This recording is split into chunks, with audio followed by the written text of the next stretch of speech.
Sometimes in life we make so many mistakes and we think that when we fall we're not able to get up. We listen to those that, talk in our ear, tell us that they, are there for us. And at the end of the day, what's crazy? A friend ain't nothing but a dollar in your pocket. Family is what you make of it. Family is not who you're born into. Alright? So we need to pick ourselves up and do what we gotta do. Life is not for you to sit around and wait for Superman to come save you. Only you can save yourself. Just like that.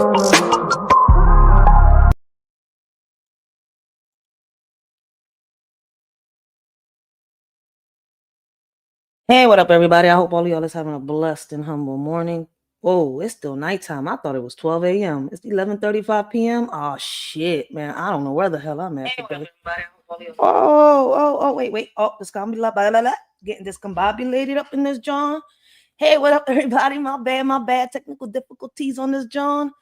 Shit. But that lyrical poem, that ain't no lie. Sometimes I do wake up in the morning feeling lost and alone. Like, damn, I just wonder, should I just pick up the chrome? Right? Like, it's just like, the weight of the world sometimes makes some people feel like, so I understand a lot of shit that's going on, man. Everything is crazy out here. Before we get started, hey, what up, everybody? This is y'all shorty Rachel. I want to welcome all of y'all to the Writers for Life brings you the Let's Talk About It podcast. Y'all know when it comes to the podcast, we talk about it all. Today, we're going to be having random topics, right? Current news and more. Before we get that started, man, I've been watching a lot of lives on this YouTube joint, man. Listen, my prayers go up for those out there. Like, these threats, the bullshit on social media is getting deep. All I can say is that I hope those people out here that talking about the pull-ups, talking about, they're going to do this, they're going to do that. Man, I pray for y'all. Too many people losing their lives on social media for stuff that's being said, right? Egos getting inflamed. People talking about each other left and right. Me personally, once shit goes sideways, I don't go back. I leave the past in the past, right? The toxicity, right? I grab that shit, I throw it out window, and I Kobe that shit into a trash can, right? Ain't no point of having negative, toxic people around you because it just holds you back. You see where I'm coming from? Misery loves company. And it seems like there's a lot of people hiding behind keyboards, reflecting, deflecting, how they feel on others. Social media, man, once again, is going to be the death of many. Like, people talking about that they want to roast, they want to do that. Ain't no roasting no more. People not roasting on this joint. People, you know how the Democrats took it far left? Well, a lot of people on social media is taking it far left to the point where facts hurt people. Like, I don't know why people on this joint be feeling so froggy lately, right? Yes, yesterday I was talking about shout out to Papa Duck. Like, if y'all missed the live from yesterday, he was bringing awareness how the Memphis social media star, right? She is being charged for she's being charged with she's getting a federal charge for attempting to do a murder for hire. So basically, this lady, right? She became famous on social media, went viral because she made $1 million in 60 minutes. She was supposed to give back to the community. She kind of did. She gave somebody a house, right? And all that. But the problem is, right, the money that she got on social media, instead of, doing what she had to do, she sat here and called this lady up to Memphis so that she could off her opponent, her boyfriend, and somebody that gave her a bad review on social media. So because somebody said something that she didn't like on social media, she basically said, fuck it, I'm just going to sit here, get this bread, and I'm just going to off you. Like, really? Listen, I can't let what people say on social media get to me. And a lot of people on here, right, let social media spew right into their family. Right into it. Social media isn't just going to be the death of many. Social media ends up tearing families apart. breaking relationships, and we let it. I don't blame social media, right? Social media is doing exactly what it's supposed to do. The internet is doing exactly what it's supposed to do. We, the people, are supposed to be able to avoid temptation and all that shit. But people fall for the banana in the tailpipe. I don't fall for these trends. It is too much going on, and my priority is the kids. If I came on here, to bring awareness to all that, I'm gonna keep doing it. And if my opinion, like I said right before we get all this started, and I don't get tired of saying this, if my opinion offends you, you shouldn't be on this channel, right? If something that I said offends you, you shouldn't be on this channel. People talk about, oh, it's boring.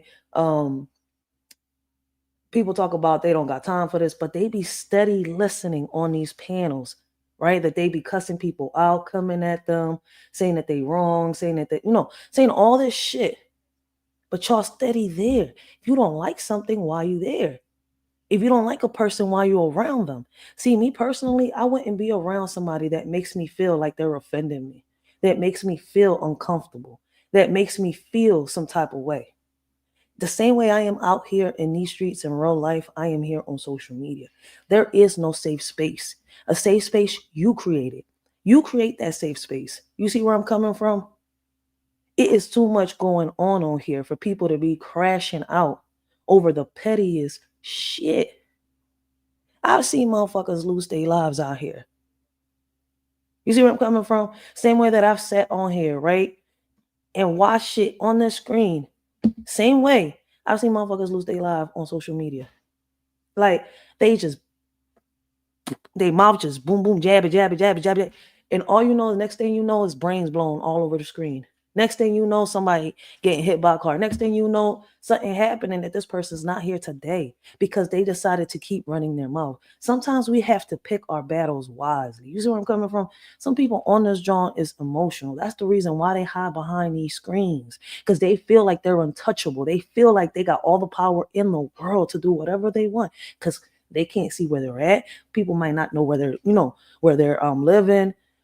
Like at the end of the day, it doesn't matter what you're doing and where you're at, you could be found. If somebody really wanted to find you, they will. And it's been proven time after time on these social media sites. I don't care if it was Facebook.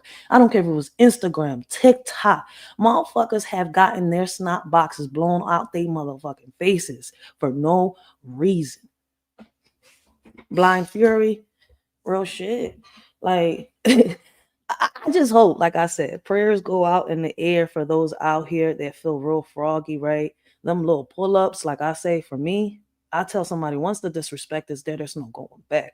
If you're going to pull up, make sure that you keep that energy, right? Because I'm not going to be, talking about you every day. I'm not going to be bashing you every day. But for sure, one thing you can know is that if you pop up in my hood thinking that shit is cool after that threat, you got to think about it twice. See, people got to keep that energy.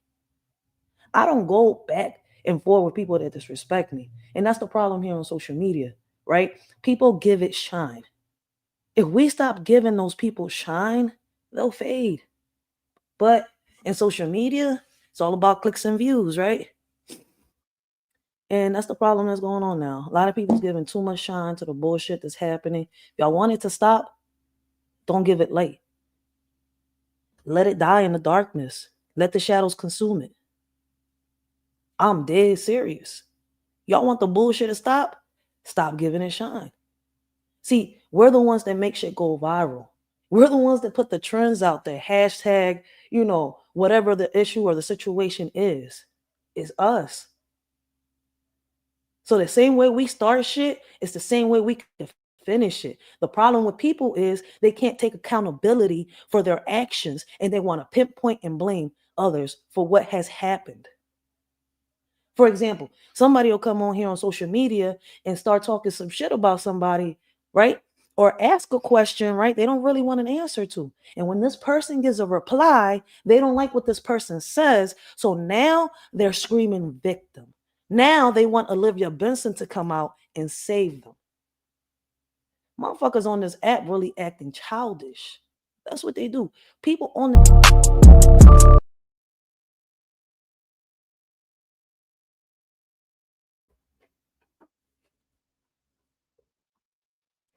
I can honestly say that I am so glad I stopped watching a lot of people. Because one thing I noticed about certain people on here, right? People is really weird. Like this app is getting weirder and weirder by the second. Like sometimes it's hard. You can't even tell if a person is a regular person or if they're a predator on this app. Like with so much shit going on, man. All I could say is we gotta watch our circle. See where I'm coming from? Me personally, I'm glad I'm out the bullshit. Like motherfuckers on this joint looking like creeps and freaks, yo. Like, but we're about to get this podcast started, man. Like me personally, like I said, I don't feel bad for people that sit here and get themselves in situations and then expect other people to bail them out of the problem they got themselves into. Right? If you got yourself into this problem, find a way out. Right? And like I tell people, right? I don't mind the roasted, I don't mind the goofing, but people on this John don't roast and don't goof. And it's not easy to keep it's not easy to stay humble on this app, yo, because at the end of the day, there's two sides of me, right? There's that's what they do. That's what you call a pussy ass, yo. Motherfuckers in here acting gangster and shit, but at the end of the day, that mouth, right? Them mouths can't match them hands. Either way, either you can claim to be a shooter, right? Claim to be an assassin, but motherfuckers out here claim to be that and end up missing their targets. That's how we end up having coffins no bigger than 3 feet, and we have to lay them underground because we got so-called assassins, but can't even hit their target. Come on, man.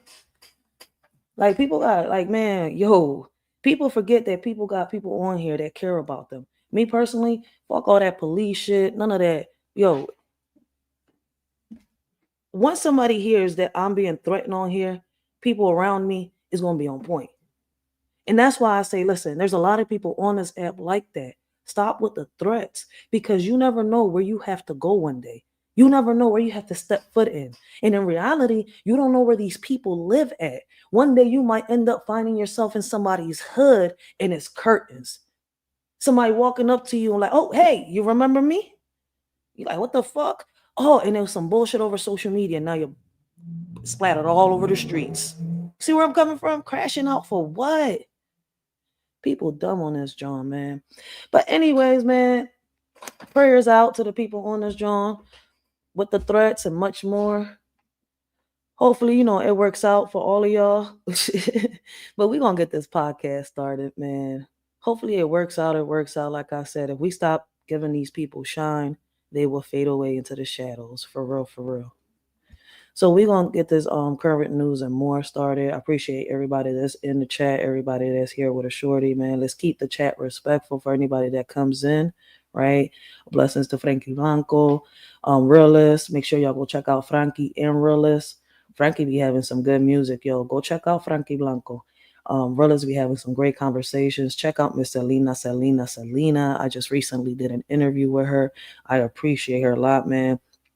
Just yesterday, um, I was speaking about, about the haters that, call DHS on people, whether it's family and much more.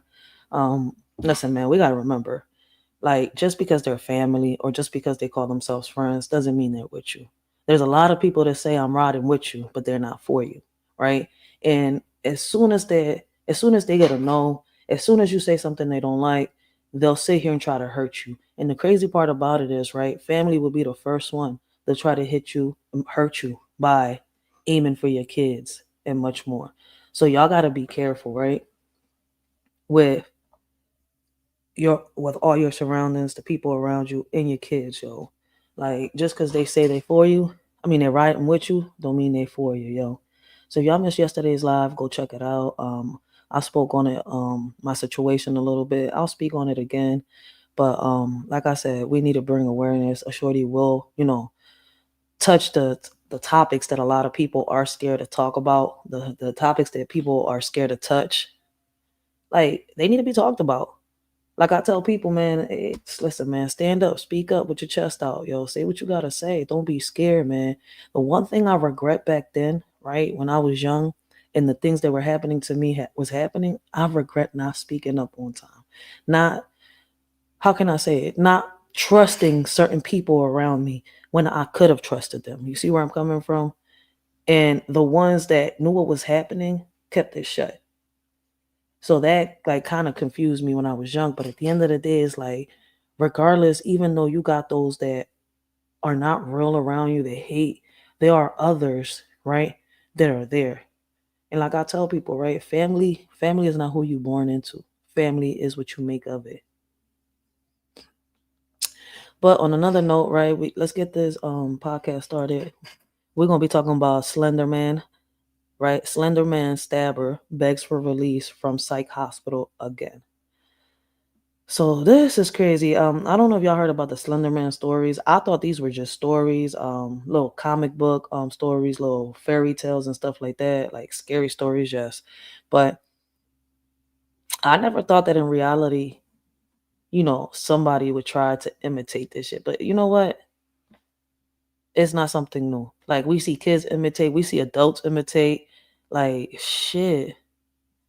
Like, did y'all ever get to see the story of Slender Man? Did y'all watch the movie? But if you haven't, let's get this started. This is Law and Crime. Let's see what what they got to say about this young lady. I didn't even know this was happening. Like, they really got a Slender Man stabber in real life, yo. To death her classmate when she was just a preteen Lessons, in lessons, order to K.E. appease a fictional character is asking a That's what I judge thought. yet I thought Slender Man was something fictional. Like, people was bringing the movies to reality, yo. This shit is crazy. nearly stabbed to death her classmate when she was just a preteen in order to appease a fictional character is asking a judge yet again to free her from We got Tay psychiatric Eats in the hospital. house. Miss Geyser and Miss Wire attempt to kill and wanted to kill the victim. The reports show that she was stabbed 19 times in the body, torso. And was basically left to bleed to death. Morgan Geyser was just 12 years old when she and her friend Anissa Wire lured their classmate Peyton Lautner to a Waukesha, Wisconsin park. It was there Geyser brutally stabbed Lautner 19 times while Wire egged her on. Lautner barely escaped with her life that day. The case sent shockwaves across the globe when Geyser and Wire told investigators they carried out the stabbing to earn the right to be servants of a sinister yet fictional character named Slender Man. God. They told police they feared the tall and faceless character would harm their families if they didn't carry out the attack. Since the near-fatal stabbing that took place a decade ago, a lot has changed. In December of 2017, Anissa Wire was sentenced to 25 years in a mental hospital after pleading guilty to being a party to attempted second-degree intentional homicide. But she claimed she wasn't responsible for her actions because she was mentally ill, which a Wisconsin jury agreed. So how does the child know that she's mentally ill? Wasn't she just a teenager? So in order for her to say that she was mentally ill, either she had to look it up, read it up, or she was going to therapy, or somebody said it to her. I mean, it's just a couple theories. I got a couple more, but I mean, shit. If she was just a teenager, I mean, I'm guessing she was receiving some type of counseling, but still. What type of mental illness does she have? Hold on, let me not jump the window. Then in 2021, Wire was granted release after spending nearly 4 years at the Winnebago Mental Health Institute. Okay. Under her release, she was ordered to live with her father, receive psychiatric treatment, and submit to around-the-clock GPS monitoring. But was this after? Wait, I'm confused. Was this after the stabbing that she did the 4 years in a mental institution? Hold on 1 second, because I'm a little confused. I'm sorry. Fictional character named Slender Man. They told police they feared the tall and faceless character would harm their families if they didn't carry out the attack. Since the near-fatal stabbing that took place a decade ago, a lot has changed. In December of 2017, Anissa Wire was sentenced to 25 years in a mental hospital after pleading guilty to being a party to attempted second-degree intentional homicide. But she claimed she wasn't responsible for her actions because she was mentally ill, which a Wisconsin jury agreed. Then in 2021, Wire was granted release after spending nearly 4 years at the Winnebago Mental Health Institute. Under her release, she was ordered to live with her father, receive psychiatric treatment, and submit to around-the-clock GPS monitoring. But the monitor was removed in September of 2023. Now Morgan Geyser is hoping for the same, despite not being successful the first 2 times around. The Slenderman stabbing case, as well as a lot of other stories that we cover here at Law and Crime, are pretty tough. And part of the reason we're able to keep bringing you these types of stories is because of our great sponsors. So I want to really quickly thank Upside for sponsoring us. If you're wondering what's Upside, well, it's a free app that gets you cash back on daily essentials like gas and groceries. And it's actual real cash back too. The money appears in your Upside app that you can transfer straight into your bank account. So here's what you do. You download the Upside app, then claim an offer for whatever you're buying on Upside. I went to 7-Eleven, got some, and that's just to name a few. LC News for an extra. Last April, Geyser had a first petition for on your first gallon of gas. Yo, y'all be having these long ass ads. Like, y'all drawing with this shit. Yeah. In 2022, Geyser withdrew her first petition for release 2 months after filing it. Then this past April, Geyser had a hearing to determine if she should be released. Dr. Deborah Collins, who evaluated Geyser on several occasions since 2014, months after the stabbing, testified she wasn't ready for conditional release. But if it is, if it's granted, and if over the next coming months, call it 2 months, you don't say a number of months in your report, let's call it 2 months, 3 months, 4 months.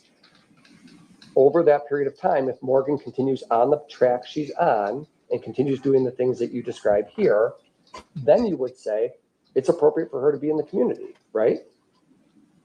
There will be a point when I anticipate she will be, or believe she will be ready for conditional release in the coming months. Okay. How many months is that, if you had to estimate? Is it 2? I don't know. Let's just assume hypothetically, the path that you've seen with Morgan, the positive trajectory you've seen, let's just assume it continues exactly as you've seen. Is 2 more months at Winnebago sufficient? My best estimate would be 6 to 12 months. Dr. Brooke Lundbaum, who also evaluated Geyser, testified the now 22-year-old hasn't thought about the fictional Slender Man for a while, but was adamant there were still concerns about her release. And just to kind of more directly address a question I know the court had yesterday, and it's also been hinted at, you don't believe that Ms. Geyser faked symptoms to avoid responsibility for the index offense, correct? Right. Nor does the rest of her medical team and treatment providers historically, true? True. So the general consensus is that there were psychosis symptoms at the time that they lasted. Is it also the case that the consensus is now that they have resolved to the extent that they are absent? So the fact that they're having doubts about releasing her, could it be that no type of medication can control whatever, mental health she's going through? Because listen, like, I seen the movie, right? I seen the I read the comic books, I read the book and everything of Slender Man. And I think it's supposed to be, I think Slender Man has something to do with like a demonic spirit, right? And the kids following certain pages, from what I can remember, because it's been a while since I read Slender Man. Like, I was young when I read Slender Man. Damn.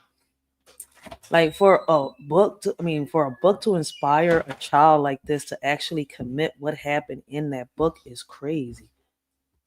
Like, the imagination of a child, like, could her imagination have led her to do this, or is it really like something mental? Like, because I remember growing up, right?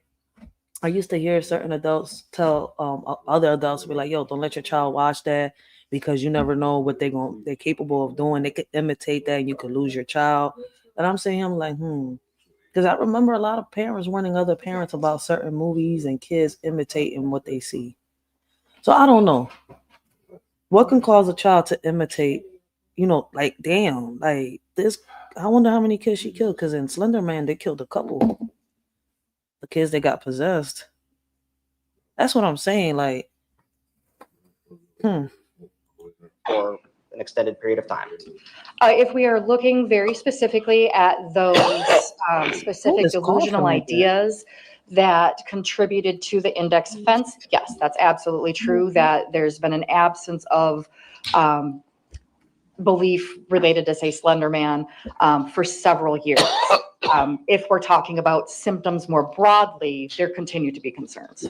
But there was some who thought Geyser had enough treatment at the psychiatric hospital, like Dr. Kenneth Robbins. What's your opinion specifically about Morgan and her petition for conditional release? My opinion is that this is a appropriate time for her to be conditionally released. In your report, you said that it's an ideal time for her to be released. Why is it an ideal time right now? Right now, they going to court determining if they should release her or not. And I feel as though that if they don't have a proper treatment for her, if they still fear that she is a danger to society, they should not release her. Because listen, man, this is deep. Like, I don't know if people can really get possessed by demons. You see where I'm coming from? But apparently in the book, the child that committed the murders was possessed. So, I mean, unless they're going to say this is a case of the exorcist, I wouldn't release her. I'm not trying to be mean or nothing like that, but that's how I see it. If she's still a danger, if y'all still fear that she's a danger to society, I don't think y'all should release her. So, because Morgan has improved quite dramatically and needs things that the institution can no longer offer. I think she's benefited a great deal by being at Winnebago in many different ways, but I think she's reached the end of what Winnebago is able to help her with. There's no suggestion that she is dangerous at this time. And the kinds of things that Morgan needs, in my view, help with social. They said the same thing about Michael Myers. And remember what happened with Mike Myers, man. Socialization, help with education, help with becoming independent are things that Winnebago can no longer provide in an effective way. Okay, so there's no more treatment she can do at Winnebago. There's no more treatment she can do at Winnebago. So there's more treatment. I think the downside of being at Winnebago is greater than any benefit that she could receive from the treatment that's offered there. Psychiatrist Dr. Kayla Pope, who works at the state mental hospital where Geyser lives, was called to testify by the judge. She echoed Dr. Robbins' conclusion that it's critical for Morgan's development to be granted conditional release. You're aware that both of them find Morgan at this time not suitable for conditional release? I did hear their testimony to that effect. And they believe that Morgan still represents a significant risk of bodily harm to herself or others? I did hear their testimony to that effect. You don't agree with that? I would say I probably agree more with Dr. Robbins' assessment of the situation. Morgan has not had any dangerousness for several years now. And I do think at this point it is critical for her to make the transition to the community to help with her ongoing development. You don't believe 6 months from now she would be less ready to go into the community, do you? No. But I do think that critical period for development is closing, as Dr. Robbins identified. During Geyser's April hearing, she elected not to testify. And when it came time for the judge's ruling, he ultimately ruled Geyser still presented a risk to herself and the community. This court is satisfied by evidence that's clear and convincing that Ms. Geyser does pose a significant risk of bodily harm to herself, to others, or of serious property damage for the reasons that I've stated. Now, as she works hard, she continues to do what she's supposed to do, but that doesn't change this risk. Remember that the community is concerned with risk, dangerous risk. The community is concerned to a great extent as well with what happens to Ms. Geyser. But the primary concern in the balancing, and we talked about balancing earlier, in the Randall case, they talk about the balancing that goes on in the court's decision. The ultimate determination of dangerousness requires a careful balancing of society's interest in protection from harmful conduct against the equity's interest in personal liberty and as well as autonomy. So that's the balance. But the balance is the public interest in staying away from harmful conduct. Under these circumstances, this court satisfied that the scales tip in favor of the public, and it tips that way by clear and convincing evidence. So in this matter, I knew the judge was going to be hesitant on releasing her.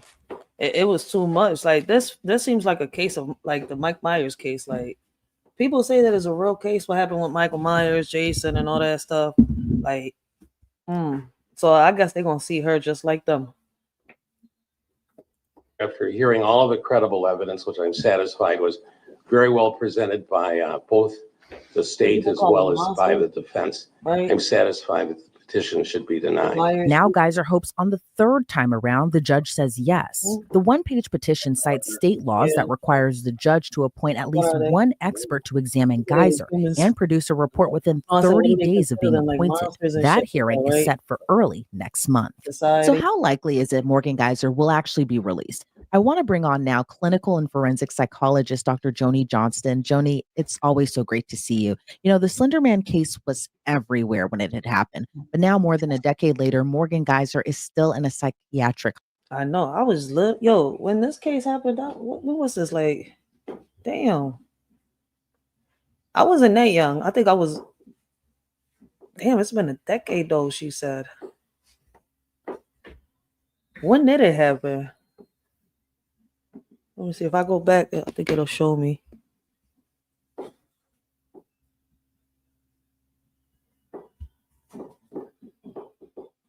I can't. Damn, man. I gotta.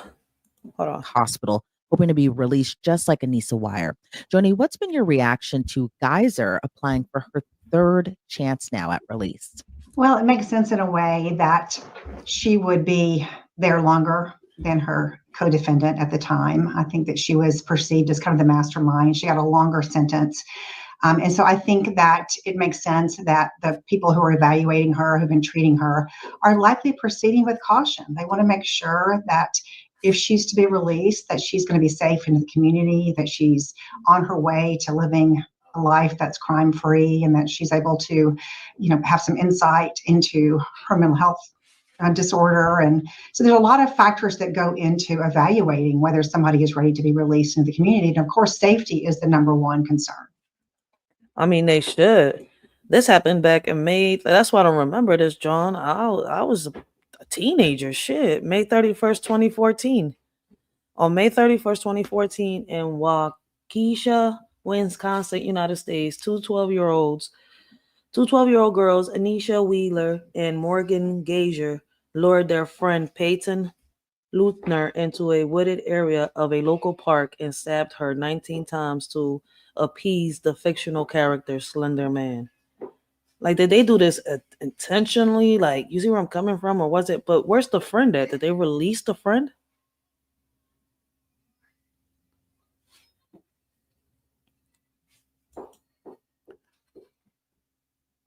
All right, it says Weir received a sentence of 25 years to life, and Geyser was sentenced to 40 years to life. Geyser is about to get released now. So wait, but if this girl got 40 years to life, right? Why is she getting released now and the other one getting left behind? So who was the one that started all this? I'm guessing no, but she got more time, so I'm guessing she was the leader. What the hell? I'm gonna have to look into this. I'm definitely am. And talk to me about what all goes into this type of evaluation and how much of her age at the time of the offense is factored into the recommendation to the judge. Well, certainly age is always a factor when you have somebody who's 12 years old. But I think also the actual crime that's been committed is a huge factor as well.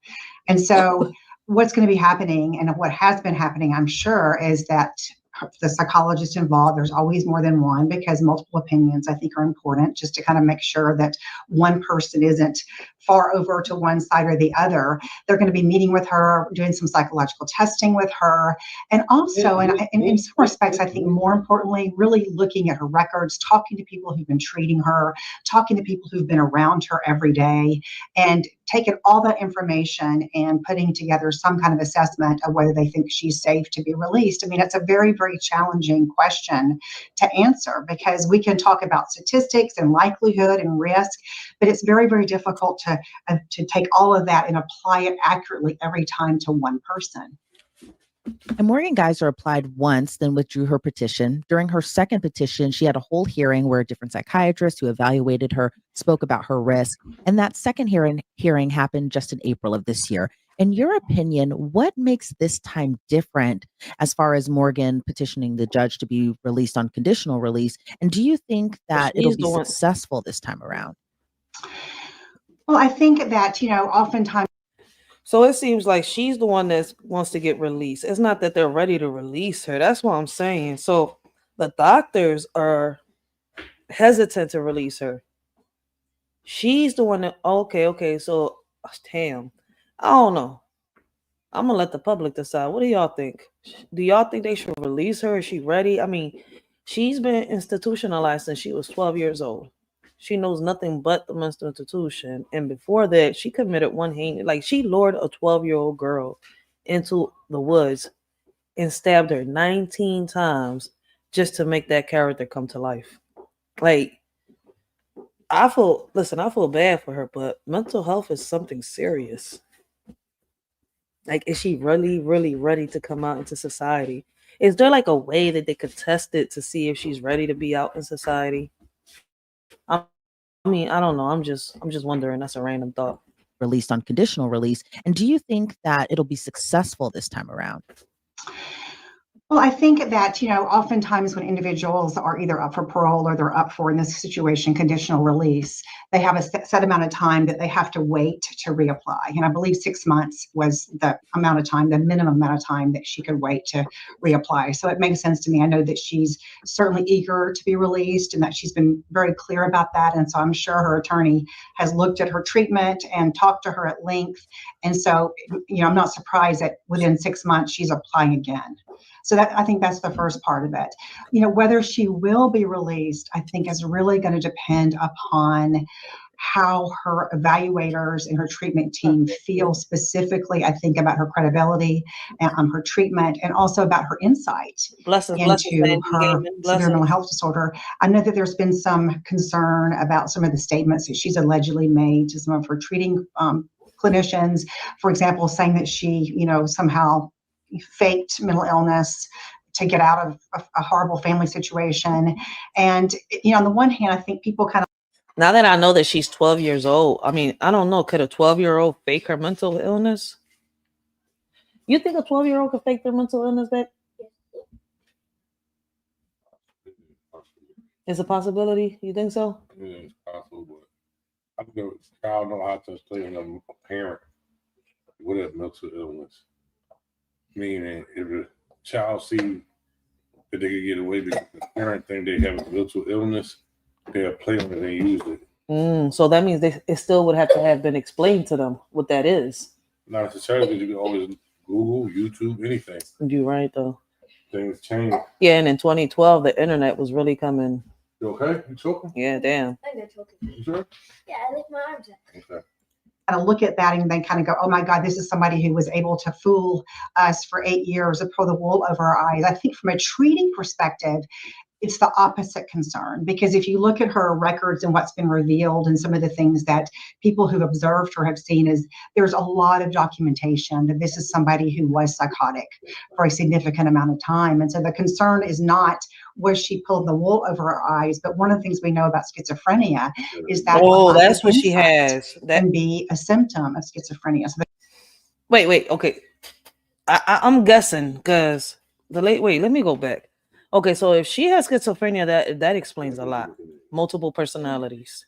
But one of the things we know about schizophrenia is that a lack of insight can be a symptom of schizophrenia. So the question then becomes, okay, is this a person who has a severe mental health disorder but doesn't think that she does? And that's of concern, of course, because there is a connection in her case between her symptoms and what she did.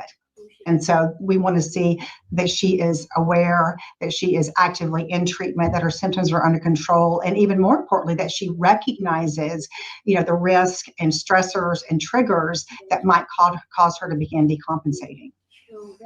And why do you think a judge granted Anissa Weier conditional release and Morgan Geyser hasn't had that same opportunity? Do you think it's because at the time of the offense that it was Geyser who was the one who had stabbed Peyton Lautner, while Anissa was just the one kind of egging her on during the stabbing? I think that was maybe a factor at the beginning. I would imagine what became more of a factor is how she progressed over the time that she spent in a forensic hospital or in a psychiatric hospital. So even though they're starting out with similar crimes, and I know that we've already talked about the fact that Morgan, I think, was held more accountable and seemed to have more of a major role in that. But I think when you're talking about release, you're also looking again at how Alyssa's been, how she progressed in the 10 years that she was there, or that 7 or 8 years that she was in. Yeah, see, but I want to hear more from the doctor. So I understand a little better now. I get it. All right, so it's schizophrenia. What type of schizophrenia they didn't explain? Could she be ready for the community? Maybe if she has the proper, support. She's properly medicated. I feel as though she probably, now that I know what it is, yeah. I mean, but I would have to hear the doctor. Like the doctor would actually have, this is not her doctor. I would have to actually hear her doctor say that she is ready to come out to society. And even with that, like with the proper support, with everything that she has done in the past, could she be ready? The triggers. You see where I'm coming from? Damn, this one's tricky, right? And the reason I say it is because I have a brother that passed away, right? And he has schizophrenia. And it is not easy convincing them that, like, sometimes they'll take the help, right? The problem is them sticking to the help, them letting people keep helping them. Sometimes they'll get in their bag, right? And they'll reject the help and they'll go back. So it's tricky when I talk about schizophrenia because, I've dealt with somebody that has schizophrenia personally. You see where I'm coming from? And the way he lost his life hurts because, like, in the end, he thought that nobody was there. But a lot of people was there for him. You see where I'm coming from? So it's like, I understand, like, their imagination. So I was getting ready to say, like, how can a child sit here and actually, like, I feel as though that for a child to sit here and lure another child into the woods, they would have to have so much anger and so much hate inside of them to be capable to kill another child. You see where I'm coming from? Like, a lot of evil in them. But does that get passed on? You see where I'm coming from? Or is that some type of mental health? And it turns out that in her situation, she has a mental health illness. And it explains a lot why she was able to bring this book to life. Because I'm sitting here, I'm like, yo, Slender Man is a fictional story. And it has to do with this demon. It's got a name. I forget what type of demon Slender Man is. Somebody on YouTube breaks it down. I forgot. But he's this type of demon, right? And I guess they possess the kids. It has to do with something with the pages, right? The kids are following the pages in the woods. Look, listen, I can't remember because listen, yo, I was young. Like, you're talking about 2012. I didn't even have my firstborn yet. I think in 2012, I was probably like 13 years old, probably 12. Damn. 12 years old, I was not thinking about killing one of my friends in no woods. 12 years old, shit. 12 years old, I was chilling. I was not thinking about murder. Inside. And so she was, for example, not exhibiting any severe mental health symptoms if they felt like. But they got a book, right? Okay, so it came from a video game. So I just like, damn. Because I know I read the book. They got the freaking book. I remember the book. Okay. So I listen. Oh shit. So what came first? Slenderman, what came first? The book or the game from Slenderman?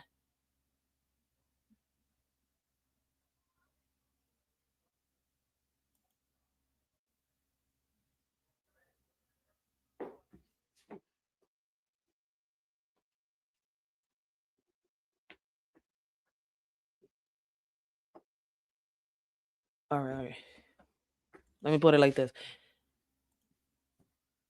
When did the Slenderman book come out?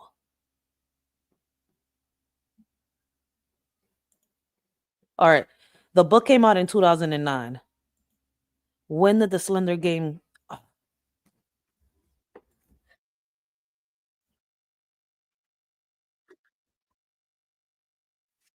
All right. See.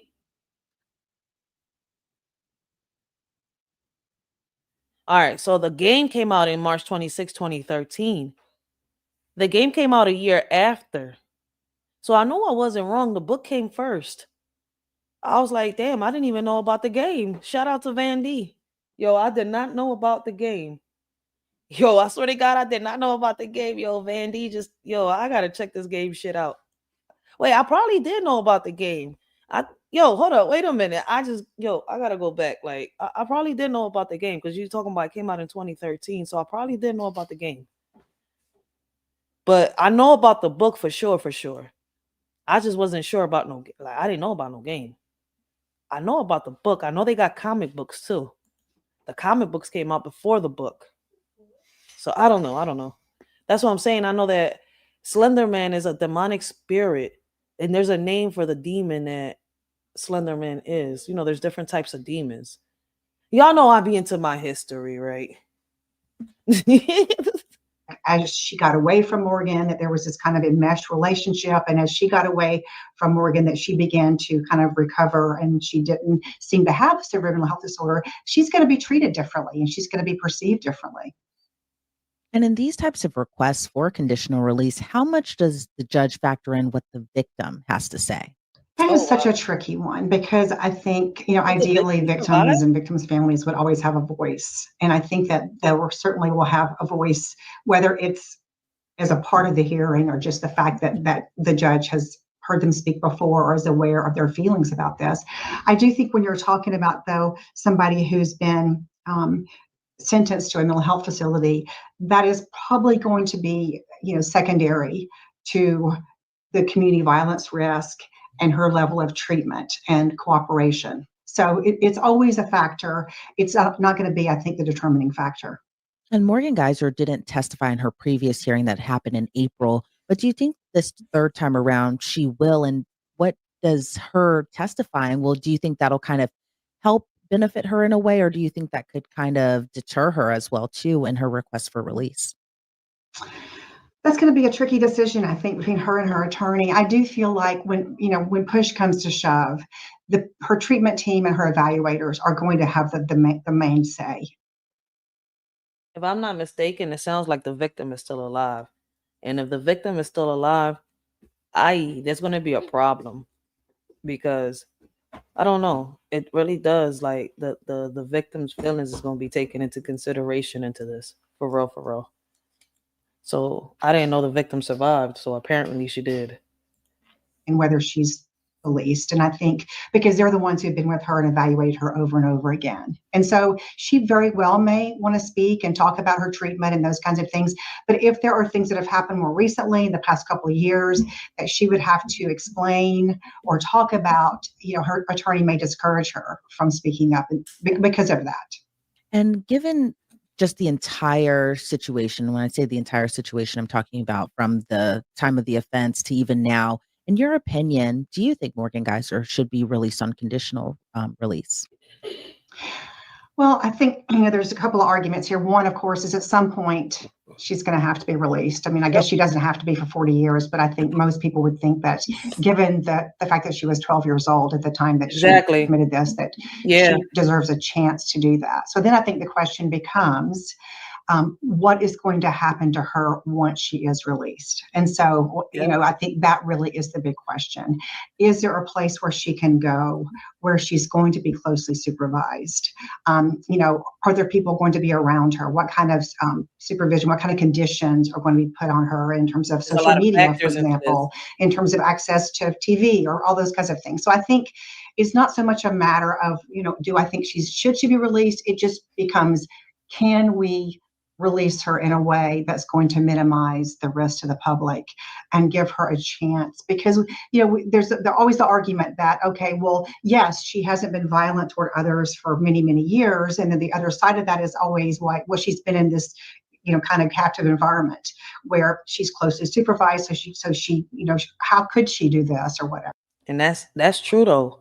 It's a big difference in between being in a place that you're closely supervised and there's constant staff around, to being in a place where now limited staff. You see where I'm coming from? She's around limited staff, like people that is helping her on a daily. Like it's not easy for a schizophrenic to live in our world out here, right? And I'm not saying they're different. I'm just saying that it's harder for them to live a day-to-day normal life like me and you, especially when they go through different personalities, their emotions. Like they like somebody with schizophrenia has to be medicated properly, one, and has to have the proper support system around them in order for them to function properly out in society. Right. So hopefully I broke that down, right? So people could understand. I'm not saying they can't do it. It is possible, but they have to have the right support system. So the question with her is, will she have it? And will she maintain it? Well, we know that she's managed to harm herself when she's, been in the psychiatric hospital. So it's not within the realm of possibility, or without the realm of possibility, that she could harm somebody else. But the bigger picture is, we're not going to know. We're not going to know 100% if she is safe to be released until we actually give her a chance to show us that she can do that. Now, if I'm the victim's family, I may not think that should happen for 30 years. But I do think that at some point, the goal is going to be to give her a chance to move to not a free environment, but at least a less restrictive environment, to see if she can make that transition. All right, Dr. Joni Johnston, I always appreciate your insight into the cases that we cover here. Before we sign you off, anything else about the Morgan Geyser and the Slender Man stabbing case that you would like to add? I think just the thing that I think all of us think about at the end of the day is these were 3 12-year-olds. And, I certainly hope that the 2 young women now who committed these offenses are making their way in a different path now. But I think it's important to also remember the victim, that we have somebody who was completely innocent here and who suffered a horrendous offense. And so, it's always easy for us professionals to talk about the pros and the cons, but at the end of the day, I'm not her mom, I'm not her dad. And so I do have a lot of empathy for their perspective as well. All right, Joni, again, thank you so much for your time.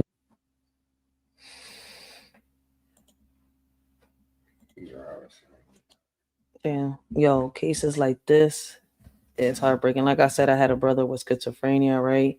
So, it's good to bring awareness on situations like this. Hopefully, if they do release her, she does have the proper support system. Like she said, she don't know her mom, she don't know her dad. And I know that her family went through a lot, especially what she put them through. But do she deserve a chance in society? Maybe. I just wish that there was a way that we could, help them. But what I mean by that is test it to see, all right. But it's impossible, because that would mean bringing in some type of simulation and putting them through that type of test. If you want to go deep into it, like on some type of Resident Evil shit, put them out on a little fake world to see how they will deal with that. But that's a little too much. But let's move on. Gas station. We got a man that stabs gas station worker during robbery. Police say, yo, people out of here. They out of pocket. We in a spiritual war.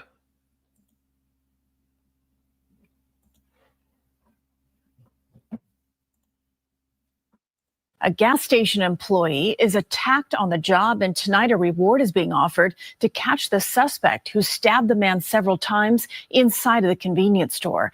Happened in the Bronx at a BP gas station on Westchester Square in the Pelham Bay section. As Nick Calloway reports, the attack was caught on camera. Surveillance video shows the suspect as he walks into the BP gas station on Westchester Square around 1 a.m. Sunday. Police say the man tried shoplifting some items. That's when an employee jumps over the counter to stop the thief from leaving. We blurred the employee's face to protect his identity. As they get to the front door, the suspect turns and attacks the employee. We are freezing the video here due to the graphic nature of the incident. The suspect is seen on video pulling a knife, stabbing the worker multiple times in the head, neck, and arms. Then he took off with the stolen goods. Employees say paramedics showed up within a few minutes. The victim was taken to a nearby hospital in critical condition. The suspect had to be an addict. Like, yo, he stabbed the gas station worker and just stole a couple items. Yo. This is compelling. People are losing their lives. And we can't stand here with our arms crossed and pretend that nothing is going on. Fernando Mateo with the United Bodegas of America says there's been a wave of violent incidents in the Bronx bodegas in recent weeks. Bodega representatives said city and state lawmakers need to come up with funding to install panic buttons in all bodegas. And we've installed 50 panic buttons in 50 bodegas across New York City. What are panic buttons? Yo, what is a panic button in a store? The one that automatically shuts the guard. Hold up alarms? Yeah, it's like it shuts the shutters, lock the doors, and alert the police. Oh, okay. Basically lock them in there. Yeah, and alert the police. Oh, that's not a bad idea. Okay. I was like, what the heck is a panic button? Like, I know what a panic room is, but a panic button? In all 4 boroughs. But there are thousands of bodegas that still don't have any form of protection to protect themselves and to protect their communities. United Bodegas of America is offering a $2,000 reward for information leading to an arrest in this case. I'm told the 25-year-old employee who was injured in that stabbing here has been released from the hospital. In Pelham Bay in the Bronx, Nick Calloway, CBS News, New York. The panic button is not a bad idea for all these damn bodegas out here. Like, not just in New York, but everywhere. Philly, Chicago, Memphis, Florida. Like, listen, it doesn't matter. Wherever there's a bodega, they need a panic button. There's too many grocery stores out here getting robbed. Corner stores getting robbed. For no reason. Like, good evening, and thank we got a Durant ambulance service seeking volunteers. Where the heck is Durant? Shout out to people everybody send me these videos, yo. I appreciate y'all. Good evening, and thanks for joining us tonight. The Durant Ambulance Service says it's in desperate need of volunteers. It covers Walcott and surrounding rural communities. Maddie France joins us in studio to explain that need and why Durant isn't the only service in trouble. Hi, John. Durant is one of hundreds of volunteer-run EMS services in Iowa. More than 60% rely entirely on volunteers. And at the same time, the number of EMTs and paramedics in the state has been decreasing. And with only 15 total volunteers, Durant Ambulance Service is struggling to keep up with calls. If we continue to miss calls, we have to do what's in the best interest of our community. A rural ambulance service stretched to its limits. Right now, we currently have 9 medical members that are running 525 calls. Oh, wow. Dan Sterner is chairman of the board for Durant Ambulance Service. He goes on calls as a paramedic, but like most volunteers, he has a day job out of town. Only 4 medical volunteers and drivers are available during the day. So if they need volunteers, does that mean that the company doesn't have enough funds to pay employees? I mean, I don't know. I'm just asking. Like, y'all do know that, like, volunteers work for free, right? Like, this is crazy. We've gotten to the point in the last few years where we've lost more members than we brought on. That's because the oldest volunteers are retiring or going on medical leave. And when city contracts come up for renewal at the end of June, Sterner says Durant Ambulance can't keep providing transportation without new volunteers. We will not necessarily shut down per se. We'll become a first responder service. They would provide basic care, but have to wait for a different service to take patients to the hospital.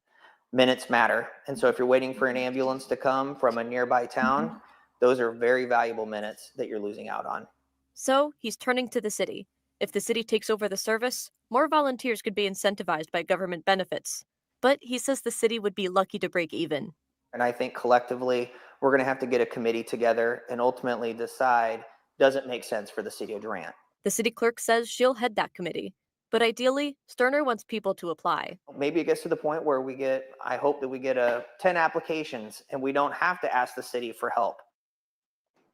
Now, Sterner says there's been more interest in volunteering since he made a post on Facebook about the service's need.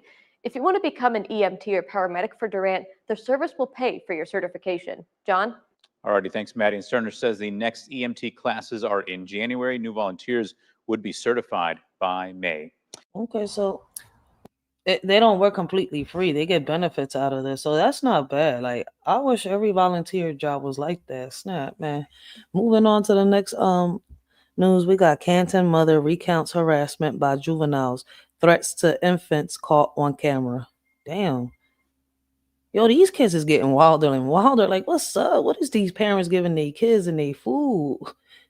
Well, Maxine and Kai, Lydia became the target of a crime when she was actually trying to help another mother and daughter. And just how little these kids are in this video is unbelievable.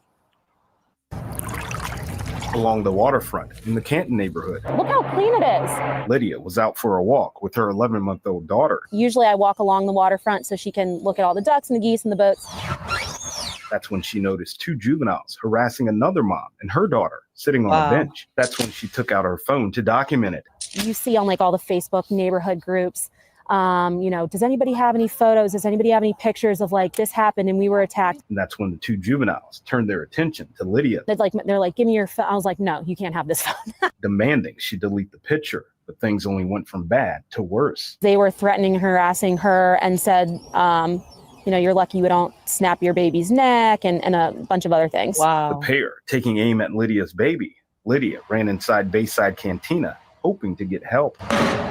They tried to throw a bottle at me when I entered. Here she is, seen on the restaurant surveillance video, not far behind the two very small juveniles. Like I was asking for help. They immediately tried to put themselves between me and the kids. Bayside staff quickly coming to her rescue, forcing the kids out before calling the police. The ordeal leaving Lydia with thoughts of what could have been. Said you don't want to have to attack or harm a child to protect your own child, but I definitely. That's crazy. As a parent, I could honestly sit here damn, man, I wouldn't wish that on nobody because it's true. Like, damn, to have to sit here and attack another child to protect your child. Like, what is wrong with these kids nowadays? The crazy part about it is, right, like we've been talking about lately, these laws that got passed due to, the Biden-Harris administration, a lot of parents' rights have been taken away. A lot of parents got their hands tied behind their back. See, a lot of parents don't give a fuck and they'll go to jail behind, having to discipline their child. But other parents ain't going to jail behind discipline, so they don't give a fuck. They just give up. So shout out to the parents that keep trying by any means necessary, to find their kids help. Go ahead, babe. That's what you give me. I know it's fine. Oh. Yeah, it's done. So yeah, I'm like, I feel as though if they wanted to put them laws up, because since they passed them laws, a lot of shit has been gotten worse with these kids, yo. And it all happened during the pandemic. I definitely would have. I would have done anything to protect her. Now, like many others, this mom is wanting more when it comes to accountability. I don't know what that looks like. Definitely some sort of punishment, some sort of disciplinary action. It just seems that there's no real consequence or no real path to help guide them away from doing aggressive, threatening violence, stuff like that. Meanwhile, as a mother, she has a message for the kids that were looking to do her and her daughter harm. You could hurt somebody else, but you're going to ruin your life too if you do something, and especially if you continue to do it and then you're an adult, then you do have consequences. Now, we know Baltimore police did respond to the restaurant. It's not clear if any arrests were made, but you can see just how small those two individuals were in that video. So under current Maryland law, they likely would have been released to their guardian. For now, we're live in Baltimore. Vincent Hill, Fox 45 News. Yo, They was young. The best thing, the only thing I could say is that, it starts from home, right? A lot of you parents need to stop being scared. I mean, listen, until a lot of us unite, go into these little community meetings and demand to change certain laws and certain, bills and stuff like that, it's going to remain like this. I mean, they say Trump is going to change a lot of stuff, but I don't know. I really don't know what's going to happen. But at the end of the day, we need to start really preparing ourselves. It's so much going on around us. A lot of these kids, listen, man, y'all know I speak up for the kids, right? But I'm not going to sit here and lie. A lot of these kids, their parents ain't doing what they got to do, and shit is getting out of hand out here, yo. It's wild. Like Van D game in the set, it's getting wild.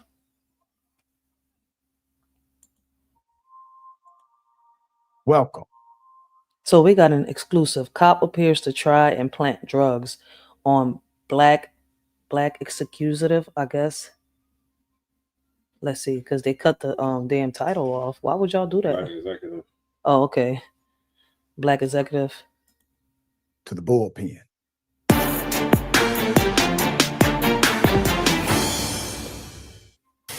Not had any alcohol. Have not. Okay. Now, how about marijuana? Because you have had that. Excuse me? Marijuana? Atlanta Black I Star. didn't understand. What did you say? I said, how about marijuana? No. No marijuana? No. Okay. You want to hang out right here for me?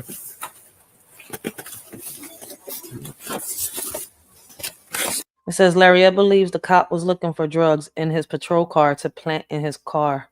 At one point, the camera goes black.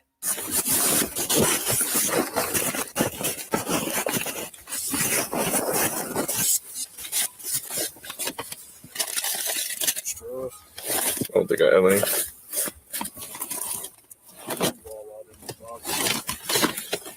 Yeah, I had a stash in here somewhere. I don't really know where it's at. He's gonna refuse. I think it's a combination of the THC for sure. I didn't really evaluate it, but you can definitely see a pyramid for the THC, and then thinking his medication, prescribed medication, is something that too is amplifying. Man, he talking so fast. I'm gonna take him. In a story we covered just a few days ago on Indisputable, we now have the exclusive interview, in-depth interview with Mr. Dakari G. Lariat, who was the intended victim of what seemed to be a heinous crime at that moment, planting drugs and more. Michigan officers did this. We're going to talk about it. Mr. Lariat, good day, sir. Welcome to the program. Thank you so much for having me, Dr. Ritchie. Thank you for being here. I wish it was under better circumstances. This was a hell of a thing. On the day of reporting, not only did these officers seemingly try to find drugs to plant on you once they realized you were not on drugs, nor did you have any, they also forced you to defecate in front of them and made insinuations that they were going to find drugs in. Yo, when he said they made him defecate in front of the basically he's trying to say they made him shit himself. Yo, some of these cops ain't shit, yo. Like, shout out to them real cops out there, that love doing their job. But some of these cops ain't nothing but some trigger happy cops and some corrupt cops. Yo, how in the world? I'm glad, yo. In that as well, and it continued on and on. If you would summarize in your own words what you experienced that day and the details of what happened. Sure. So basically, I was just driving a friend home, driving while black, and in an expensive car. And the police pulled me over for no probable cause and put me through what felt like endless sobriety tests. Again and again and again. Can you describe those sobriety tests? Oh, absolutely. Heel to toe, putting my finger to my nose, standing on one leg. At one point, I was asked, do I know the alphabet? It was just demeaning. And it was back and forth between the two officers. And it was clearly intended to break my spirit. So that went on, I believe, about an hour. And Yo, I could honestly admit, I'm in Philly, right? I'm from North Philly. I don't know if it's like this in other places, but when it's time for officers to meet their quota, yo, they be like assholes out here just trying to arrest anything and everyone. I'm dead serious. Like they just be looking for probable cause, or it's like I'm sitting here like, really though, like isn't the whole point for y'all? Like, isn't the whole point of your job is to keep the city protected? So the whole point is, right, to have no violence, have some peace. So why is it that y'all be the first ones to come out here and cause chaos? Especially when it's time to get, it's payday. Y'all know it's payday. Y'all check on be sure. Y'all go out here and start some bullshit, man. It's not all cops, but the majority of these cops be doing this shit, yo. And I be seeing it. Like, how many times haven't I seen cops sit here, get out their car, and swear somebody had a weapon in their pocket going into the store? I'm sitting here like, really? You can't even have your hands in your pocket now? Without a cop coming out their car and trying to search you? Like, are you serious? Yo, I've been seeing a lot of crazy shit out here, man. And ultimately, they decided that I was both intoxicated and high on marijuana, and that I needed to be tested at the local hospital. And the drug piece, we can talk about that later because I learned that later after getting my Freedom of Information Act request returned. Went to the hospital, immediately tested negative for alcohol. They decided they wanted to jail me anyway because the marijuana test would take 2 weeks to come back. So they wanted me to sober up and be safe in the jail, which is ridiculous because in the state of Michigan, marijuana is fully legal for recreational use. So why couldn't I just walk out of that jail, across the street to my house, and sleep in my bed? The whole point was humiliation. Yo, if what he just said is true, he got one hell of a lawsuit against the police department. He really do. Like, if marijuana is legal in Michigan for, recreational use, why was they holding him in that jail cell? Isn't that considered kidnapping? I mean, I'm about to go look up my little thingy in the little law book that I got here. I'm about to look that shit up. Because when an officer does that, wouldn't it be considered kidnapping when you're holding someone against their will? Like, if he did nothing wrong, why is he there? So getting to the jail, and they are booking me, scanning me, making sure I have no contraband on my body. And they notice in my stomach an anomaly. What? And they start scanning me and scanning me and scanning me again. And in that process, Officer Kenya goes, "That looks like a bag of drugs. Confess now or you will face a trafficking charge." So all night he was trying to place me in some type of drug crime. I did need to use the restroom at some point in that night and asked to do so. I was taken to a public area. It was like a theater for pooping. And basically, he told me, "Do not flush." What? As I went to use the restroom. After that, I did ultimately get the test done by someone who knew what they were doing. And they said I just had gas bubbles in my stomach. And I think most people would after being harassed, terrorized, and stalked all night. I was booked, spent the night in the jail, and walked out the next day. What charges did they affix to you? The original charge was operating under the influence of drugs. And I believe there was some comment about alcohol, but ultimately they were trying to get me for that one. So they charged you with still basically a DUI, a DWI. And a drug. Yes. Right. While intoxicated. And you passed the field sobriety test, and you also passed the blood test issued by the hospital. But they said that the secondary test, or at this point, the third test, would take 2 weeks to come back. So they're going to have you just sit in jail for those 2 weeks. And then they embarrass you by making you defecate in front of them and et cetera. Give us some scenarios, the scene of this responding officer, because you didn't realize that they tried to find drugs. And I want to go back to this point because it's very important. Yeah, show me the You didn't video. know this during the moment because they obviously are hiding it from you, but clearly. And they continue to hide from me. And they try to keep it away from you, correct? Well, they continue to. They are not releasing clean, unredacted video. There are complete gaps in the video. There are gaps in audio or complete omissions of audio.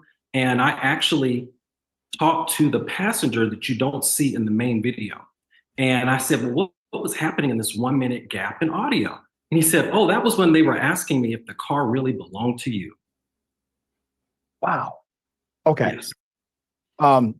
It was really chilling for me to see the officer go to the trunk and talk about finding a stash. Okay. At this point, they're utilizing vernacular as if they are, well, common drug dealers, which in a way they may actually be.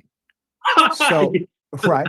So why would you have a stash of drugs randomly in your car? And if you don't have it now, that means you planted it likely on somebody else.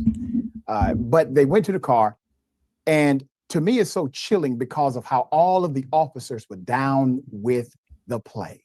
Nobody had to synchronize, nobody had to huddle, but they were down with this. What? Yo, they set the shit out this man up. Like, they set him up. Like, if everything that he is saying, he got set the fuck up. And it's true. There's a lot of corrupt officers out here that'll sit here and do that in real life. Like, I think we've reacted to a few videos like that. Officers planting drugs into somebody's vehicle.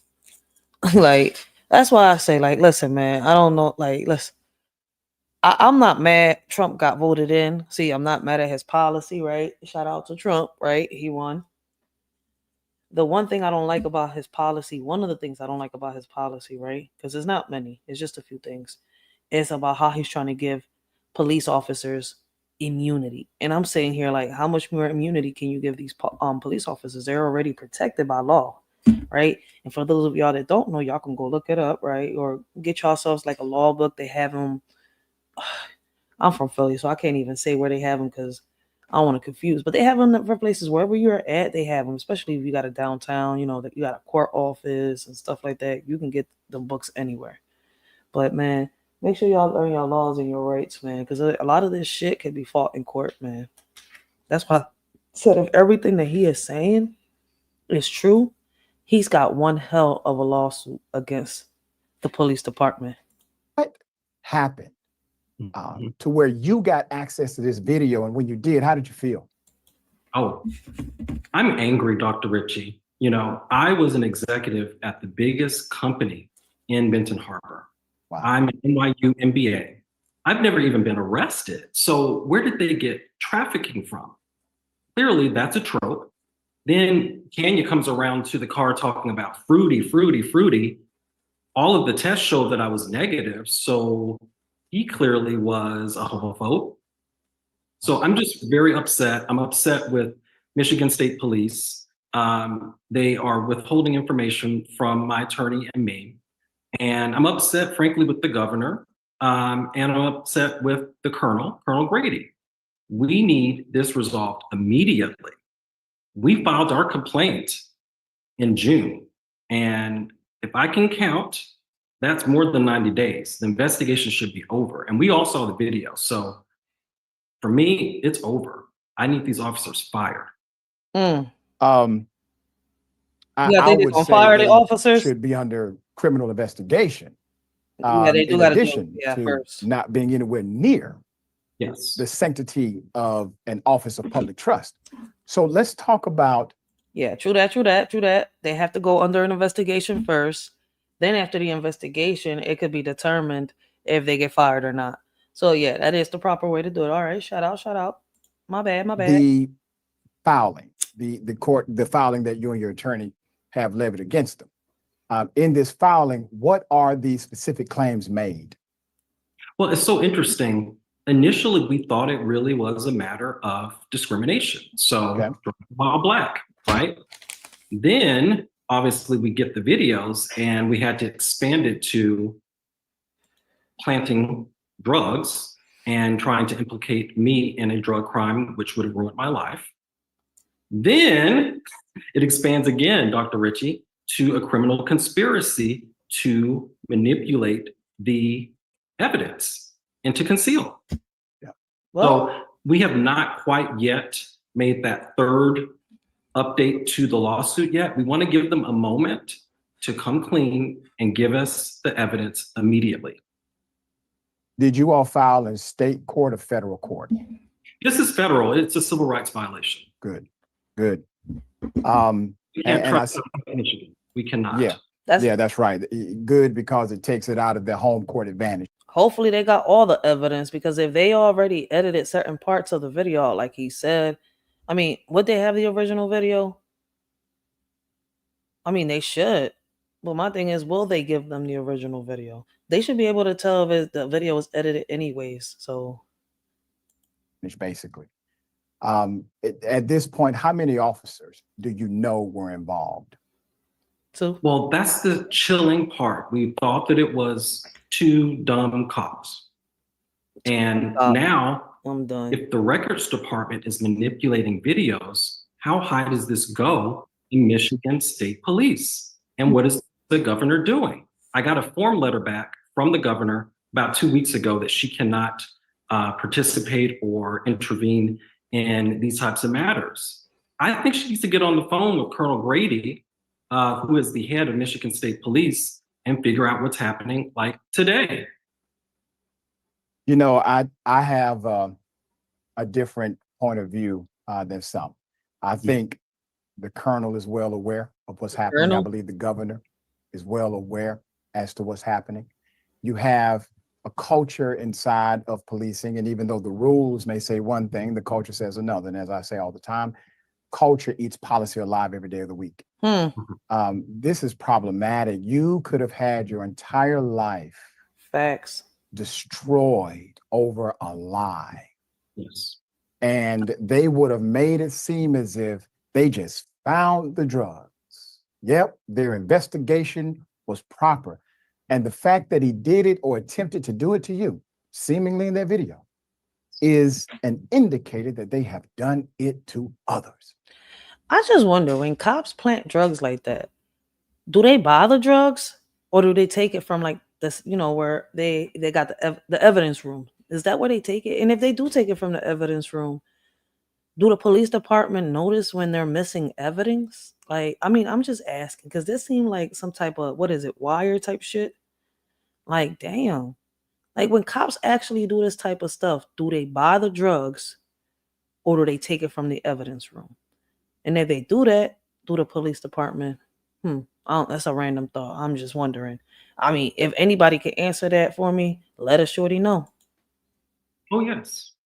Oh, yes. And the other thing that makes me so angry is just yesterday, I saw Officer Kanya's wedding website. So he's engaged, he's out and about in Benton Harbor, he's taking pictures at the fountain, and I'm dealing with trauma. Like, I can't even, I can't go a day without crying spontaneously. I can't sleep past 2 a.m. anymore. I don't know if I should believe his story. There's no tears. But apparently there is video, but he has no tears right now. Brother, we support you. I want you to hear the love and the support that we have for you.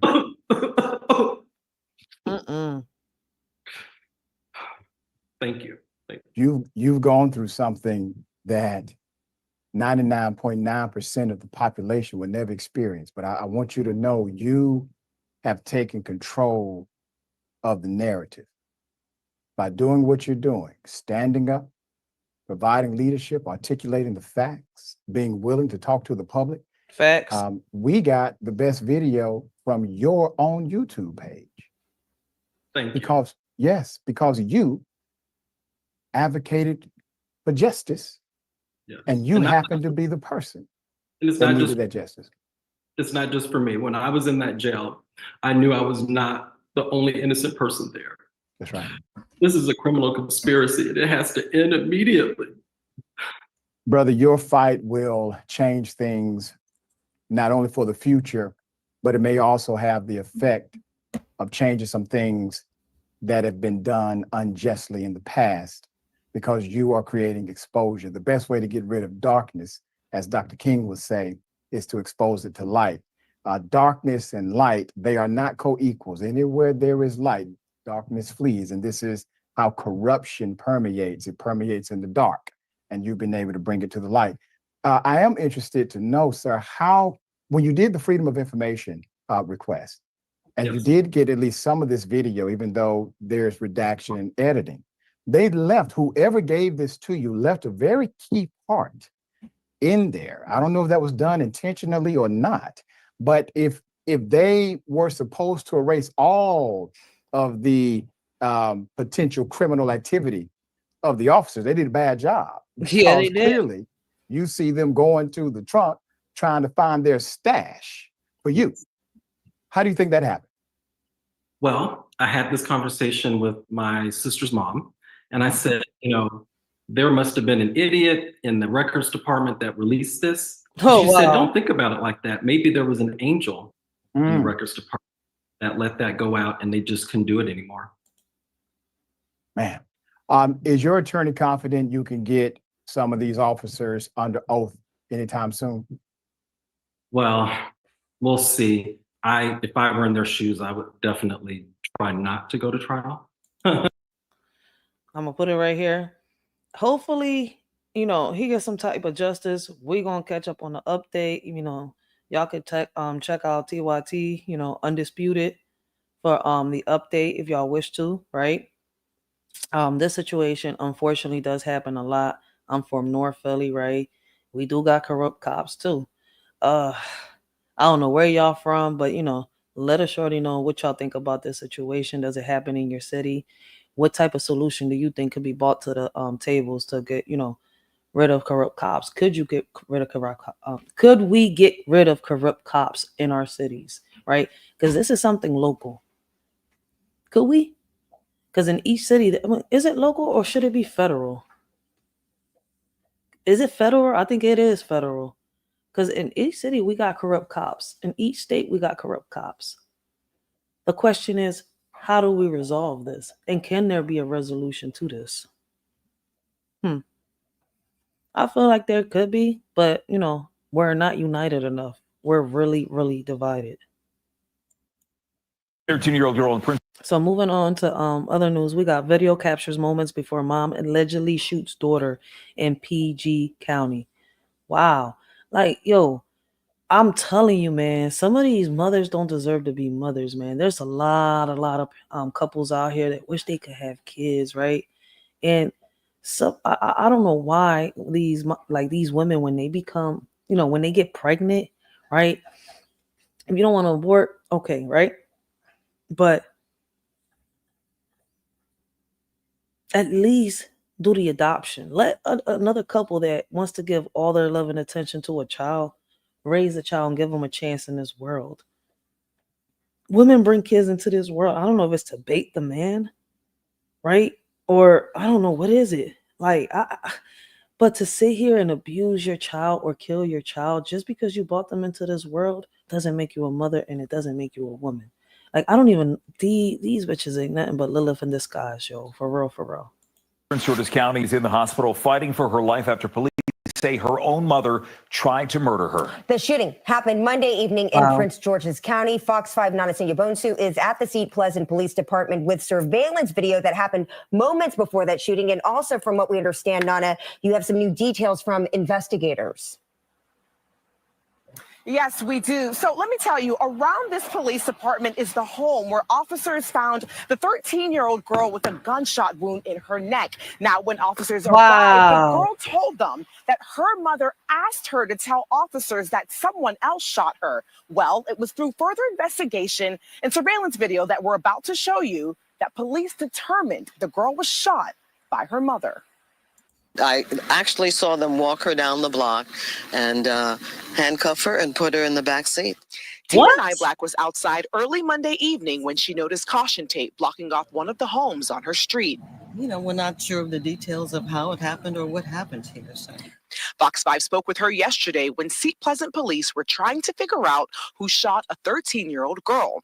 At the time of the interview, Nyblack didn't know the suspect was the victim's mother, but now she does. Oh my, this is horrible. According to court documents, when police entered the home here on 69th Place, they found a 13-year-old girl near the front door with a gunshot wound to her neck. The girl told police that she and her mother got into an argument that turned physical. She noticed her mom holding a gun.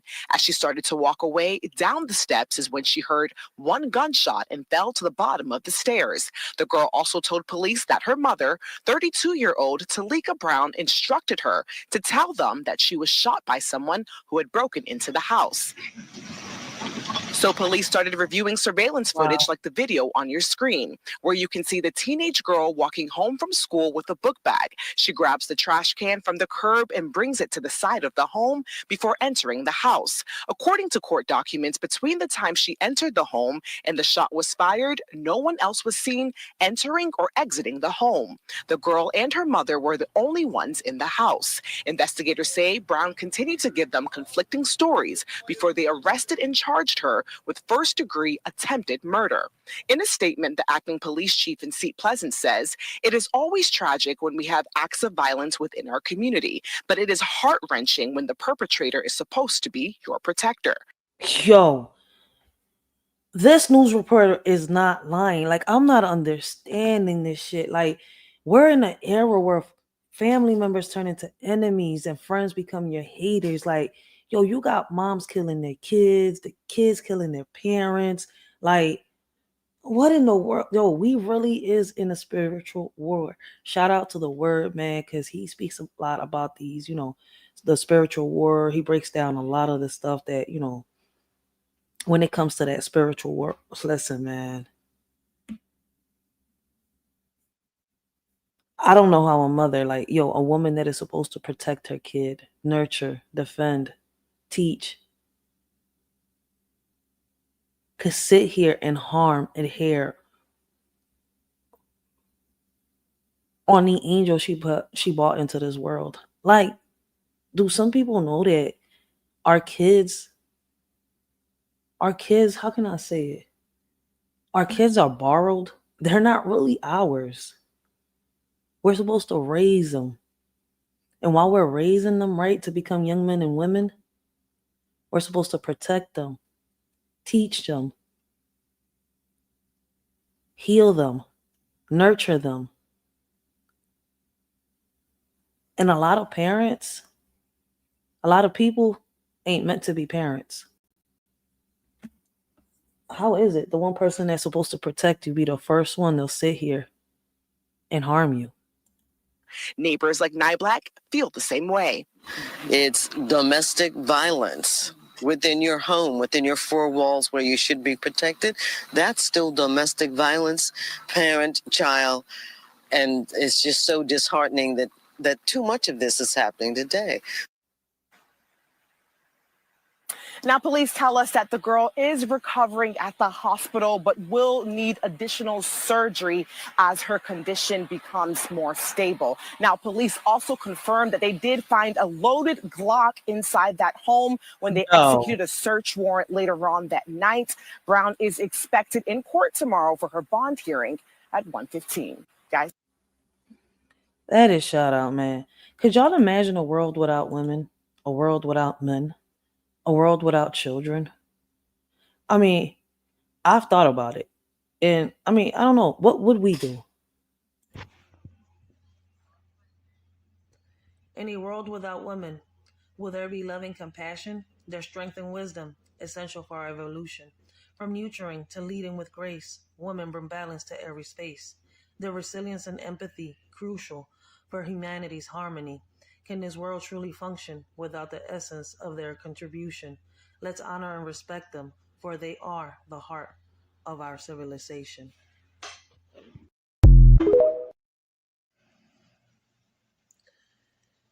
Would this world function properly without the laughter of children's glee?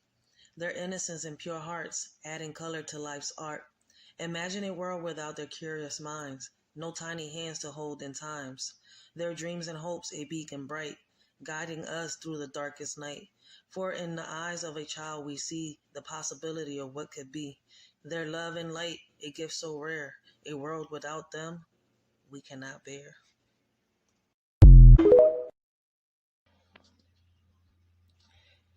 In a world without men, will we thrive or fall?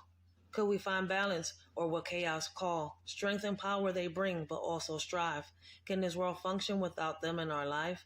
Leaders and workers, fathers and sons. Their absence may leave us all in the run, but empathy and grace can fill the void.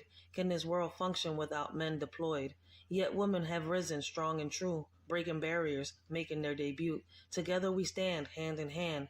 Can this world function without man's command?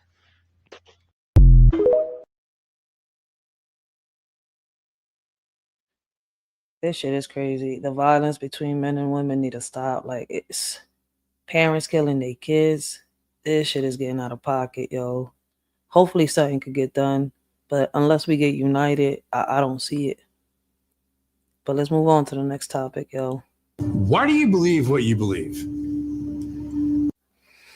So we got Papa Duck right now. You won't see the world the same after watching this video. So let's see what Papa Duck got to tell us, man. Let me like your video. I ain't like it because I ain't watch it yet. That's why. Did we not watch it yet? I don't know. Let's see. Why do you believe what you believe? Because at some point in your life, you trusted the information that somebody was giving you. And that someone you trusted told you that a car was a car, a tree was a tree, a bird was a bird, the blue stuff above you is the sky. And that's the way that we began to determine what we believe to be a fact. What they taught us in school, right? Most of the things that we believe to be a fact in our lives are told to us through our stories or the news that we hear.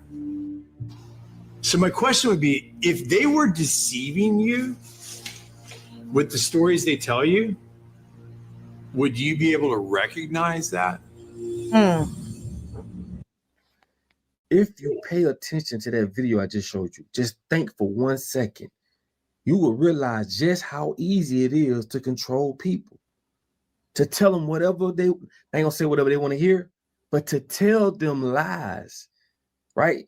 To make up shit in order for them to get their agendas accomplished. Do you understand how many people deceive you on a daily? Even the people that's deceiving you have been deceived. Let me say that again. Even the people that's deceiving you have been deceived. We talking. Yo, he ain't lying. It's people out here that think they know it all and don't take the time to do their research. So I understand exactly where he's coming from. Like, there's so many people out here that are so easily manipulated, and I see it. Listen, man, I talk about it a lot, from the people amongst our communities to the people in the social media communities, right? A lot of people still feel that there's a Superman coming out to save them. A lot of people have gotten so lazy to the point that they think that the government is going to solve all their problems. A lot of people have gotten lazy to the point where they can't take accountability for their actions. And I could just keep on going down. People got strings attached to their back waiting for their puppet master's next command. So I understand where you're coming from. Hey, boo. I forgot to say, hey, boo. Look a little high today. Let me fix that. Talking about doctors. There you go. We got you back. Hell, we talking about preachers, teachers. These people get their same deceptions from the people that's running the world, which is our enemies, which is all our enemies. These people have fooled us to make us think that these colored people and those colored people are different. Yeah, we are different. We know that biology-wise. But why does that has to come down to hatred or racism or whatever? We've been taught this shit. Yes, we have. Children can play all day long that hasn't had that poisoning teaching. What color they are, they're gonna get along. It's just when you've been instilled with this deception, it controls the way you think, it governs your action, and it governs and controls your reality.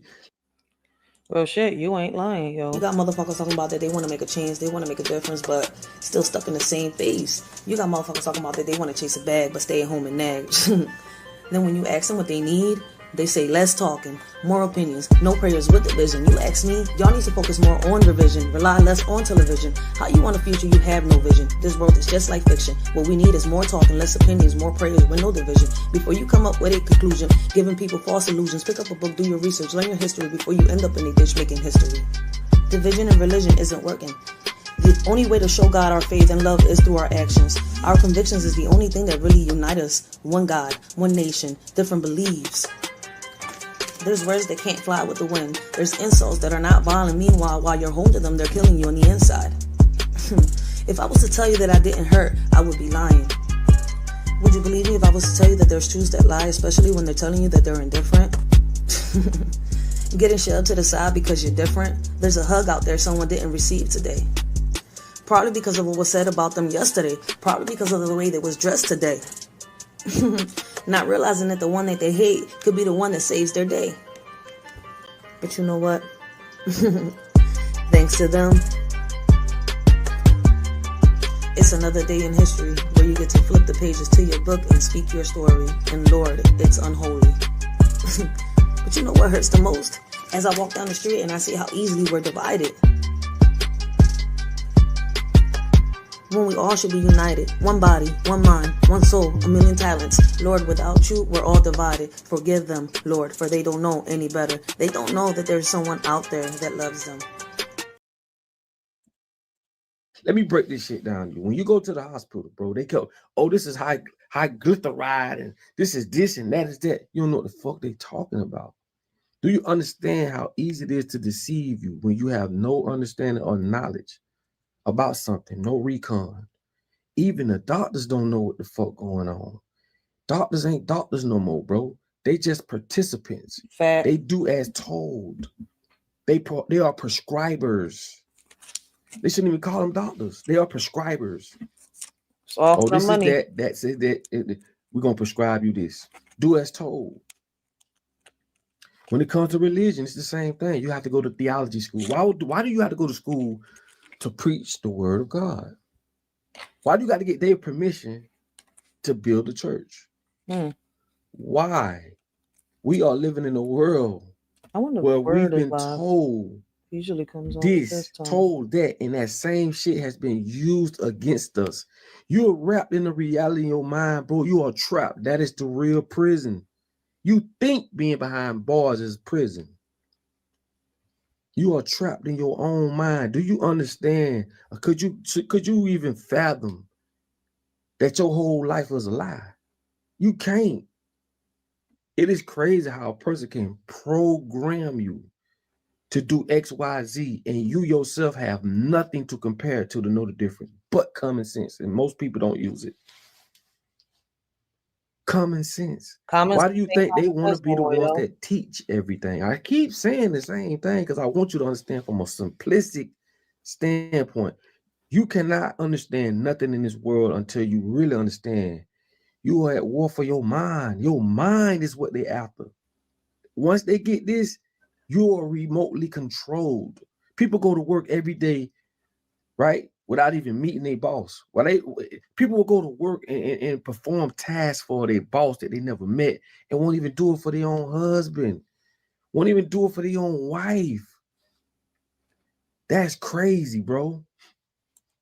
That's true, man. Listen, man, I've seen people out here, they got kids, right? And they'll sit here and they'll do for other people and forget about their kids. I've seen kids sit here, right, and help their mamas out and go out their way, right, to help, their mama feel better, because their mom is sick, they'll go to school, get good grades, they get a certain age, they'll get a job.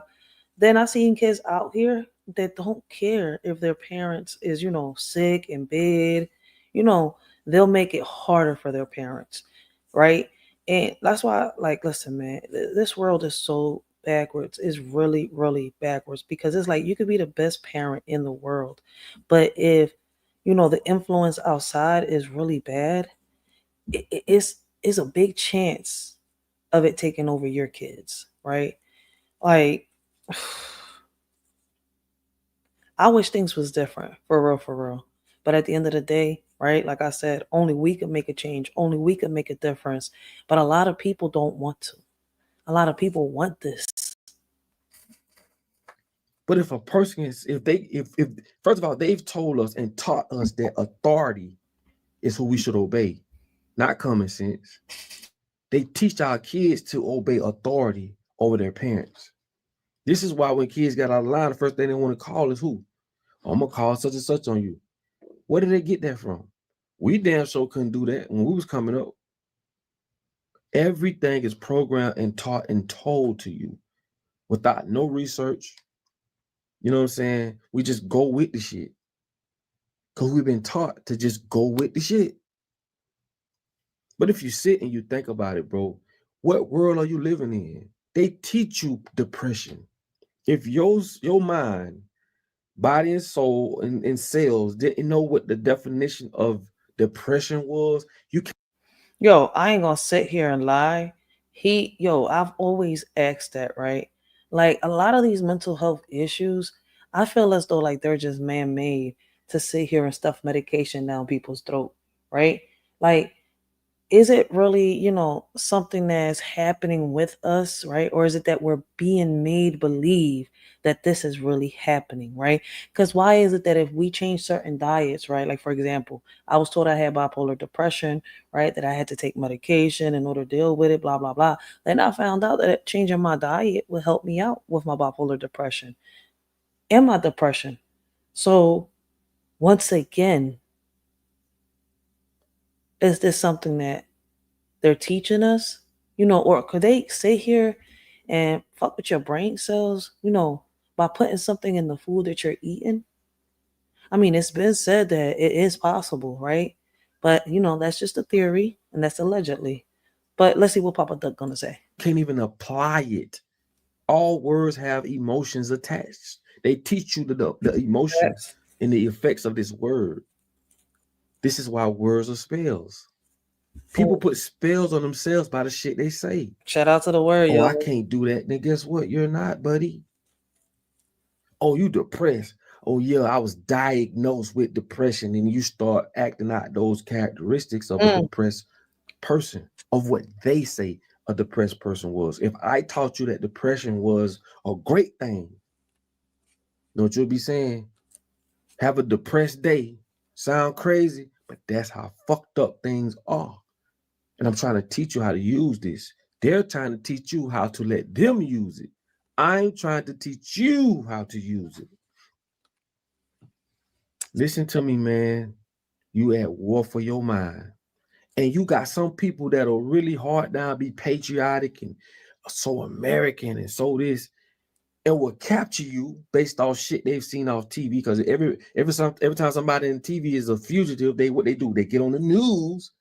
They get the locals involved. Locals don't know what the fuck going on. They don't know this man trying to save the world.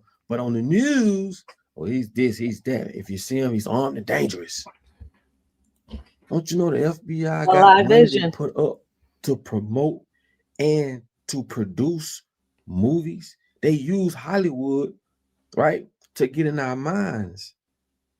Everything they told you, bro. You have to do your own research. Yo, real shit. The Pentagon is one of the places that sit here and funds Hollywood.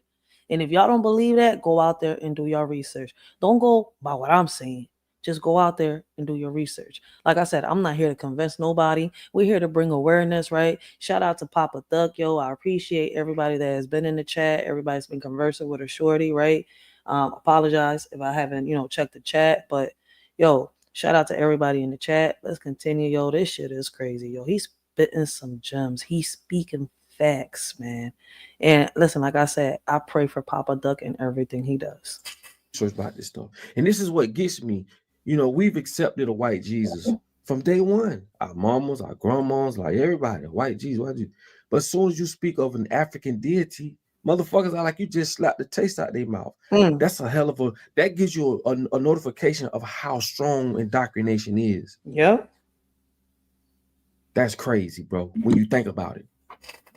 But you only accepted it because you was told to. It was around you. So they used it symbolically. They used it verbally. They used it all types of ways to print it in your mind. So if anything comes along and says something different, even though these are more relative to you as a group, as a culture, you still would dismiss it. This is how strong indoctrination is. I told y'all, bro, when you speak of black relationships or just relationships in general, but I'm gonna say black relationships, I told y'all, once you really figure out what's going on, that's gonna be the last thing on your motherfucking mind. We have this big debate online about relationships. Well, you must understand, bro, black men have not controlled their women for hundreds of years. Well, I say over 100 years. Black women have not been under the control of their black men for over 100 years. How is this possible? Through the same thing I'm telling you, teaching our women, programming our women how to survive without a man, without even asking why. Why would you want to survive without a man? Doesn't make sense, really. Hey, yo, he ain't lying, man. Shout out Papa Duck, man. Listen, I need Papa Duck to help me out with my lyrical poems. Like, Papa Duck, if you ever catch this, right, help a shorty out, man. I need somebody to fix my little lyrical poems, yo. For real, for real. In this world of blame and shame, we point fingers, we play the game. But as our children cry in fear, we turn the blind eye, we shed no tears. Believe our women, they say, while our kids are led astray. Lost in darkness, lost in pain, yet their cries fall silent like the rain. It's a shame how far we've come, blaming all the men playing dumb. But our children need us near to wipe their tears and calm their fears. In this land of the free, water's the commodity for you and me. Can't you see? It's not fair, it's plain to see. People struggling to pay for something they need every day. In America where we say we're free, but water shouldn't come at a fee. A shorty just speaking in general about the things that seem so just small. This ain't meant towards everyone, just a cry in the dark. In America where water is marked. Brothers and sisters, hear my plea. This is not about you or me. Our kids are the future, they hold the key. Wake up before we're met with defeat. In this world of chaos and strife, we must guide them to a better life. Teach them love, compassion, and light, so they can lead us out of this endless night. Let's unite as one strong force. For our children, let's stay on course. Together we can make a change and secure a better future in exchange. Y'all should have listened the first time they let the cat out the hat. Now it's a crime. Many are falling into a trap, thinking it's a game, but they full of cap. Some are ready and fully strapped, while others keep falling into the gap. The warning signs were clear as day, but some chose not to heed what they say. Now the consequences come to light. Those who ignored are in for a fight. Listen close and learn from this mishap. Don't be caught unaware, don't fall into the trap.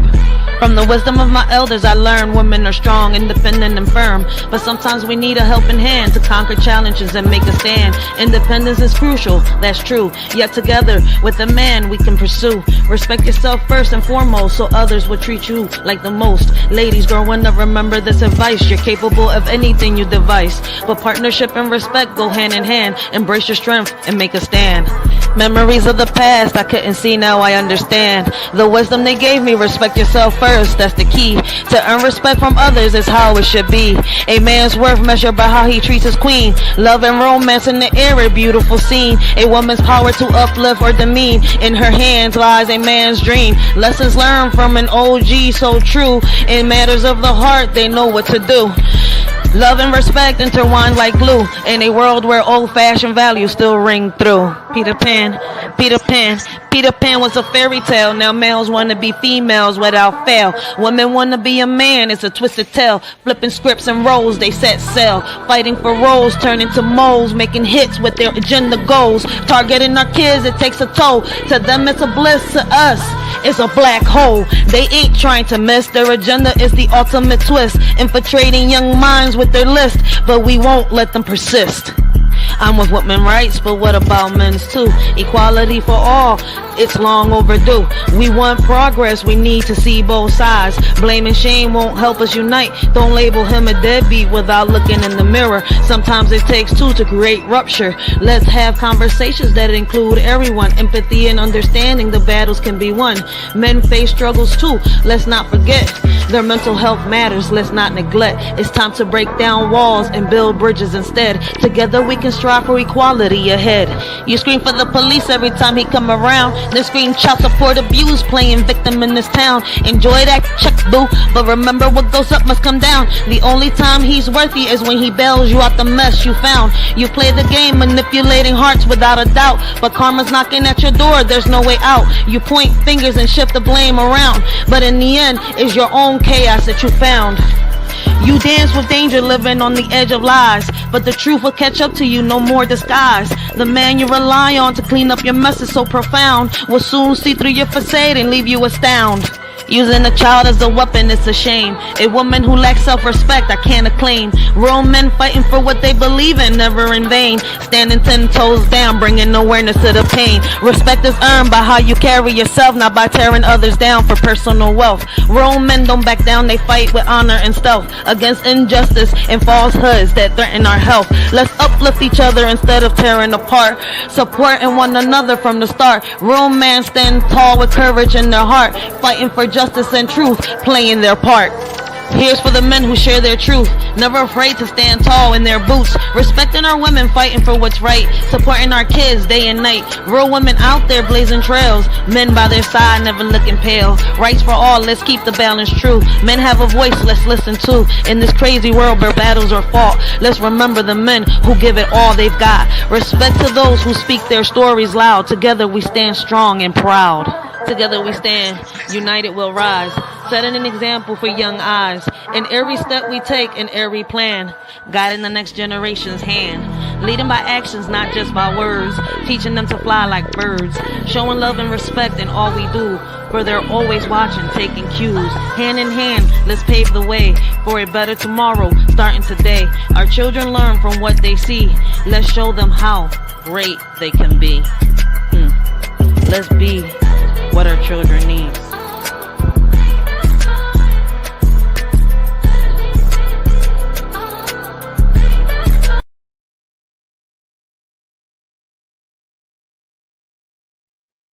Shout out to Papa Duck for spitting them gems, yo, man. Because we really need some more mentors out here, man. Shout out to Nate the Great Podcast. We got Papa Duck out here on these YouTube streets. We got The Word, not the 9%. Yo, what up, 9? So make sure y'all go check them out. Sub up. You won't be disappointed at all. We got Double Speak Telecast, right? Y'all can go check him out. Positive Motivations in the Morning, right? So we got a lot of male role models on this, John. Like, I appreciate them, much respect to them, yo, because it's not a lot of them out here that our youth can look up to. And I appreciate y'all, man, for real, for real. Yeah. Think about it. Why? First of all, why would they want to promote you being in the house without the man? You should think, why they so motherfucking concerned? Because once you get rid of the alpha male, the family is compromised. This shit makes sense, bro. I don't have to research a motherfucking thing. I use common sense. Facts. And this is a topic that gets brought a lot here on social media, right? Are the fathers needed in the households? Is there, some type of role model, a male role model that is needed when the single moms are out here, right? And I feel as though that, yes, right? Other females feel as though, like, no, they don't need a man, right? What the heck do they need a man for if they can go to work? They could, mow the lawn, they could wash the dishes, they could cook, they could sit here and they could buy the plastic toy and please themselves. So what they need a man for, right?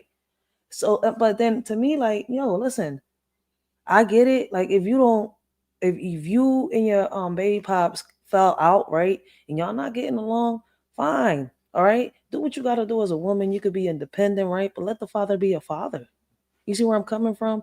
We got to learn how to co-parent. We brought these kids into this world, right? These kids did not choose to be brought into this world.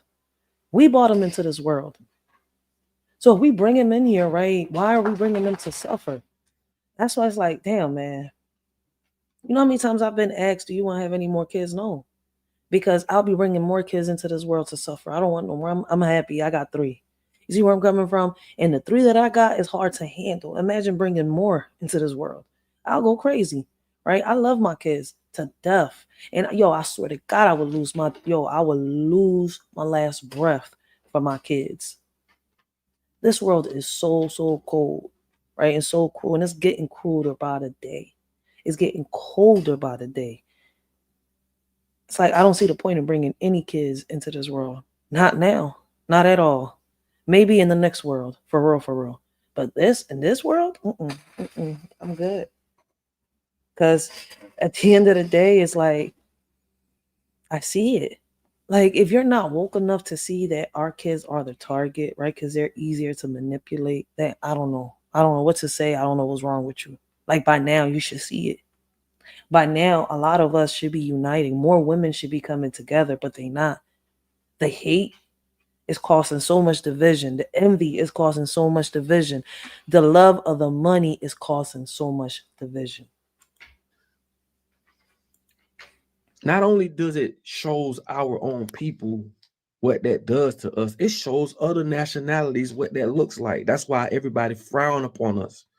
Black people are rude. They like to curse. They can't be trusted.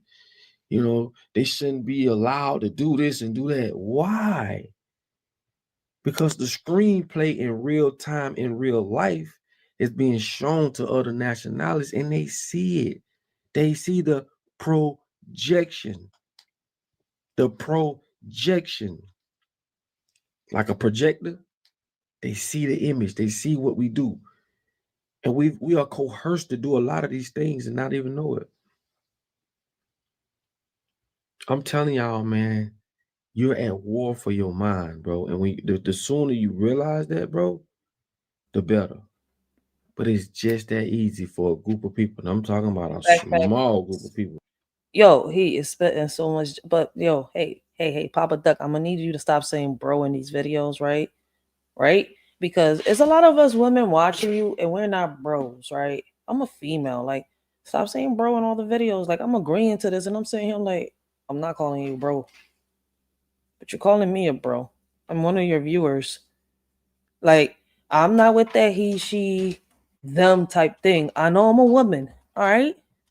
No more bros, please. Like, men, please stop saying pause if you know you're not, hopping on rainbows, right? Stop saying no diddy if you know that, you're not abusive towards women or men or, taking it just because you can, right? Because us women don't think like that. Like, this shit is getting out of pocket on social media and on these streets, man. For real. To control. But I love you, boo. Just by being in position to lie and say we have to go to school. We have to abide by these rules. They don't teach you how to think. They teach you what to think. Very simple.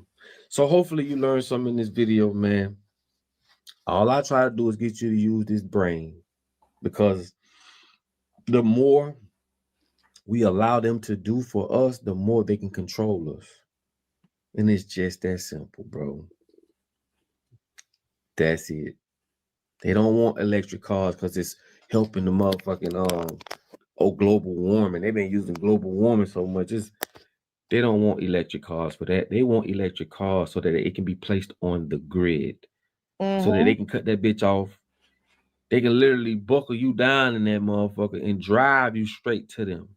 It's all about control, people. That's it.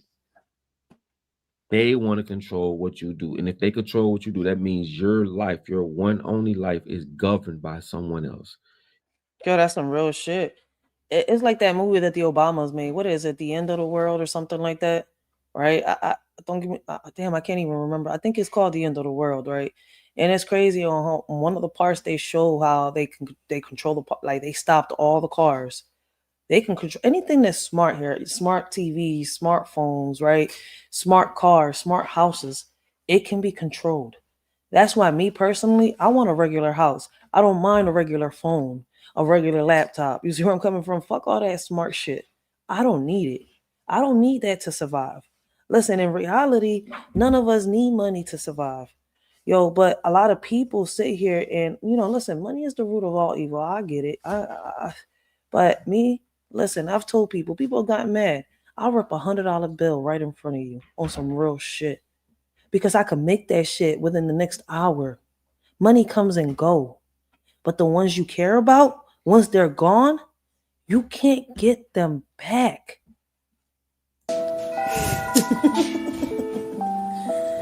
don't talk about us, only when there's a crime. Would you believe me if I was to tell you that in this world, with or without money, we're all rich, even the poor? The problem is those ahead that I'm reaching out to give a hand, and stay they leeching hands is itching, ready to see you missing. Well, thinking what to write, something inside me told me I can freestyle or I can rap. I can go with a rhythm that can make you dance. Tell you what I see on a daily, tell you everything's okay just to avoid dilemma. Or I can simply bring you something positive to the table and warn you of the ongoing problems that we're having. Instead, I have to reach out to my conscience once again as I watch the crime and the violence rise and the kids lose their innocence. Now the concept of forming a home day by day loses its essence. They don't want to hear that. Can't keep my arms crossed in front of the system. If I don't do something, I'm also part of the problem. As guilty as the one that pulls the trigger, like the person in the crowd that hits the record button on their phone to expose a lie instead of the truth for clout. They need 1,000 views. The government doesn't have a solution. The problem started when we took God out the equation. The problem ain't us celebrating. The problem is that we a nation divided when we should be a nation united and praying. That's how we live today. When problems occur, we come up with a meaning. Laugh a little, move on with no care in the world, as if it ain't even a thing in this world. If it's like this today, I don't want to see the future. Because nowadays, they'll make a meme out of a person that can't even see the day of light no more. What makes you think they care? They can't even break bread at the table. I don't know how you want to be rappers and lyricists can go on with life, living on an illusion of nothing good to write. Talking about killing someone, selling drugs with pride, until the scripts are flipped and it's someone you love dies. Right? This ain't solved by activating the National Guards and going behind bars. This is deeper, this is me and you. And they say as time pass by, we'll heal everything. Shit, you know these scars? I seen time flash by and everything. Leaving me on standby, ready to kill everything. Alone in the mirror looking at myself, say, girl, you're everything. You don't need for anything, shorty. So unless you walk a mile in my shoes, don't say anything. Just take a minute and listen so you can consume everything. Me and you are not the same, so make sure you look both ways when you cross me, and that's on everything. That's some real shit. Me and you is not the same, so make sure you look both ways when you cross me, and that's on everything. You might as well be dead. Think about it. So with that being said, start unlocking the mental change. Start thinking for yourself. And realize there's going to be a lot of people around you that's under that spell. They're not going to get it. So don't worry about them. Facts. But you're going to bump into like-minded people like myself and other people where you can connect with, okay? But you must use common sense with a lot of this shit. And I'll say this and I'm going to let y'all go. Everything around you ain't what it is. And the people that's running the world, the ones you can't see and the ones you can, they have a way different agenda than you. You have nothing to do with their agenda. The only thing they want is your energy. That's it. And how do they get it? They use different tactics. They use money.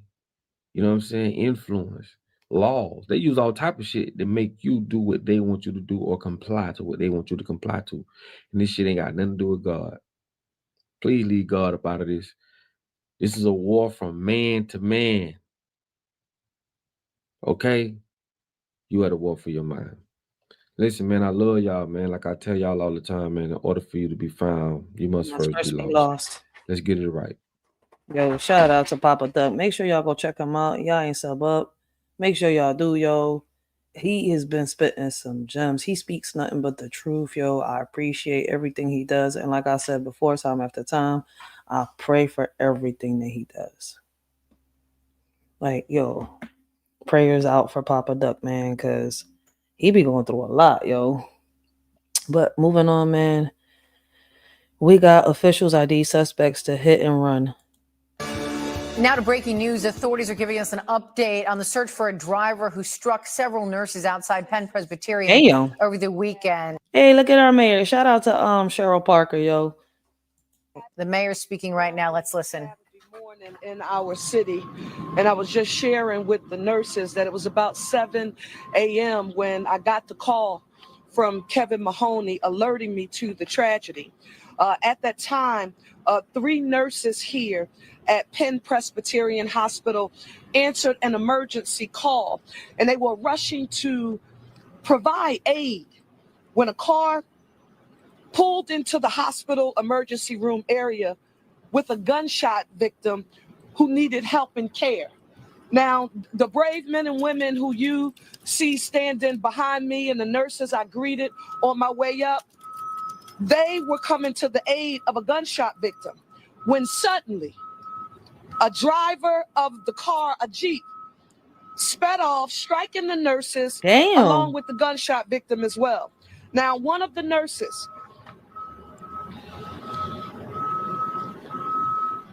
a 36-year-old man, suffered serious facial injuries, and he remains in critical condition. The other two nurses, a 37-year-old man and a 51-year-old man, suffered various injuries and are in stable condition. The gunshot victim, 28 years old, was also struck by the car, and he's being treated for all of his injuries. Now, Commissioner Bethel is going to come forward, and he's going to give you some particular updates about the case, but there are a few things that I need to share with you as mayor of this city. One, now our frontline healthcare workers, it's important for us to pay attention to this, on the scene to care for a victim of gun violence are being struck by a fleeing car. This is totally and completely unacceptable to me and to all of us here in the city of Philadelphia. It's important for me to say out loud so that Philadelphia knows. And this is... Yo, motherfuckers in Philly better chill out, because Cheryl Parker has been getting hard. Like, listen, man, I don't want to see what she's going to be doing to y'all. Like, look, motherfuckers out here that acting like, yo, the ones that be gangster, they want to be committing crimes and shit. Y'all need to really chill out. Cheryl Parker is not playing no games. I've seen her really take action. Like, yo, shout out to Cheryl Parker, man. I appreciate everything she's doing, man. For every healthcare worker here at Penn Presbyterian and every healthcare worker in the city, I see you and I hear you, and we know what valuable services you provide to us on a daily basis. And hold on 1 second. Blessings, blessings.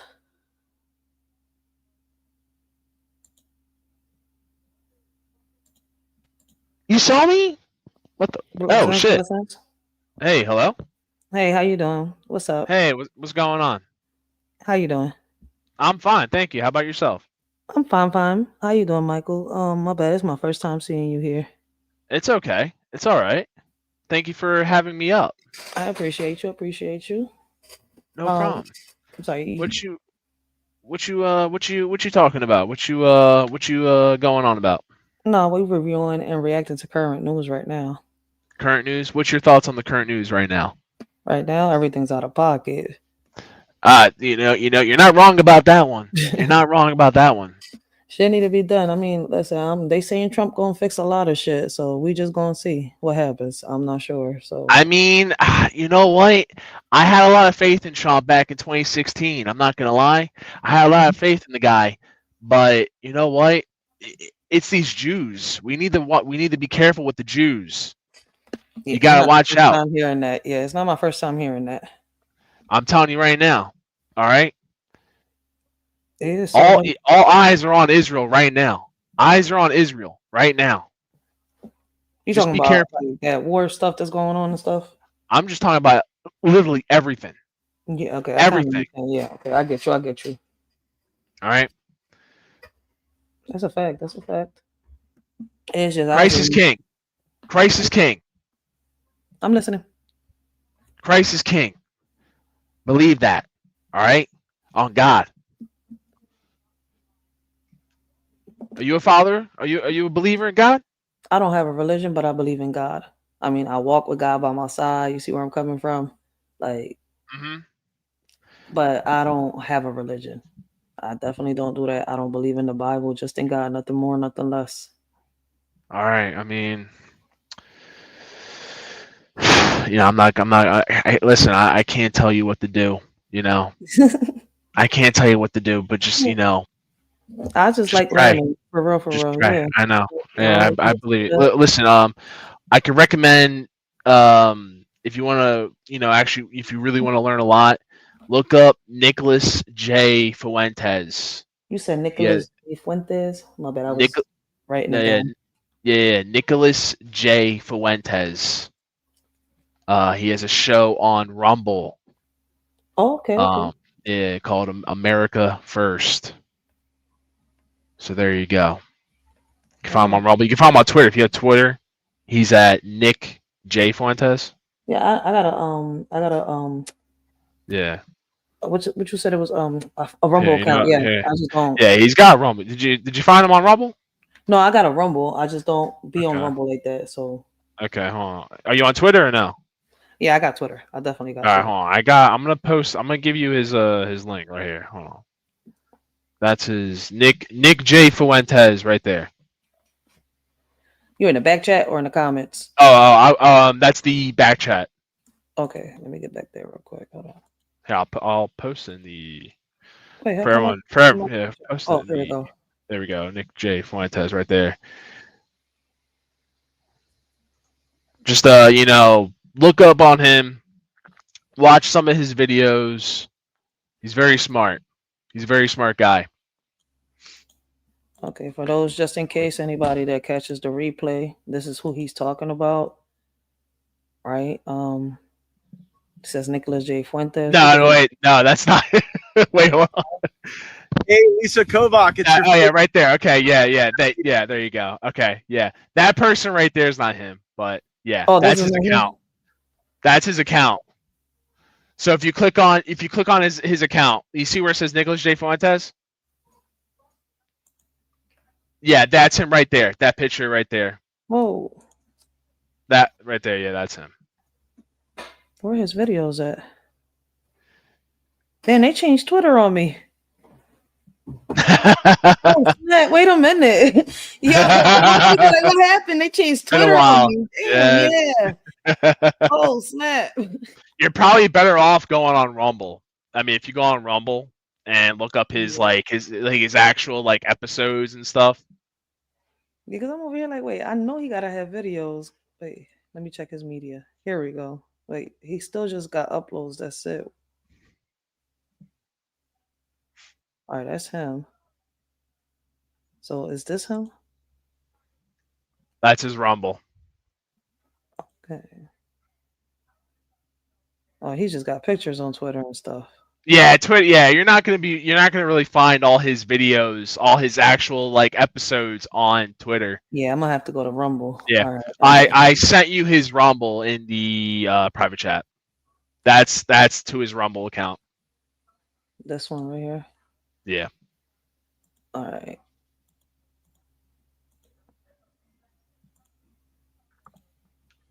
Let me see. Oh, and are these his videos? Yeah, those are his videos. He does, yeah. All right, so I told you this what happened. Says, let me see. Let's see what he's about real quick. I tried to do and 2 years. I was very critical of Trump and the movement, and I told you precisely what the problem was, which is personnel and capture by lobbyists. I told everybody this would happen. I tried to do something about it. We're not strong enough to take on Trump. Hey, yo, I'm dead. People really were skeptical, even a lot of people close to me. But you know what? This is one of the reasons why you have to watch this show, because I know, and listen, not to break my arm, patting myself on the back or anything. He's a funny guy. He is. He's a funny guy. He's very comical. Love him. I see that, yo. The difference between this show and every other show, among other differences, is one, this show has developed over time.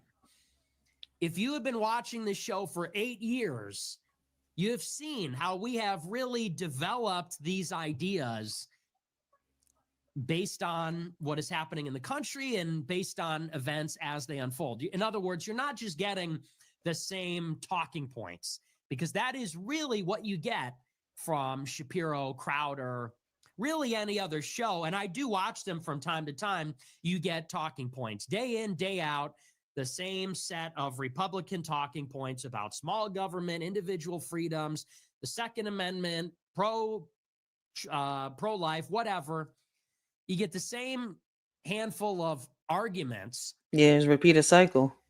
And this show is really fleshing out kind of an all-encompassing worldview. That's one.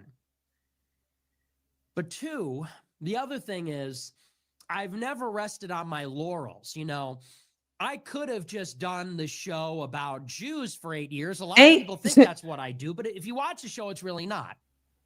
You know, there are some people, and no hate on them, but there's blessings, Uncle L. Owens and others, and they're playing the greatest hits. You know, they're talking about the JFK assassination, or they're talking about the Israel lobby in very vague terms. They're kind of relitigating like how they were responsible for the Iraq war and the blood libel and things like that. But what I did on the show and what I do on the show is it's topical and relevant. You know, we're not talking about yesterday's red pills about neocons. We're talking about today's red pills about Peter Thiel and Vance and Curtis Yarvin and this emerging national conservative skin suit operation, how they've totally hijacked the succession of Trumpism, how they are creating this intellectual framework for Trumpism in a very subversive way. You know, and not only was I vindicated on a lot of these things like white identity and race and IQ and the Jewish thing, which was really a hot cutting edge issue 10 years ago, but also, you know, I was right about the election too. So I think a lot of people was right about the election. Yo, hold on, I'm gonna leave it right there because I don't want to get a strike. It's not my wait. yeah. I just wanted y'all to see, you know, who that was, right? Who he was talking about, because I didn't even know who he was. So just in case anybody was confused, that's who he's talking about. So there you go. Go. Yeah, he's speaking he's speaking on some trending topics right there. It's basically what a lot of people is talking about. But yeah, I mean, this was expected. He speaks the truth. Nick speaks the truth. This was expected. That's why when people was like, "You're not mad, you're not gonna pick a side." No, I'm not picking a side. Like if I ever have to pick a side, I'll pick me. I'm like, you know, I'm fighting for what's right at the end of the day. So, but like this was expected. Like it's been, I don't know. I wouldn't call it a prediction. We've been warned. And people just, I don't know, they don't pay attention to, you know, what's right in front of their eyes. Yeah. All right, Rachel. I appreciate you for bringing me up. I'm going to head on out. I appreciate you. All right. No problem. You have yourself a good night. All right. The same to you. I appreciate that. All right. God bless you. The same to you. I'm going to check him out and do a reaction to him because I got to do a disclaimer since that's on Patreon. Yeah. So I appreciate you because I didn't even know he existed. So I'm definitely no problem. Yeah. Watch his videos. Thank you. I appreciate you for the support and coming up here, yo. Shout out. I gotta get your name real quick. You all McLiner. Okay, yeah, I appreciate you, man. Shout out to you, man. No problem, Rachel. You take care. You too. Thank you. Bye-bye. Yeah, shout out to him, man. It's the first time being on here. I appreciate him. Listen, I like learning. So we definitely going to be checking out Nicholas J. Fuentes, yo. He seems like he's funny as hell, but I want to make sure I got the right disclaimer because that's a Patreon video, right? There's a reason he's on Patreon. So, listen, man, we definitely going to be checking him out. So let's get back to the current news, man. I apologize for stopping the video. We're going a little back. Oh, I went too back. Was I like 5 minutes in? All right, so shout out to Cheryl Parker. Like I said, man, I'm from North Philadelphia. I don't know where the majority of you was watching me from, right? But Cheryl Parker has been doing her thing, man. And for all the people out here, you know, committing crimes and shit, listen, man, I feel sorry for you because she's serious about what the hell she's saying, man. I see you and I hear you, and we know what valuable services you provide to us on a daily basis. And it is our job to ensure that you are protected and safe while you do your jobs. And we are going to make sure that we do that. Second, let me be very clear. We are going to end this culture of lawlessness that has been plaguing our city, and it won't stand. Now, someone somewhere is saying that homicides and shootings are declining, but I want to be very clear that we have no intention on resting. If there is someone out there who believes that we are going to get weary in the midst of this fight, in this battle, and that the gun violence is not declining. That shit is escalating, man. I'm in North Philly. You tell me, listen, man, just yesterday I was doing a live and it was 3:22 in the morning and there was nothing but shootings outside. 3:22 in the morning on a Saturday. Well, yeah, on a Saturday night. Like, what the Saturday morning, my bad. I'm over here. I'm all discombobulated. See, shit. Like, it be out of pocket here in Philly, yo. Sometimes it be good. Sometimes it be, but the shootings on the weekends, that shit be getting out of pocket. It's like motherfuckers be going out, they be partying, and then they get all in their feelings, and then they just bring out the pistols. It's like nobody believes in just, bringing out the gloves if you're all emotional or some shit. Man, take that L. This motherfucker just beat you. Fuck it. But no, motherfucker get an ass whoop and they want to bring out a gun. A motherfucker, like, shit, what's up with y'all? Out here acting like y'all Don Corleone and shit. Don Corleone don't act ratchet. That nigga use a strategy. Y'all need to stop acting gangster. Y'all not gangster. You will wear us out. We stand unified with our members of our Philadelphia Police Department, all of our healthcare professionals, grassroots community-based organizations, our district attorney's office, all of the external partners who work with us and help us on a daily basis make the public health and safety of our city our #1 priority. So we will not give up. We will not give up, and we will continue to do everything that we possibly can, using every tool in the toolbox to make the public health and safety of our city. She said, using every tool in the toolbox to make this a possibility. And she's not saying this is a threat. She said this is a promise.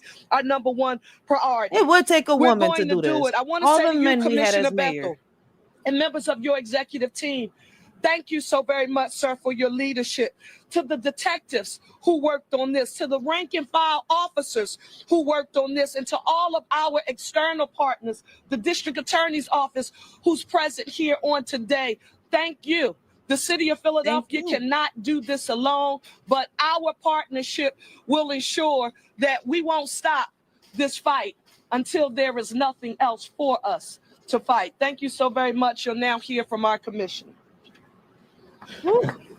Thank you, Mayor, for your words. And let me again pick up where the mayor ended. We will announce, Commissioner Venora will come up here and announce that we have approved an arrest warrant for an individual we have identified, and he will walk you through that.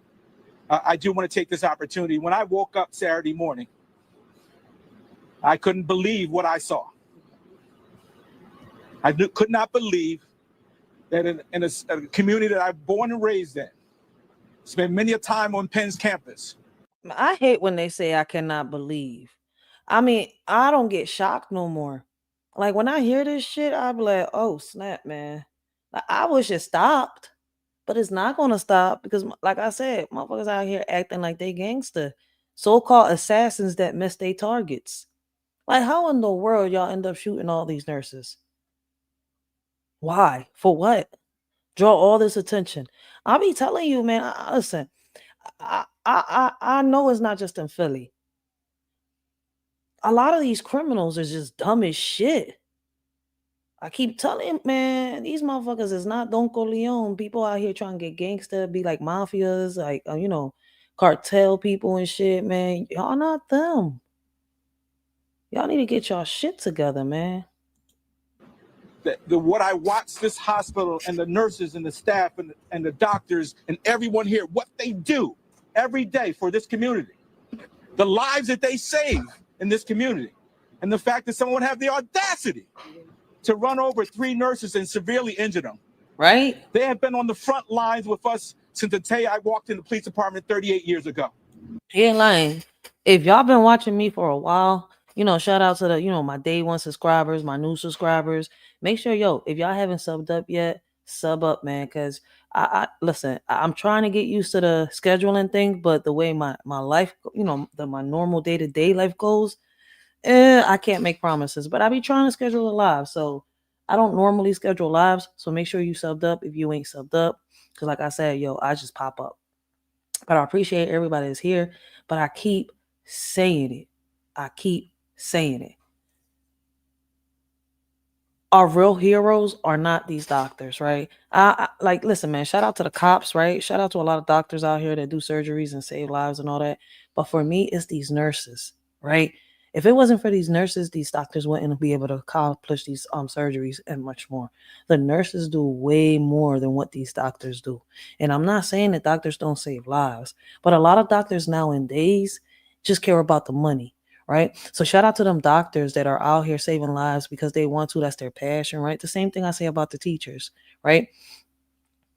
But to me, like I say, shout out to them officers out there that, risk their lives and do what they got to do. But it's too many corrupt cops out here. For me, it's the firefighters, the nurses, those people that are every day doing what they got to do for the people out here. Hey, but that's my way of thinking. That's how I see it. It's too many corrupt doctors, too many corrupt cops out here. But I'm not saying that a lot of them don't care. A lot of them do. But the real heroes, shout out to the nurses. Shout out to these firefighters that go into them blazing fires, right? They'll sit here and think twice. They don't think twice before saving a life. A cop, the majority of these cops, right? And once again, shout out to the real ones. But the majority of these cops are corrupt. And they'll sit here, shoot first, and ask questions later. Our nurses have been at the front line of supporting us and supporting this community. They take an oath to serve. They take an oath to serve. And when you watch the video that I watched today, it is shocking to see the disregard for their lives by these individuals. And so the mayor is absolutely right. We are going to be relentless in our efforts to stop this behavior. And so but I also want to say thank you. Why do I feel that there's going to be a real war on civilian versus cops here in Philly, yo? I don't know. I feel like that's coming. Like pretty soon you're going to be hearing a lot of people from Philly saying that there's been a lot of shootouts between cops and fucking civilians. I think we went through that not so long ago. And I think during the pandemic, I think it's going to happen again. Like I'm telling you, this shit is about to get serious. My FBI partners here today, Jamie Milliken from Assistant Special Agent Now, criminals better stop playing. At the FBI has been at the forefront supporting us throughout this because we all collectively, as the mayor said, collectively understood, working with our DA's office, working with our pen team, where Catherine, I know they're around here, and I see the chief here as well in the background. We didn't do this work alone. Our Crash Investigation Division, all of us recognized that this was absolutely unacceptable. And so I'm just proud and honored to be leading this police department, proud of the work that Commissioner Venor, me and him have been on the call. I think Man, I'm proud of y'all too, man, because y'all busted down not so long ago. One of the, biggest, human trafficking. Y'all had one of the biggest human trafficking busts here in North Philly. Just like a few weeks ago, and nobody's talking about it. Like, I think I got on the live and I spoke on it a little bit, but I gotta give them a shout out for that, because they really, really, really sat here and caught all the motherfuckers, And I think the investigation is still going. Every other hour, trying to figure out where are we on this job. And so, again, to the nurses who are here today and the medical staff that are here, I want to let you know we appreciate everything you do. For those of y'all wondering, yes, I got mixed emotions when it comes to cops. You do matters. Your work matters. As I say, the police department's work matters. And I just want to say thank you. And because here's the thing, ladies and gentlemen, when that happened, you know what these men and women did? They continued to treat the shooting victim, and he survived, at the same time treating theirs. That is the core of who they are, and that's the core of what we will respect. And we will ensure that this never happens again to the men and women who serve along the front lines with us. I'll stop here and I'll turn it over to Commissioner Frank Venor. But when I do that, I want to personally thank him. Man, I'm gonna leave that right there. This is an 11-minute video long. This is an 11-minute video. Like, people in Philly better chill out. Cheryl Parker ain't fucking playing around, man. She is doing what she's got to do. It's crazy. Out of all the mayors that we've had so many men mayors, right? It took a woman to get, start getting Philly straightened the fuck out. We're not straightened out yet. But it really took a woman to start, doing what had to be done. Like, what the heck were all these other male mayors doing, like, when they was in office? Like, was they just playing around? Because within the time of her being in office, she's already passed 3 damn bills. Like, yo, man, shout out to Cheryl Parker, once again.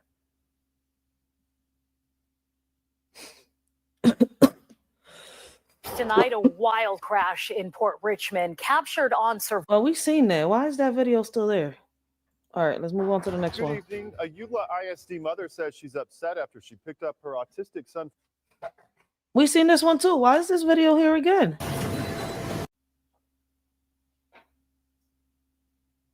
All right. Damn, that shit was crazy. All right, so I forgot to delete them videos out of there, yo. All right, so we got a woman accused of stabbing 3-year-old to death, forced to court to face charges. What? Wait, am I reading this right? Woman accused of stabbing 3-year-old to death, forced to court to face. All right, let's watch this. The title is all discombobulated too. Shit. Today's not my day, huh? Damn, her titties dragging? Why her titties all the way down to her hips?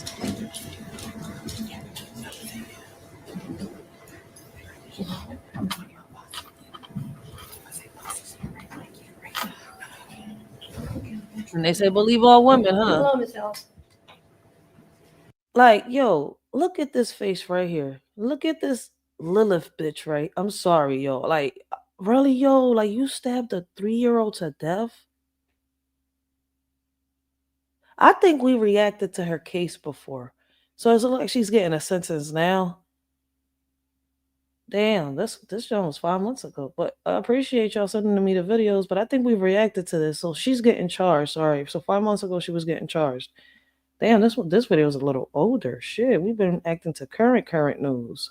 Shit. All right, let's continue. Let's see what happened. I didn't know she got arrested. But I think I've heard of this. I'm not sure. Do you have an attorney? You do? I can't even hear her Do talk. you have the money or means to hire an attorney? Why she And you whispering? received your indictment. Okay. Have you read it? You have not read it. Okay. We have a copy here. You can read it. You don't want to read it. Are you willing to accept that the public defender has read it to you? Yo, I just can't help. Like, why the fuck is her titty sitting on her stomach? Like, I know she got a bra. I wish one of them in there would give her a bra. Shit, she's like a 35Z. I'm sorry. 38, my bad. You asked her not to. 40, Well, but right? she did read it to you, number correct? on bras. She didn't Like read a it. 40Z. Okay, well, we can read it in open court. Look at her. Yo, we building caskets up in this bitch. Okay. Yo, It's a 10-count she's evil. indictment. Count 1 alleges that on or about June She's in 3rd, charge for stabbing a 2024, 3-year-old. the defendant did purposely and with prior calculation and design cause the death of JW 10/29/2020. The state of Ohio reserves the right to seek a superseding indictment containing the appropriate 2929.04A aggravating circumstances specifications. And so you understand that means the state is reserving its right to add a death penalty specification. Count 2 alleges that on or about June 3rd, 2024, that the defendant did purposely cause the death of JW 10/29/2020. Count 3 alleges that on or about June 3rd, 2024, I'm gonna punch her the through the defendant screen. did cause the death of JW, date of birth Only 10/29/2020, that as a proximate result of the offender committing or attempting to commit an offense of violence that is a felony of the first or second degree, to wit, felonious assault, Ohio Revised Code Section Yo, I swear to 2903.11A1, God. and/or endangering children in violation of Ohio Revised Code Section 29. If this was the woman that sat here and was the reason that your child is not alive today, and you saw her smirking in court, what would you do? Right now, I'm in fantasy land. I'm in fairy tale world. I'm building caskets right now. Yo, man, hashtag we building caskets up in this. Yo, she don't deserve. Yo, jail's a reward for this lady. But then my baby pops the other day said that, you know what? Death is even sweeter. How, boy, you see where my head going? I think, right, let's continue, man, because I'm over here looking for ways on how to, boy, 19.22B2. I'm building way more Count than 4 caskets alleges now. that on or about June 3rd, 2024, the defendant did knowingly cause serious physical harm to JW on date of birth 10/29/2020. Count 5 alleges that on or about June 3rd, 2024, the defendant did torture or cruelly abuse JW, date of birth 10/29/2020, a child under 18 years of age, and furthermore, the violation resulted in serious physical harm to JW, date of birth 10/29/2020. Count 6 alleges that on or about June 3rd, 2024, the defendant did attempt to purposely cause the death of Margot Wood. Count 7 alleges that on or about June 3rd, 2024, the defendant did So we attempt got to cause the death of Margot Wood Baby. as a Amanda's in proximate the result building. of the offender committing or attempting to commit an offense of violence that is a felony of the first or second degree, to wit, felonious assault, Ohio Revised Code Section 2901.11A1. Count 8 alleges that on or about June 3rd, 2024, the defendant did knowingly cause serious physical harm to Margot Wood. Count 9 alleges that on or about June 3rd, 2024, the defendant did, knowing that an official proceeding or investigation was in progress or was about to be or Yo, I can't. I just want to, I'm telling you, man, if I had the ability to put my hand through the screen, I wish this was alive right now. I wish I had a superpower. My hand can go right through the screen and just, pimp slap the hoe and just throw her into a casket. likely to be instituted, alter, destroy, conceal, or remove any record, document, or thing with the purpose to impair its value or availability as evidence in such proceeding or investigation. Count 10 alleges that on or about June 3rd, 2024, the defendant did with purpose to deprive the owner, Volunteers of America store, of property or services, to wit, knives, knowingly obtain or exert control over either the property or services without the consent of the owner or the person authorized to give consent. I have now read the indictment to you. Do you wish to enter a plea of not guilty? Sí. Pardon me? Sí. What's same mean? Yes or no? Yes. Okay. I understand the victims are represented and they want to make a comment before I set bond. Is that true? Yes, Your Honor. Okay.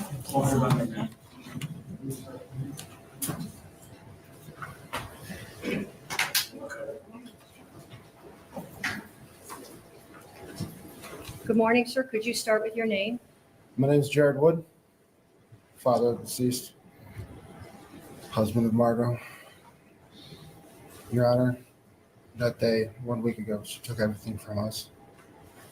There's nothing that could ever replace my son or anything that my wife and I, or even our other kids, are going through. It's horrendous.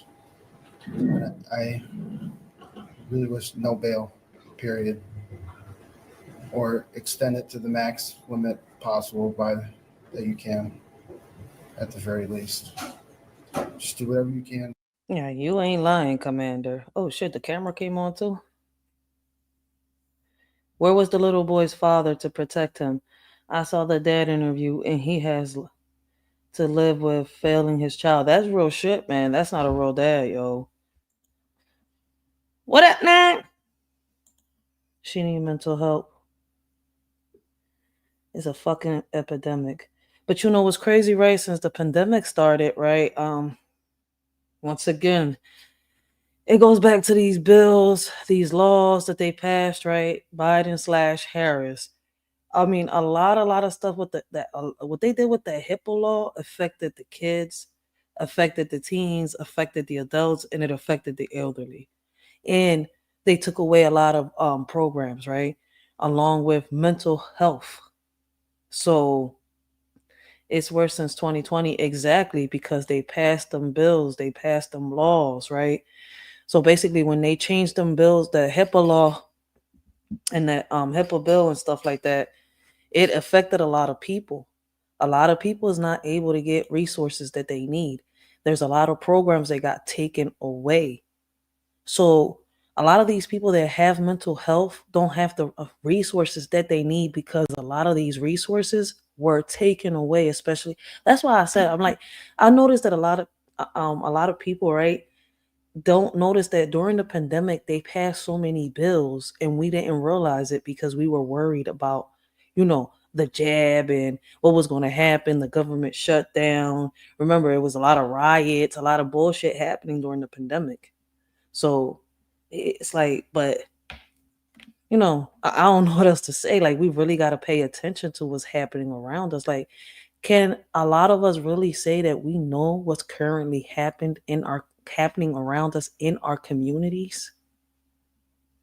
I mean, a lot of people don't even know what's happening around them in their own community, for real. And that's because they choose not to pay attention. Shout out to Commander, yo. Commander be having some great talking points, yo. Break my heart. Yeah, man. All this shit is heartbreaking, man. We're at a spiritual war right now, man. Keep this monster behind bars. Thank you, sir. Is there anything else you would like to say?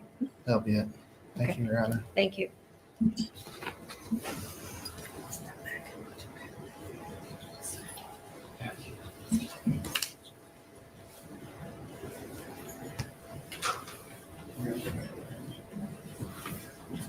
Is there anything else before I pronounce bond? Your Honor, we would just ask that you consider assigning the public defender's office, recognizing this is not our number. We did represent her at the first appearance unit. I did meet with her on Friday. We have had contact with her family and begun working on the case. Thank you, Your Honor. When the original bond was set out of Muni Court, the bond was set at $1 million, and it was before the passing of one of the alleged victims. I do not believe that bond is appropriate given the change in circumstances and the allegations that are contained in this indictment. Bond is set at $5 million, cash, surety, or bail at $5 million. GPS, no She ain't got contact that. with any surviving Yeah, I ain't got victim's that. family. I DNA wouldn't want to be order. fucking going Judges for right John now. Shit, Russo, I ain't got bread to pre-trial get me June out. 17th at 9 $5 million. I'll sign counsel. Thank you, Your Honor. Thank you, Your Honor. All right, so they gonna sentence her ass. Hopefully they do, yo. Like, listen, Commander ain't lying. It's a pandemic of people, suffering from mental health and not being able to get the resources that they need, right? Hopefully, a lot of that could get changed. But like, listen, man, there's only one way that we could change that, fix it a little bit. And it's if we, hit the legislators. The people are focused on the president. Like, man, the president is federal, has to do with the government. All this stuff that we want to do, like the women's rights and all that stuff, we have to focus. Legislator, it's all local, all of it. Y'all want to make a change, want to make a difference? Hit them legislators, demand what is needed, but not ratchetly. You see where I'm coming from? Don't be in there all hood, man. Some people be out of pocket when they be demanding certain shit, and it's not starting no riots either, man. We got a woman. All right, moving on to other news, right? We got a woman killed outside of Philly Elementary School after driver accidentally put vehicle in reverse.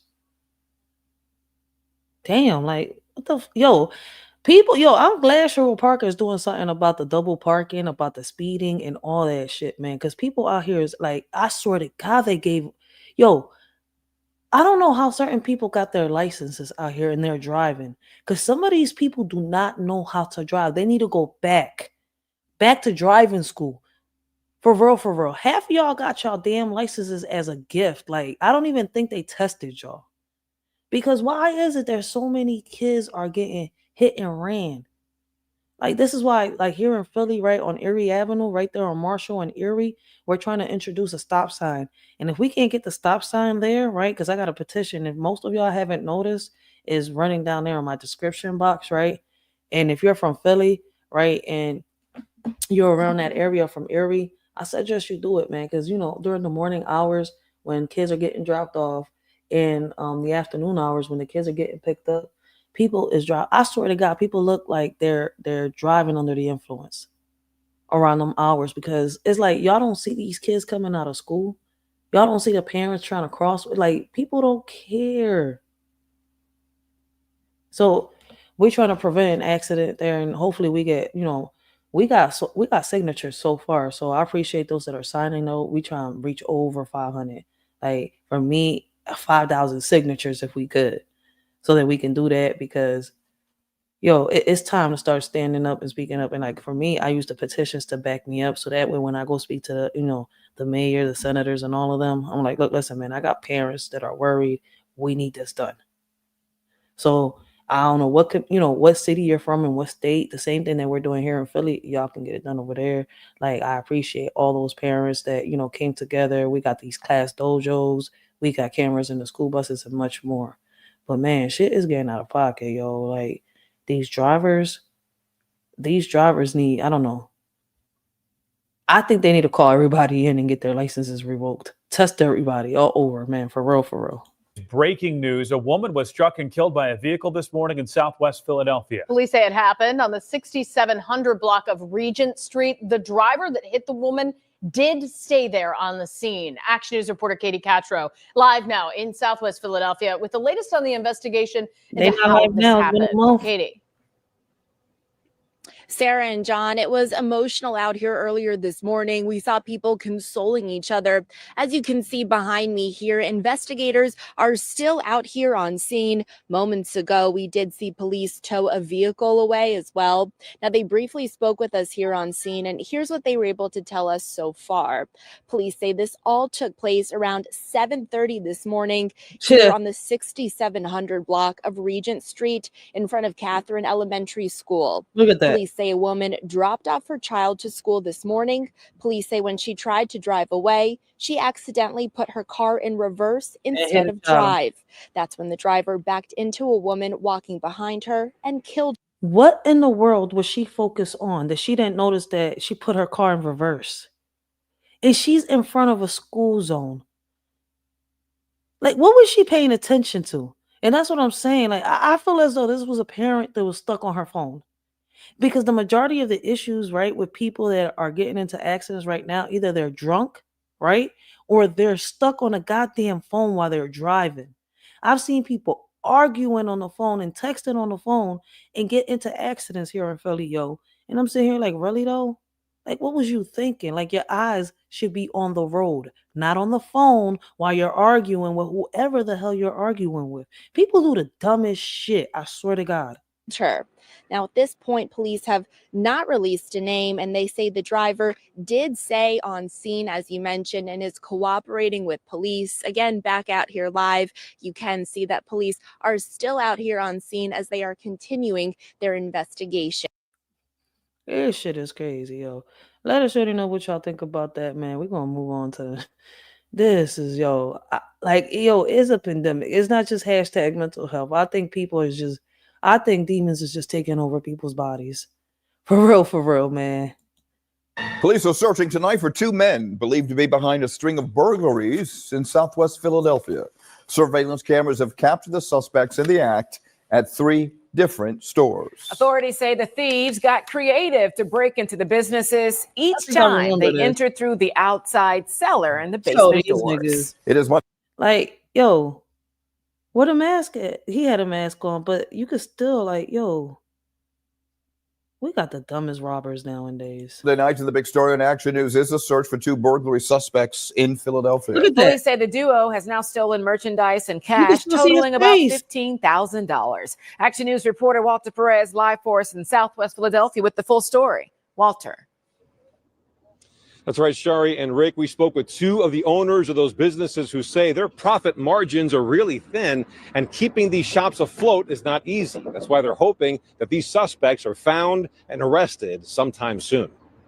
In each case, investigators say the method of operation is the same as you can see in the surveillance video. The 2 thieves popped the lock to the Bilco doors leading to the basement of the shop where they collect as much merchandise and cash In front as of they can carry. cameras, though. Omni Terrero's parents own the Poppy store at the corner of 66th and Poppy Buist, store. which was I'm dead. targeted a bit more than a week ago. They block the cameras with mustard, take hats, pampers, also diapers.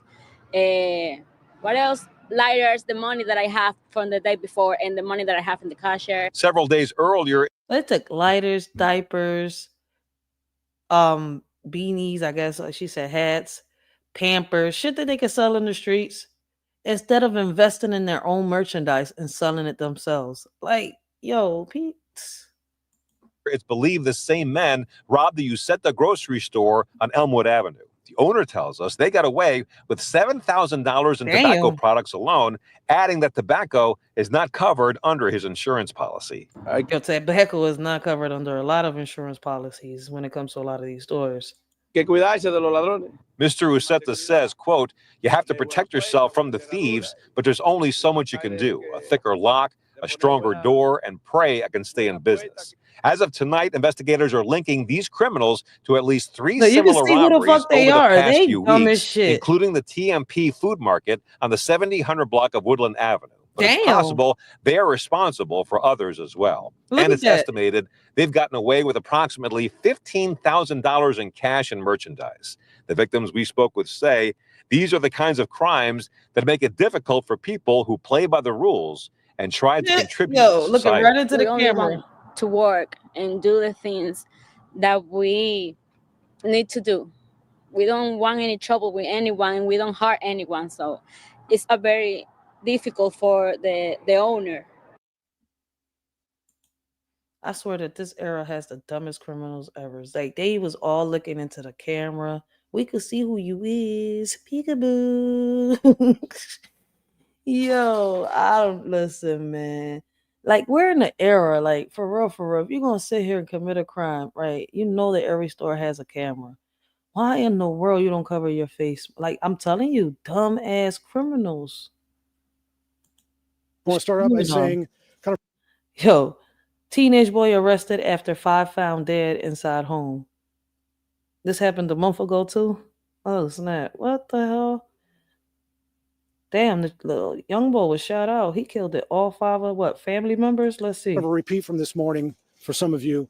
The information that I have right now is it's good. It's general. It's preliminary because this investigation is still in its early stages, even though we're hours into this. The information I give out or have given out could change at any time. We want to update it as possible, but things can change day to day, hour to hour, potentially. So with that, let me tell you what happened this morning. King County Sheriff's Office received a few phone calls this morning, 911 calls, about some kind of disturbance with gunfire at a residential house behind us, the 7700 block of Lake Alice Road. On the way out here, so deputies from all over the north part of King County came out here from Sammamish, Snoqualmie Pass, as far as Redmond Ridge, all rushed out here at this call. En route, we learned that there was a neighbor who had medical experience who was providing aid to an injured individual. Can y'all hear him? Who had been shot. If anybody in the chat, surviving. y'all hear him put when a 1? Deputies got here, they discovered sort of a chaotic scene. But what they did when they entered the property is they immediately took one young male, teenage male, into custody. They discovered that there was, in fact, one injured teenager. That teenager was given medical attention and was quickly transported to Harborview Medical Center. When deputies entered the residence and property itself, the whole time? They discovered. All right. I appreciate this video, but I cannot understand what this officer is really saying. And it's going to be him talking the whole time. I'm about to look up for the video myself. So I guess it's a teenage boy arrested after 5 found dead inside home. Yeah, I'm definitely going to look for the video myself. And I think we'll play it on the next live of Current News, right? Because I can't really hear him. Like, he sounds muffled on my headphones. So let's go on to the next video, which says is Mexican cartels green light members. Damn, I wanted to hear what he was saying about the 5 dead in the house. Shit. I'm about to look up for the video though. All right, right now, over 2,000 migrants. Shit, you can hear the big difference. Mexican cartels, green light members shooting border agents report. Damn.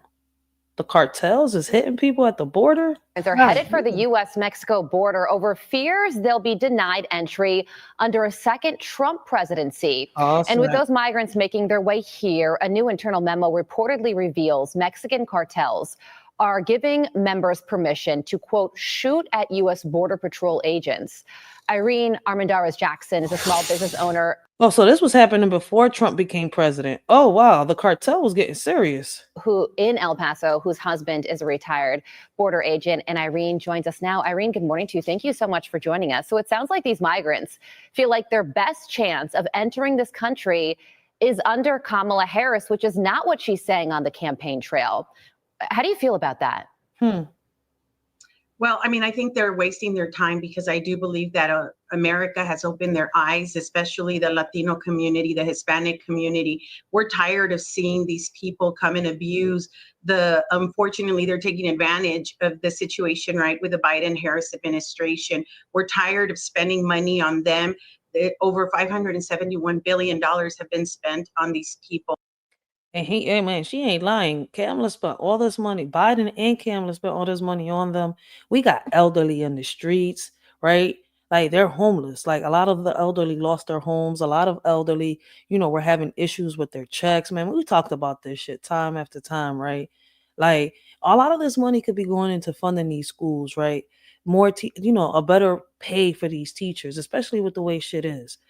I mean, a lot of these teachers, man, shout out to these real teachers out here because a lot of them, I'm not going to sit here and lie, they go out of pocket to get a lot of supplies for their students. And I've seen that shit personally. So I give a shout out to these teachers out here that go out their way, man. But all this money that was being sent over there to help the migrants and all that stuff come through the border, blah, blah, blah, man, could have been, used for what's needed here in America. But maybe I'm wrong. That's just, that's my way of seeing it, my way of thinking, my opinion. My parents immigrated to the United States legally. The Democrats keep talking about how our system is broken. Then answer me this question. How is it that millions of people have followed the process and now are legally here, including not only my parents, but my brother-in-law who actually joined the military and received his citizenship when he was in Iran? Facts. A lot of people have done this the right way. What is the problem with doing it the right way? What's the problem? There's so many. That's like Kamala really fucked up because so many people are still in the waiting list, right? To get their visa, their working papers and stuff like that. But the migrants that came in, undocumented and everything, they get SSI, they get welfare, they get Section 8, they get housing. You know that here in Philly, there are people still waiting 10, 15 years waiting for them to get a Section 8 house or a housing house. They're still in the list. But yet they came in illegally and they get housing right away. And what's crazy is the new houses, the ones they were building for the ones that were on the list. So these people coming, I think they're just wasting their time because when Trump wins, they're going to be deported. Do you think that this new news, Irene, about this group of 2,000 migrants that are trying to get here under Biden-Harris, do you think that it could impact how people vote? Oh, absolutely. I think the Democrats have done a great job of campaigning for the Trump administration because, like I said, especially the Hispanics here on the border, many of them who are immigrants themselves, legal immigrants, are tired of seeing this all the time in the news. Not only do we see it in the news, but we see it at every corner where they're begging for money because not all of them leave El Paso. Now, I do want to say that we've been warning America for over 5 years, letting them know that this was going to happen. Not only that they were going to go into the interior of the United States, but that we were going to see crimes being committed against Americans. And we've seen this recently, especially with the murders of at least 3 women. I mean, the violence is getting hectic. I hear, shout out to Nate the Great podcast. If you haven't checked him out, make sure y'all do. He speaks a lot about, what's happening over there in New York. He's from New York. So, I mean, listen, man, I forgot what part of New York, but he's from New York. But he talks a lot about this, and I know that it's happening heavy over there. I think they say that it's happening heavy on Chicago and Cali. These are the places that they're, migrating to. So the places they've migrated to are the places that the violence is escalating and getting worse, allegedly, right? And I gotta say allegedly, right? So, they here. Do y'all think that Trump will be able to do something about it? Will he do something about it? I mean, if we remember when Trump was in office the last time, do y'all think anything will be different this time? They certainly have, and their families will be forever impacted as a result of that. So there's this other issue, major issue here that I want to talk to you about. We're learning that the El Paso sector sent out a memo to its border agents, alerting them to the fact that cartel members have been given the green light to shoot and kill Border Patrol agents. U.S. law enforcement used to be considered off limits, but that has changed. This isn't a report or speculation. This memo is coming from inside Border Patrol itself. So what do you think about that? Well, I think this shows Americans that Border Patrol has a very dangerous job. You know, my husband being in the Border Patrol for over 24 years, we were actually married, and we had our 2 daughters when my husband went through the most rigorous academy in the federal agencies. And so, of course, this shows America that it is a very dangerous job. And I want to warn Americans that there is a documentary coming out where it portrays Border Patrol agents very negatively. And for all the Border Patrol spouses, men and women, I want you to know that you're not alone. We need to make sure that America understands that this is unacceptable. Of course, that they're going to give orders to shoot Border Patrol agents. There's no consequences. We have a lame duck government that is not going to do anything about it. If they shoot and kill a Border Patrol agent, I can guarantee you that the Biden and Harris administration are not going to do anything. How do I know that? It's because we still have Americans that are missing in Gaza, and this government has done nothing to rescue them. So why would they stand for our Border Patrol agents? Yeah, and Donald Trump says that a military response needs to be on the Border Patrol as because of this memo and this escalation. Irene Armendariz-Jackson, thank you so much for joining us. I don't know what's going to happen. I mean, it's Trump. No, it's not going to happen until January, right? Let's see what happens. Let us shorty know what y'all think. I mean, shit. They've been said it. The president of Mexico said that if, any migrant went back, they wasn't going to let them come in. Honduras said the same thing. I mean, a lot of places where the migrants were coming from said they wasn't going to accept any migrant coming back. If they came back, they was going to, I think, execute them. Shit. So, I mean, this is about to go down if something does happen. Well, good afternoon. Thanks, everybody, for coming. So we got a PA Attorney General announces arrest in Philly. Oh, here we go. The PA Attorney. This was a month ago. Oh, this is what I was talking about. Yep, this is what I came on live a little while ago talking about how they had the human trafficking here. So this PA attorney is going to talk about it. I appreciate whoever sent me this video. Shit, shout out to y'all. We're here this afternoon to announce multiple arrests that have been made by the Office of Attorney General regarding a human trafficking ring here in Philadelphia. And before I get into those details, I just want to start by acknowledging and thanking some of the individuals that are up here today with me. I have Executive Deputy Attorney General Michelle Walsh, Chief Deputy Attorney General Heather Castellino, who is the chief in charge of our human trafficking section, Deputy Attorney General Eric Olson, and Deputy Attorney General Helen Park to my left. Also with me today is Pennsylvania State Police Brendan Corby and Sergeant Jonathan Pipes. I thank them for their hard work and efforts in this very complex case that I'm about to talk about. Secondly, I'd like to thank the grand jurors who keep the camera worked so still, hard on dude. this case. This was a grand jury investigation, and they spent a lot of time listening to difficult evidence, weighing it, considering it, reviewing it, and ultimately returning the charges that we have here today. And finally, I'd like to thank all the sexual abuse survivors who come forward, who tell their stories. Facts. Those are the ones that make our communities safer by speaking their truth. And she's not lying. Every person that has survived, whether, was molestation, sexual abuse, whichever type of, abuse it was, right? Shout out to the ones that come out and speak on their story to bring awareness, because it's true. When we bring awareness to these type, to what has happened to us, how we've survived, how we overcome what was happening to us, it helps other people out. And I think that it's messed up that we live in an era where a lot of people end up bashing people for, speaking on their story, for bringing awareness to what happened to them and how others can overcome something similar to what they went through. So she is not wrong. All the survivors that speak up are really heroes, are superheroes with a how can I say, with an invisible cape. Real shit. And this wouldn't be possible without them.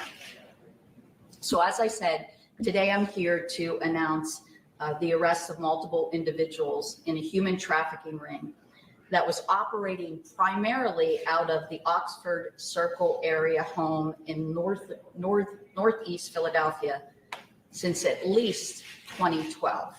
The alleged leader of this trafficking ring. So they was getting away with human trafficking since 2012. We're in 2024 and they just got caught. Yo, they need to throw away the key. Who was arrested on Friday, October 18th, is 52-year-old October Terrence 18th. Jones. That's when it happened. Okay. Jones is I knew I talked about it a few weeks ago. And chief deputy, so to speak, for his illegal enterprise was also charged and arrested 54-year-old Thomas Riley. Mr. Jones is facing numerous charges, including felony counts of trafficking in individuals, corrupt organizations, criminal conspiracy, involuntary servitude, and aggravated assault. Damn. Mr. Riley is facing similar charges. Also charged and arrested were several individuals who acted as drivers for this organization. Oh, wow. Driving exploited young women from multiple locations for dates, or more appropriate, to use the bodies of these women for their own profit. And again, The traffickers. also Okay. notably, today we are announcing the arrest of 16 commercial sex buyers, formerly known as Johns, which are historically undercharged. The charges and arrests follow a presentment from an investigating grand jury that heard and considered all the evidence over months. And for all of you, we do have copies of the presentment for you that are available. And before I discuss the specific conduct that is involved in this, I want to reinforce this office's longstanding commitment to fighting human trafficking. These are crimes that all of you know often occur in the dark. They involve victims who typically do not have the strong support systems or the community support.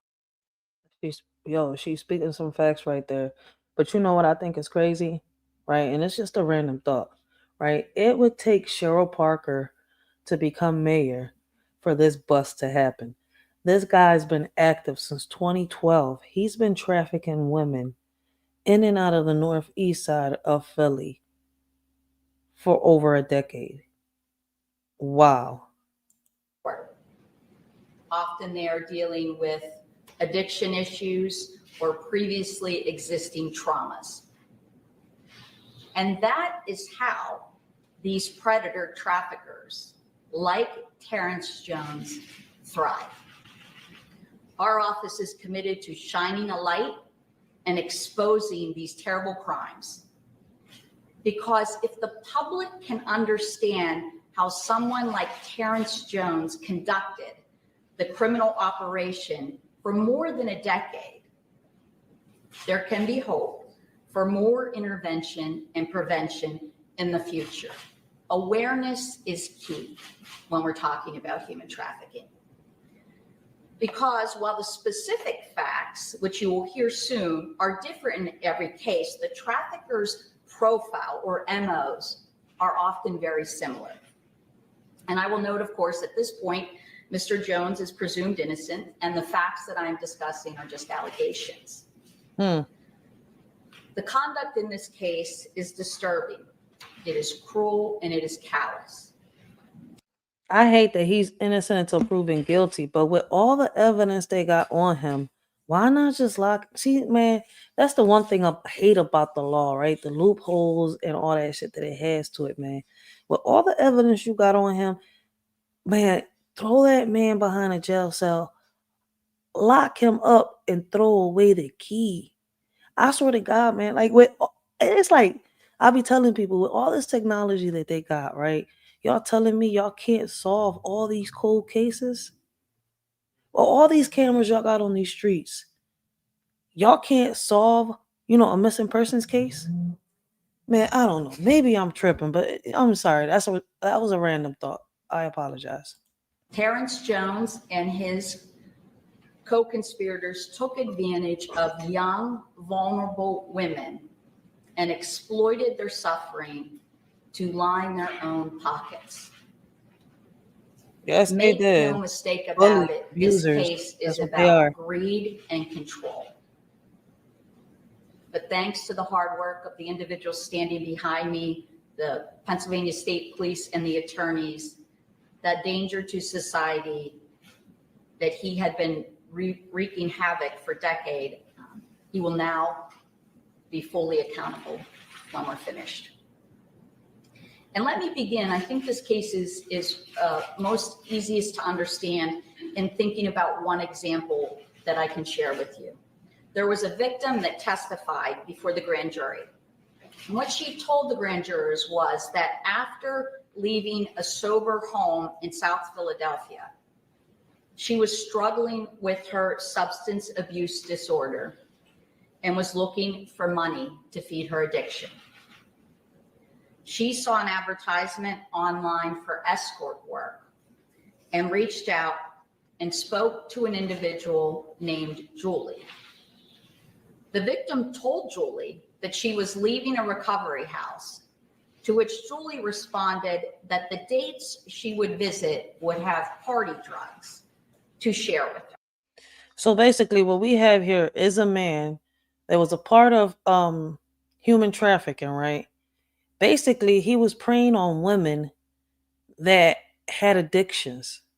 Man, listen, man, I really wish that we could help, the addicts out here, right? The people with mental health and much more. The crazy part is, right, in order to help these people, it has to come within them, right? It's like I tell people, you want change, it has to come in within you. Like you want to make a difference, it has to come in within you. Like you're the only one that can make a change, the only one that can make a difference, right? It's like in order for you to love somebody else, you have to love yourself. You can't love nobody else if you don't know how to love yourself.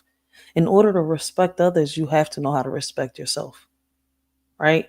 So we have a man here that for over a decade preyed on women that had addictions, just to fill his pockets up.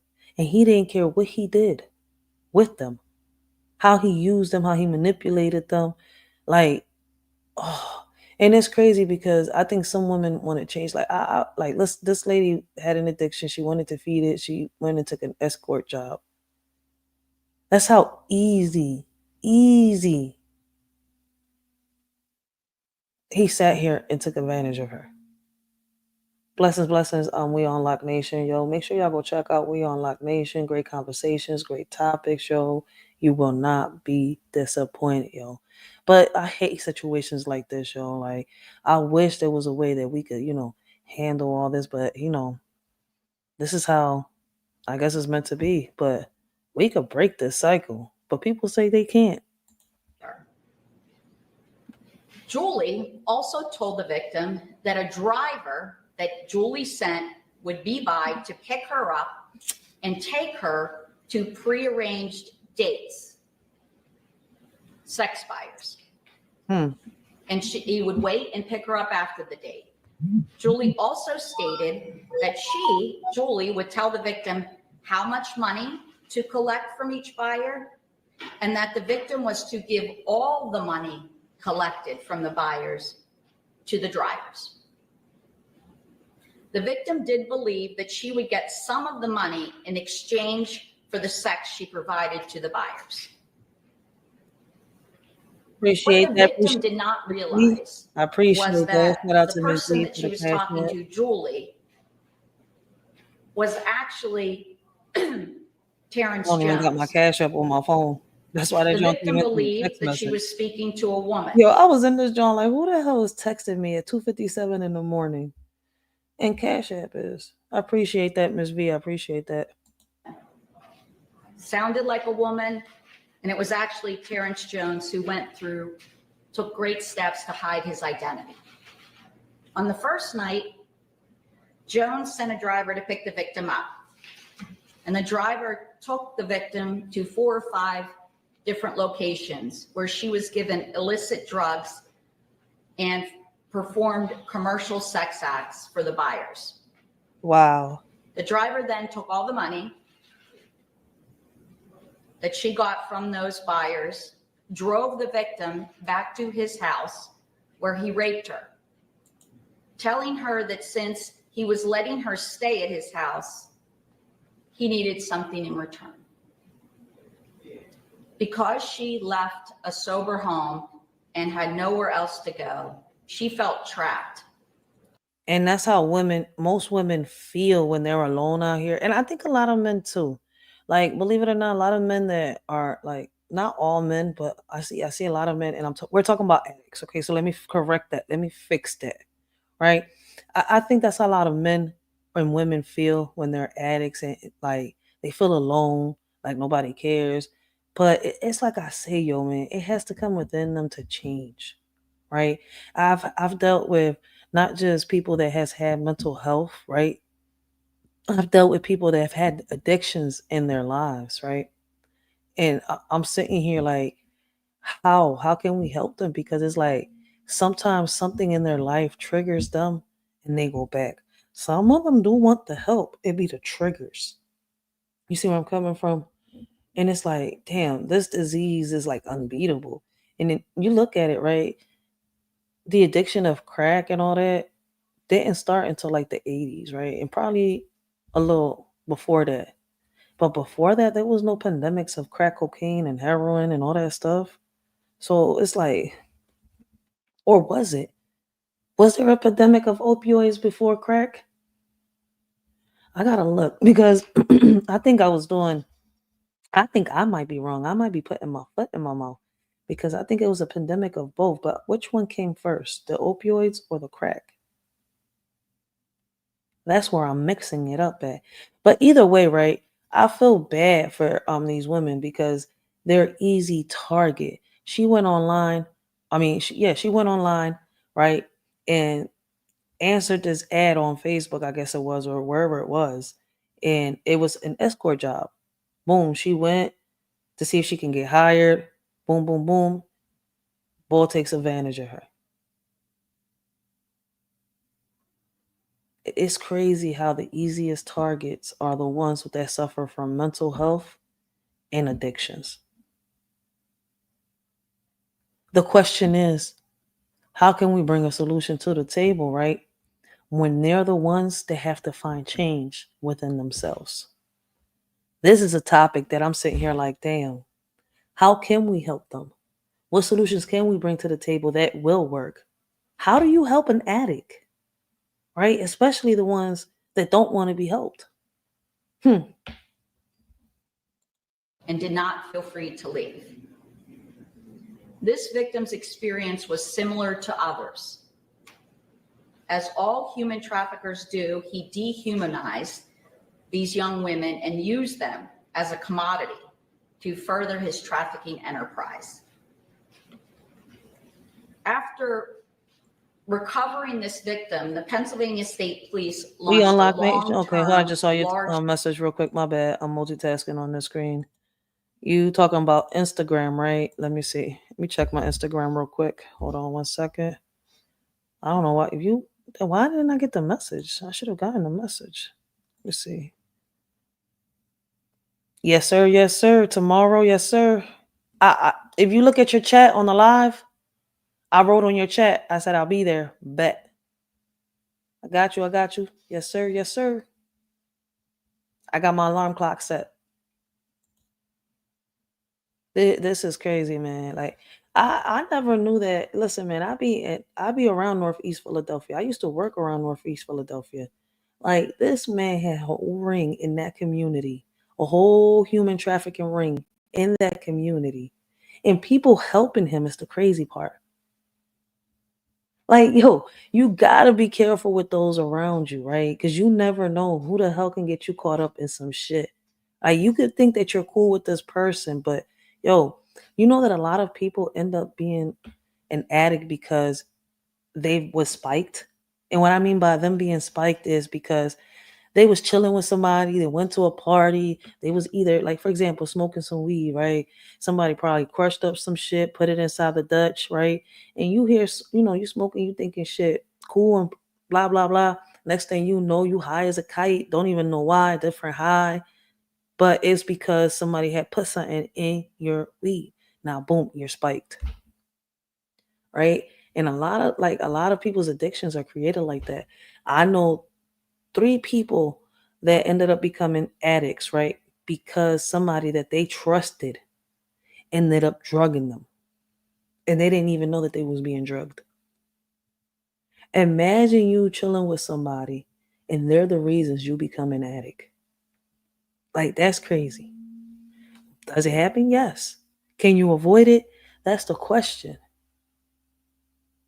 That's the question right there. How do we get to the root of that problem? Right? Because a lot of people around you say they listen, man, all those that ride with you are not for you.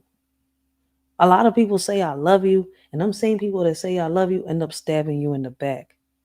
Like, I'm telling you, man, this man was getting away with this for over a decade in the community that he was taking these women from. That's where he was living at. Like, he took advantage of these women so easy because of their addiction. Man, y'all got to keep an eye out on your loved ones, man, because you can't even trust the people in your own village.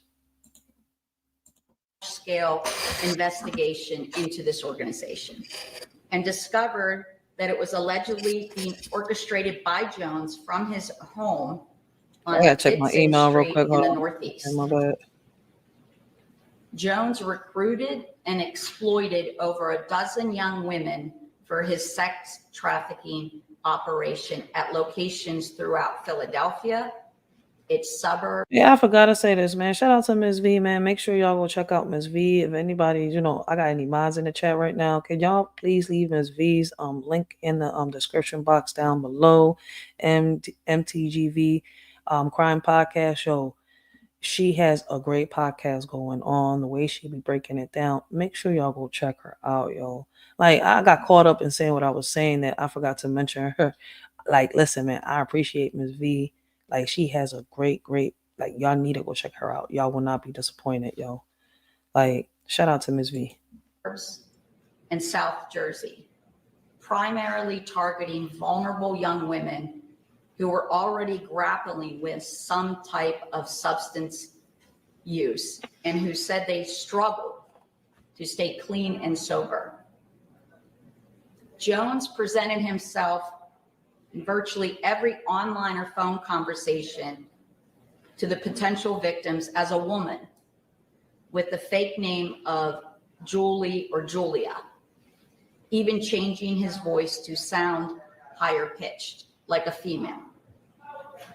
Yo, this man went that far. Close associates, no one knew Julie's true identity. By presenting himself as a woman, coupled with the victim's inability to make informed decisions while intoxicated, Jones was able to lure and trap easily manipulated women into his scheme and to make money using their bodies for sex. Jones marketed his business online to potential clients with names like Girlfriends or GFE, short for Girlfriends Experience. In addition to the drivers in the organization sometimes raping the victims, as you heard about earlier, the grand jury also learned that Jones would force himself on women as part of the interview process to join the GFE agency. Via phone, Julie would advise a new victim that she was going to the home of a long-time buyer who had already paid for a date. And a driver would transport the women to Jones's home, where he would sexually assault them, what he called auditioning them or breaking them in. Afterwards, Jones would then call the victims, pretending to be Julie, and would text them asking how the date had gone, still going to great lengths to conceal his identity and make the victims think they were working for an agency run by a woman. Jones would also use one victim to ensnare others, and even recruited his own daughter to work for this organization. And she's also been charged. Oh, wow. To ensure that these victims would return to keep working for him and his agency, he exploited their addictions by providing them with drugs, confident that he could keep them literally under his influence. And because a trafficking business cannot exist without demand, I also want to emphasize the point I made earlier about the fact that this presentment charges 16 commercial sex buyers. The demand for commercial 16 sex drives and motivates predators like Terrence Jones to exploit women's bodies for their own greed. Wow. People who are willing to pay other people, and let's say what it is more often than not, men paying other men to use the bodies of young. Yeah, but just earlier she was saying that they was, they were taking it like they was graping the women. The help wasn't like, come on, man. One thing is paying for it and she's willingly giving it to you, but another thing is you taking it and then thinking that money is gonna make up for what you just did. Like people sick in the head, I swear to God. Women, vulnerable women and girls, for their own benefit, is what leads to the crime of human trafficking. Facts. We have made it a point to charge the buyers in this case because to end human trafficking, we must reduce the demand. One way to do that is to deter potential buyers from engaging in this unlawful activity. While we are gratified to have been able to bring charges in this case, our office continues to uncover more and more of these operations. Every day, there are violent predators taking advantage of people across the Commonwealth. And while human trafficking, unfortunately, Facts, we on Lock Nation. It's like a business. I mean, it is a business, but it ain't a business for us. I feel as though this is something that needs to be stopped. The question is how. Can it be stopped? Maybe. Like, this shit is, I don't think it should be a business. Like, I think in certain countries, I think this is, no, is it legal? No, it's not even, but you know what? Like, crazy is, it's crazy. Right, because isn't porn legal? They sell porn, but it's supposed to be kind of illegal. Like, yo, this is so confusing. Like, boy, it should just be illegal everywhere. Completely, like. is not uncommon. Business or not. Each one of these cases in its own horror story is its own horror story for these victims. Their trauma is very real. Yes, the it is. devastation will be long lasting. I am proud of the work of the state police and our attorneys, but this is not the day of celebration. Due to Mr. Jones' actions, these victims are left to pick up their pieces to try and rebuild their lives. As all trafficking predators do, he made these women feel worthless. He controlled them, manipulated them, in a way, programmed them to feel. That's because he chose easy victims. They were easy to manipulate because they were addicts. For real, for real. That's why it was so easy for him to manipulate them and do what he wanted with them. Like, oh man, if only there was a cure for this, yo, for real. Like, but yeah, this is what's happening in Philadelphia, y'all, man. So I think this is still pending. I'm not sure if they still finding people, but I'm definitely, give y'all an update to this. Like, shit is getting crazy out here, man. Hopefully they bury him for real, for real. And So we gonna move along, man. Let us surely know what y'all think. Leave your comments down below. Leave your comments in the chat for those that are in there. How y'all feel? Y'all think there's a solution for this? Like, hey, I would love to hear y'all perspectives on this, man. But this happens everywhere. Can it be stopped? Could we get to the root of the problem? I mean, we know what the root of the problem is. It's a fucking business for a lot of people. Shit. All right. Next.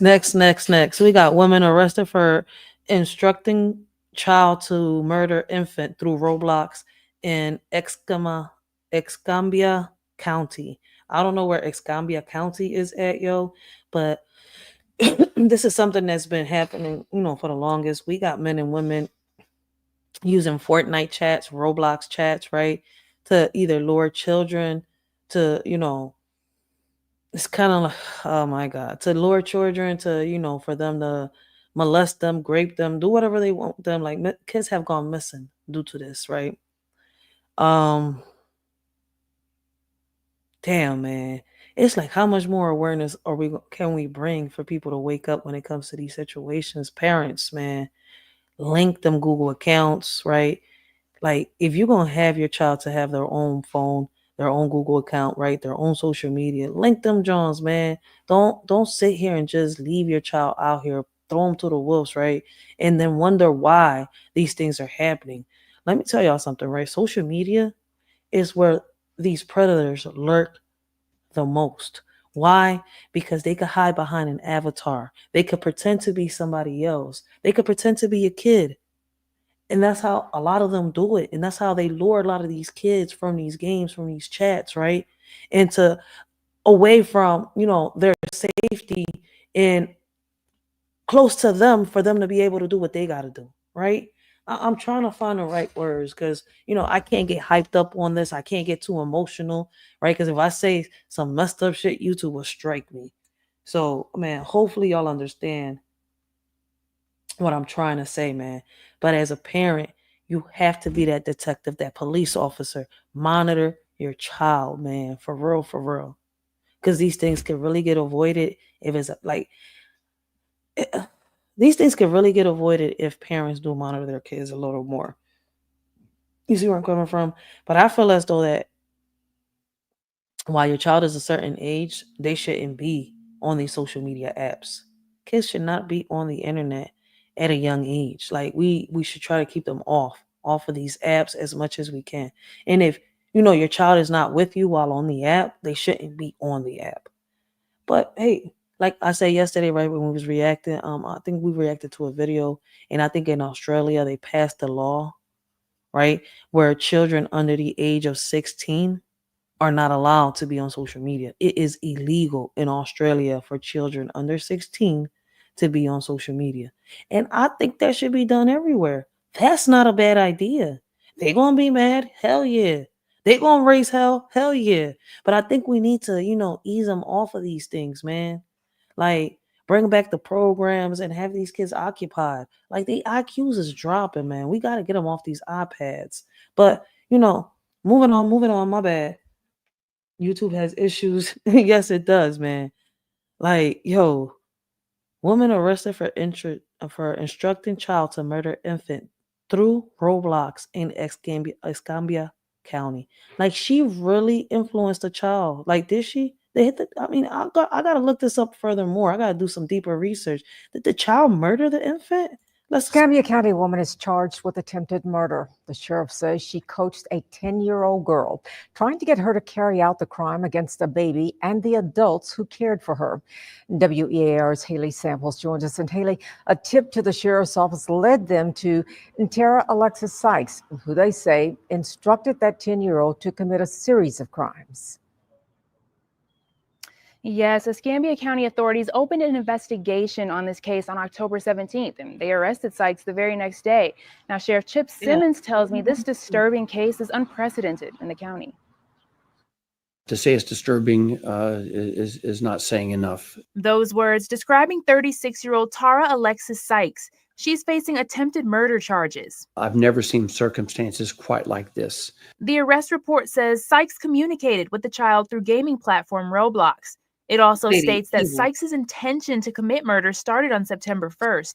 It says she used the messaging feature to give instructions to kill a 2-month-old.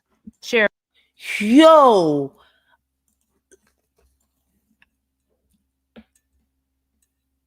What the?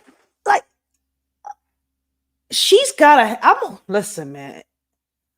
I don't even care how this comes. I hope she got mental health issues to excuse this. Like, on some real shit. Like, what? You used a kid on social media to kill a 2-month-old. Oh, I'm hoping this little. Like, did the kid kill the 2-month-old? She look like Chucky's mom. I wish I had some type of superpower right now. Like, I just want to reach through the screen and bitch slap the bitch. What the? Yo, what did the 2-month baby do to her? Like, a 2-month? Like, what the? Let's continue, man. Whoa. Sheriff Chip Simmons says Sykes told the child to drop the newborn head first on a tile floor. Unfortunately, the 10-year-old did follow through and drop the infant on Wow. the kitchen floor, and that's where the infant sustained the serious injuries. The 10-year-old was in temporary custody of 2 adults, and authorities say Sykes told her to kill them as well. Additionally, there was conversations about Did he kill the cutting the parents? throat and burning the home of the adults that the 10-year-old was temporarily staying with. Yo, is this the real life freaking Freddy? Like, is this woman in video games, like, getting into kids' heads like a nightmare on some, like, yo, convincing them to do things? But they woke. Like, this is the female Freddy, and she gets in kids' heads while they woke. Like, what the fuck, man? She look like, nah, man, because when they showed the video of what Freddy's mom looked like, she was a pretty nun. Shit. Sheriff Simmons says Sykes had a relationship with the 10-year-old and had been communicating with her over the past month. This is not a random someone getting on that particular social media platform or any social media platform and just finding someone to start engaging in a conversation.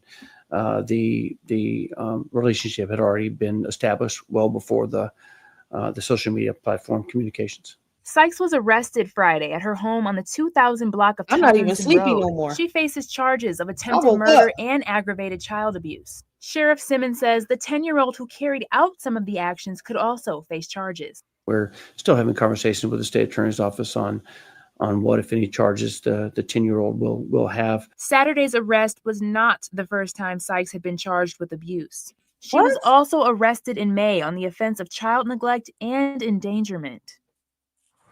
So it wasn't her first time doing this Now, shit. the investigation is still open as authorities work to find more answers in this case, and the sheriff says additional charges are still possible.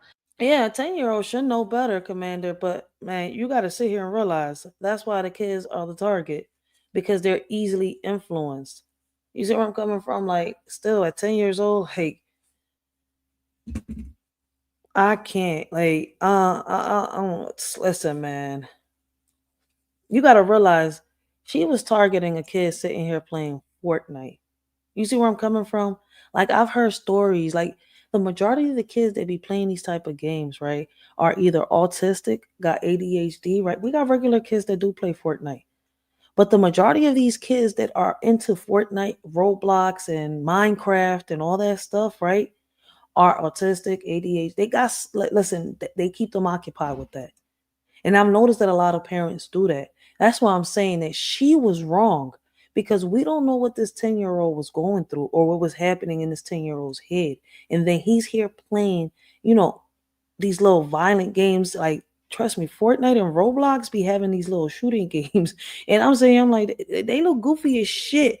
But you got to see the shit that goes on. That's why I be bringing awareness. Like, when I first started on YouTube, I used to bring awareness heavy to Fortnite and Roblox. Heavy. And parents was like, ain't not gonna happen. Da, da, da, da. Then out of nowhere, boom, you started seeing all the predators popping up in the news, and look, it's getting worse. We're in 2024. And what's crazy is, right, like I said, once again, a lot of these kids that are on here doing this are kids with mental health issues.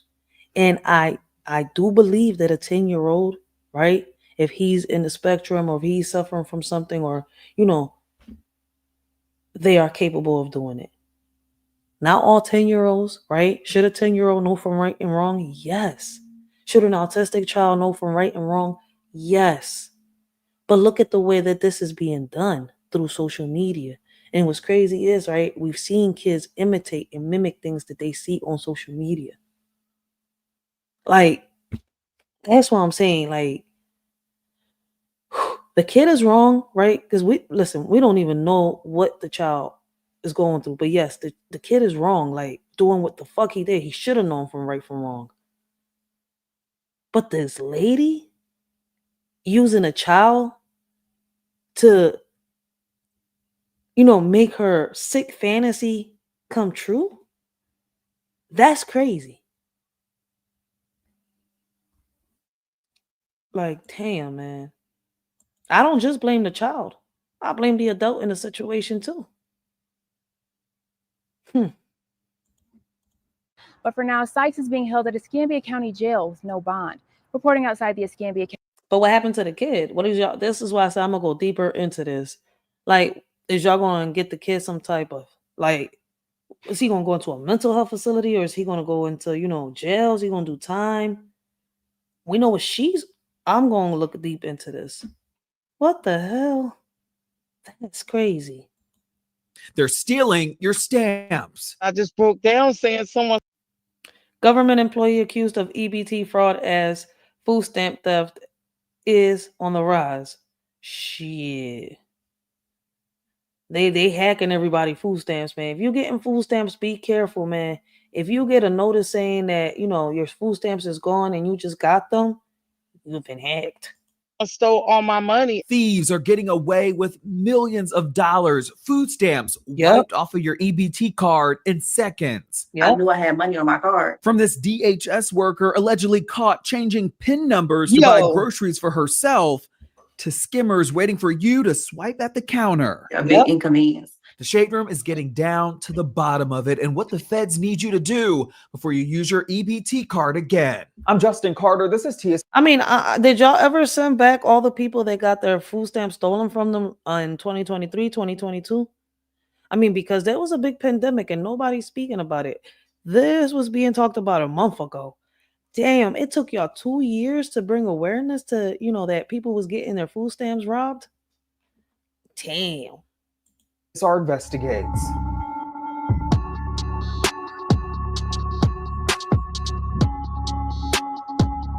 Groceries are high and money is funny for the tens of thousands of people who rely on SNAP benefits to feed their families. That's why the Secret Service and the FBI, they've been taking food stamp fraud seriously lately. And they got the Last year alone, $60 million worth of food stamp fraud was reported in the United States. So we at the Shade Room, we decided to piece together how these scamianas are doing it. Don't be fooled by the warm smile. What police say 57-year-old Nadine Jean-Baptiste did was stone cold. She was a principal clerk at the Department of Human Services in Rhode Island for over a decade. She supervised customer service assistants and had full access to EBT printing machines there. Damn. She knows the system. This is a big inconvenience. For 4 years, police say Nadine accessed people's personal information to check their EBT card balances. She then went in and changed their PIN numbers so that she could use their cards. 408 of them since January 2020. And investigators were onto her heavy. Here she is in June. That gets me to wonder. The people that I've heard complain about their food stamps being stolen, right? Well, they've been chilling at home and stuff like that. But it says that it has been stolen from somewhere else, like from another city or something. Could they still have the, could they make it seem like, that the stamp's been stolen from another city, but when in reality it's been stolen by your damn worker? Like, yo, they out of pocket. They need to fire her ass. I mean, she is fired. Throw away the key. June 2024, leaving a local market after using somebody else's EBT card. In July, she conducted 3 phone balance inquiries on another EBT card before going on a food run at a Stop and Shop. And here she is again at BJ's. The card she was using belonged to a man that was in jail, and she didn't do it alone. Police say her daughter, 27-year-old Octavia John Baptiste, was also in on the scheme. They say she fraudulently used 95 EBT cards over the course of their years-long investigation. And the trick is, many of the victims' names were either kids eligible for the summer nutrition program, adults serving time in jail. But wait. The eligible for summer nutrition program didn't start until 2023. Yo. That gets me to think, like, I'm about to tell everybody, I'm like, listen, man, if you in Philly and they told you in the welfare office that your food stamps got, stolen from another city, go in there and tell them to show you the reports, man. Look at this video carefully. It's telling you that the employee of the welfare office was scamming all the clients. Like, is you serious? Or people reported deceased. I mean, I was literally in Walmart crying. Tracy Ransom, a Jersey native, was shocked when she saw this $555 transaction on her food stamp card. Someone unknown used it at a grocery store in Harlem at 4:26 a.m. So I wanted to see what my balance was to know what I was going to spend in that store. And when I went on the app and I checked my balance, I only saw $8.98, and I just broke down saying I be pissed, man. I'm sitting here ready to pay for my groceries, and my card is telling me I have only $8 or $0 in the balance. Man. So for all the welfares all around, right, from whatever city and whatever state there's a welfare in, is y'all gonna refund all the money to all the people that got their stamp stolen? Harris, where you at, Harris? What you got to say about this? You know about this, didn't you? Someone stole all my money. She left Walmart empty-handed. She had 3 grandchildren to feed. What I call the EBT provider, and they canceled my card. She told me that keep in mind that it's happened to a lot of people, and that form goes to the inspector general. Once they investigate or whatever, they will issue your stamps. And I'm like, what is there to investigate? She is still waiting for her replacement funds. And so is Takoya Jordan from Lithonia, Georgia. She has 4 kids herself. I knew I had money on my card. Somebody stole over $500 in funds from her on the same day, October 5th. So I went on the app and I saw that 4 different transactions from a store in Bronx, New York at 5:36 a.m. on October 5th. They was like over $120 transactions each. They left her with 10 cents. I just can't go and get. Sure, they emptied her whole fucking card out, man. Be careful, yo, man. I'm telling you, like, You know what I have noticed, right? I haven't noticed people like, is people constantly calling back for their refund? I mean, I think what would have, well, see, they don't even pick up the phones in the welfare office. What would happen if everybody showed up at the welfare office demanding their refunds? They might say that people rioting. Shit. But yeah, all these immigrants got all these food stamps and all this cash. They got insurance. They got everything. They got hotel rooms for free, paid in full. They got into the Section 8 list fast like this. Sorry for the random thoughts. Let's continue. Get the things that I need for me and my children because all my stamps is gone. Data from the U.S. Department of Agriculture found that over 125,000 households across the nation reported SNAP benefit theft last year. States like New York hit the hardest with $17 million in theft in 2023 alone. This year, Maryland, Illinois, Texas, Georgia are also up there. Here's Karen Ransom, a special agent in charge for the U.S. Secret Service. But a lot of times what we see is that EBT and other payment card numbers are typically re-encoded onto phony cards that have magnetic strips that allows an individual other than a card holder to make purchases and in some cases withdraw cash. Phishing and skimming is another big one. This family fell for a phishing scam in North Carolina when someone posing as a vendor offered them a free tablet and phone. They took a picture of the EBT card and her driver's license and got our information. I think that's how it was because they were from New York.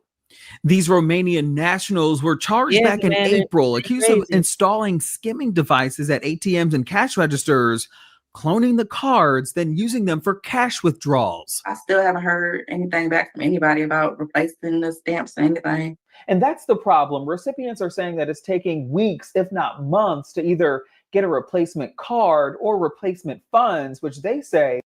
Some have gotten their replacement cards, but they've never gotten their replacement funds. And what's crazy is, right, there were people that have gotten, there's people that, because they got so many kids, right?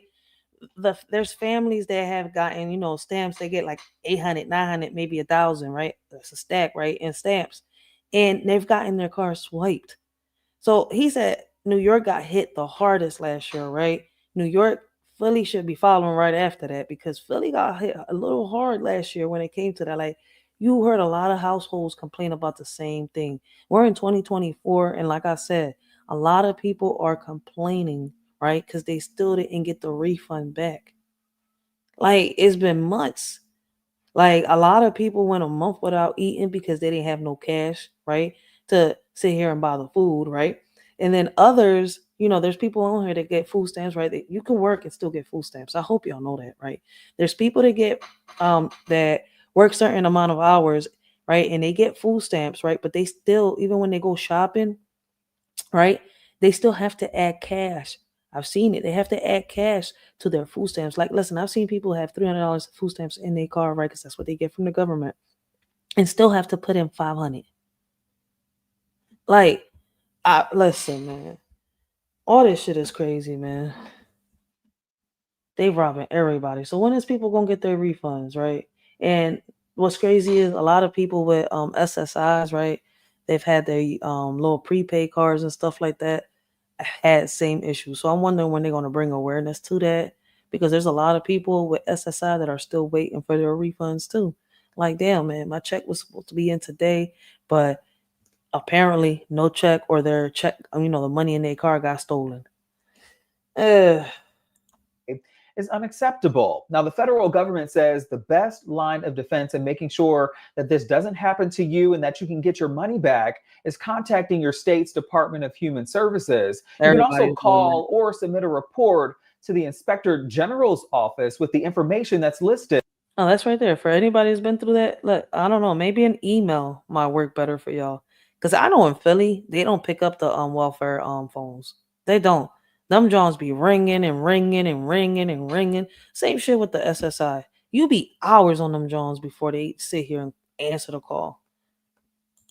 At the bottom of your screen.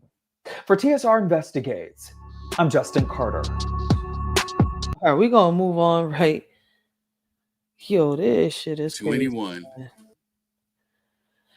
All right, so we got law and crime. Oh, this is gonna be a long video, so we're gonna save that one. Let's go for the faster news. But damn, that shit crazy. Ex-Ecromente and Fitch CEO raped male model during sex parties indictment. Oh yeah, I think that's gonna be a single live. That's a 30-minute video. I appreciate whoever sent me that, John, but today we're not doing that. It's just let's go to the next. Only on Fox tonight. One mother. I mean, unless it's Papa Duck. Hey, what am I doing? What happened? Shit. All right, so we got mother mourns 17-year-old daughter killed by man over phone. Damn, over a dispute. What is wrong with these men? Like, men, why is y'all getting so zesty? Only on Fox tonight. One mother wants justice after her daughter was killed over the weekend during a dispute. It all happened in North Houston near the Greensport area. We have Fox 26's Leslie Delaspore, where the shooting all happened. And Leslie, you spoke with the mother earlier, and what did she have to tell you? Yeah, I did. Dorothy Galloway says that she is heartbroken and Oh, hell yeah. My boo get first priority. I was just reacting to him earlier. You missed it, man. Hey, boo. is just trying to process her daughter's loss.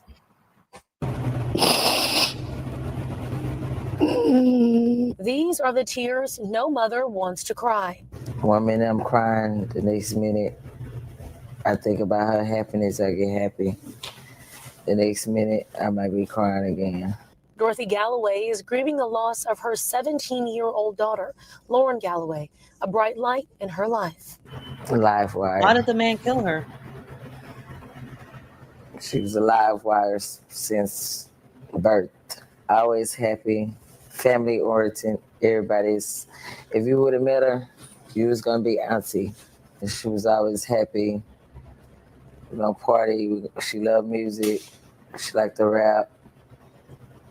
I mean, since I can't touch her anymore, I just go every day. I want to hear her music. Right, Commander. Yeah, Just want to hear music or listen to her videos. But now memories are all Dorothy has after the Harris County Sheriff's Office says her daughter was shot multiple times here in this parking lot at the Costa Ibiza apartment complex after an altercation with a man.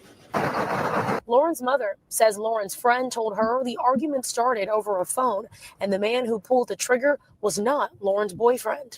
All she wanted was her phone, because the girl took her phone. The girlfriend and the girlfriend homeboy came over there to where Lauren was. They arguing and fussing and fighting. They brought it outside, and the girlfriend passed the homeboy the gun. Oh, wow. And told her if she come my way, shoot her. But my thing is like, why so many times? Why, when she went on the ground, you still shot her more times? 5 or 6 times. Now, the Harris County Sheriff's Office says that they are still trying to identify a suspect. And if you have any information, you are urged to call either their office or Crime Stoppers. Reporting live.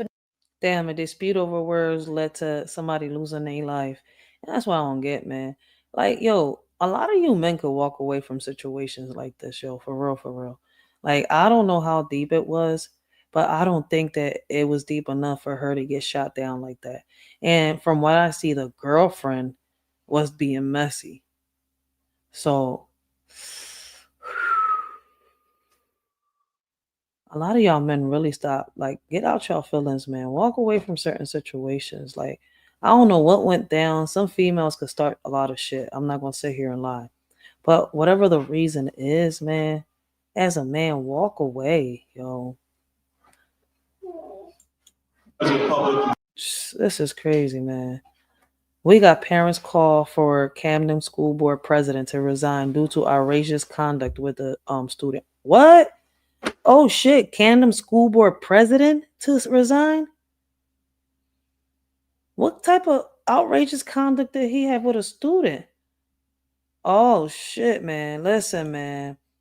Make sure y'all listen. I'm about to make a new petition. This one's going to be on change.org, but I do got a petition floating around right on moveon.org so that we can get cameras into these schools in each and every one of these classrooms, right? Hallways, everything, right? So that we can see what's happening in these schools with our student, whether it's a student on student or a staff on student. But we need to figure out why the violence is happening. You know, listen, we need to see what's happening. Like, we shouldn't be given so much trust, you know, to a complete stranger for 8 hours a day, 5 days out of the week, right? With us already seeing that, you know, a lot of these teachers are inappropriate. They're not going to school to do what they're supposed to do, right? Some of these teachers go to school to do way more, right? And I tell people, predators lurk everywhere. They lurk everywhere. You never know who this predator could be, right? It could be your next door neighbor. It could be a sibling. It could be, you know, it could be somebody that you know, a friend. It could be an uncle, an auntie. It could be a neighbor. It could be somebody in the community. You don't know who the predator could be. It could be a teacher. And from what we've learned, listen, for me reacting to these videos the last 4 or 5 years already, right? I've learned that a lot of these teachers are predators. So why should we give them so much trust? A lot of the kids are committing suicide. A lot of kids are, you know, the violence is leading to death in these schools, and we don't even know why half the time. It's always a he or she say. So I feel as though that a lot of these cameras and deeper backgrounds will help. I am making another petition. This one's going to be on change.org, but I do got one on move.org for those that wish to sign it. As long as you got a zip code, you're able to sign the petition. It's free. Let's get these cameras into these schools and let's find out what is going on in between these four walls, the teachers and the students. All right. So I appreciate everybody that has supported Shorty, that is supporting a Shorty, right? Like, let's do this. Let's be the voice that our kids need. But everything that's happening in these schools, more parents should be standing up and being united.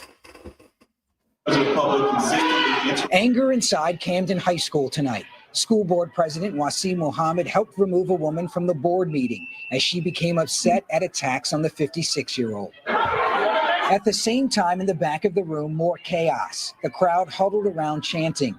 They're calling for Muhammad, formerly known as Donnie Walker, to resign immediately. His wife tried talking in his defense, but others blew whistles and wouldn't allow it.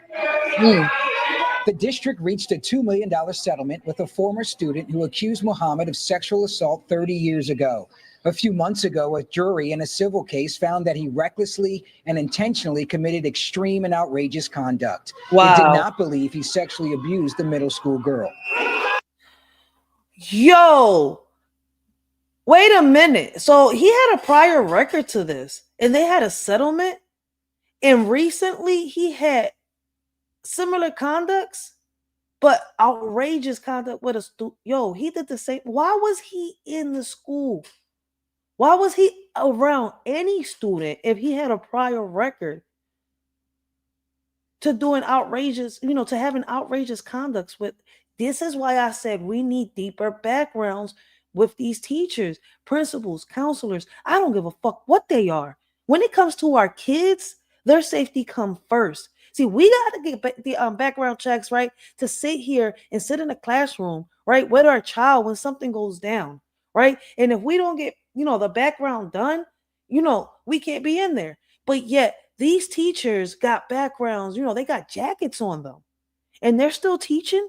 No teacher with that type of background, principal, counsel, I don't give a fuck. If they got that type of background, they should not be around kids. What in the world is wrong with this school?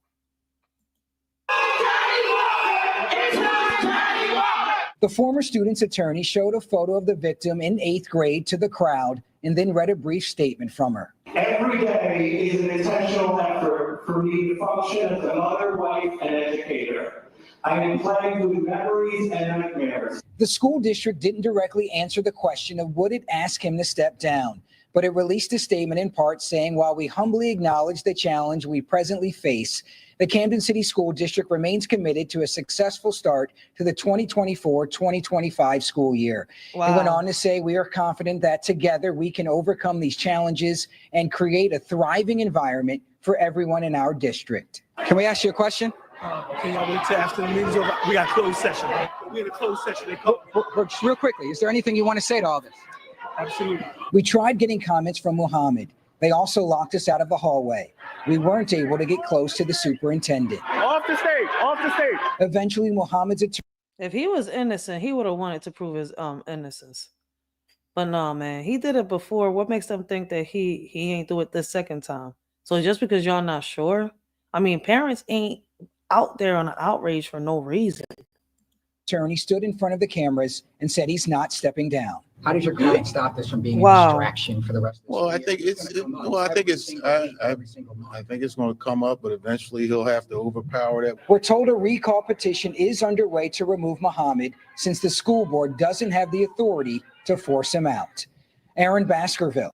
Hold up. Wait a minute.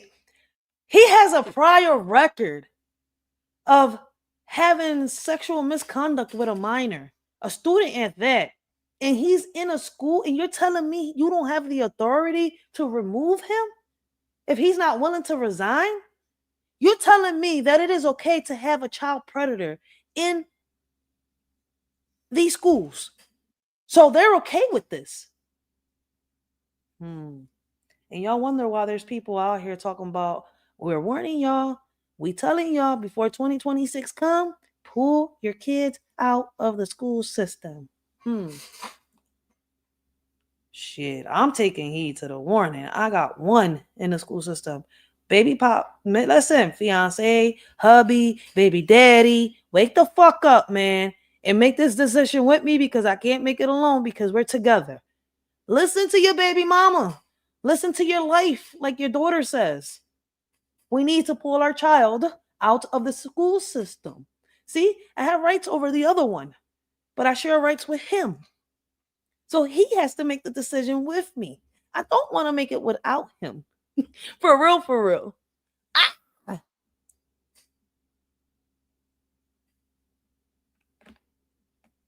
What you say, Commander? Let's see what Commander said. I think they knew about it when they hired him, and that's why they can't get rid of him so easily. Well, they're going to have to deal with the lawsuits then. If they knew about it, man, parents are going to be more outraged. They better hope they didn't know about it, because if the parents find out, it's going to be worse. And people get to the point where they start rioting. I hate when people do that. Like, you know what we need to do? We are living in an upside. Yes, we are. The snow globe has been flipped on us. For real. Shout out to Commander. Yo, let's move on to the next topic, yo, because I'm not going to be on here much longer. Let me see how long I've been on this, John. All right, so we're going to make it to the 5-hour mark, and then I'm going to end this live, all right? This shit is crazy. Yo, make sure y'all subbed up, man, if y'all not subbed up. Because like I said before, I just pop up. I don't schedule lives like that. I'm trying to. But, and if you're enjoying the content, if you're enjoying the stream, if you enjoy today's live, make sure you smash the like button for a shorty. Help her get into the algorithm. I appreciate all those that share my videos, right? Help me bring awareness to, the current news and much more. Like, listen, man, I appreciate y'all from the bottom of my heart. I appreciate my day one subscribers and my new subscribers, yo, because a shorty wouldn't have made it this far if it wasn't for y'all. So I appreciate each one that helps me bring awareness to every topic. Well, after nanny cameras. So we got a nanny camera that captures Utah man repeatedly. What? Graping severely disabled stepdaughter. Wow.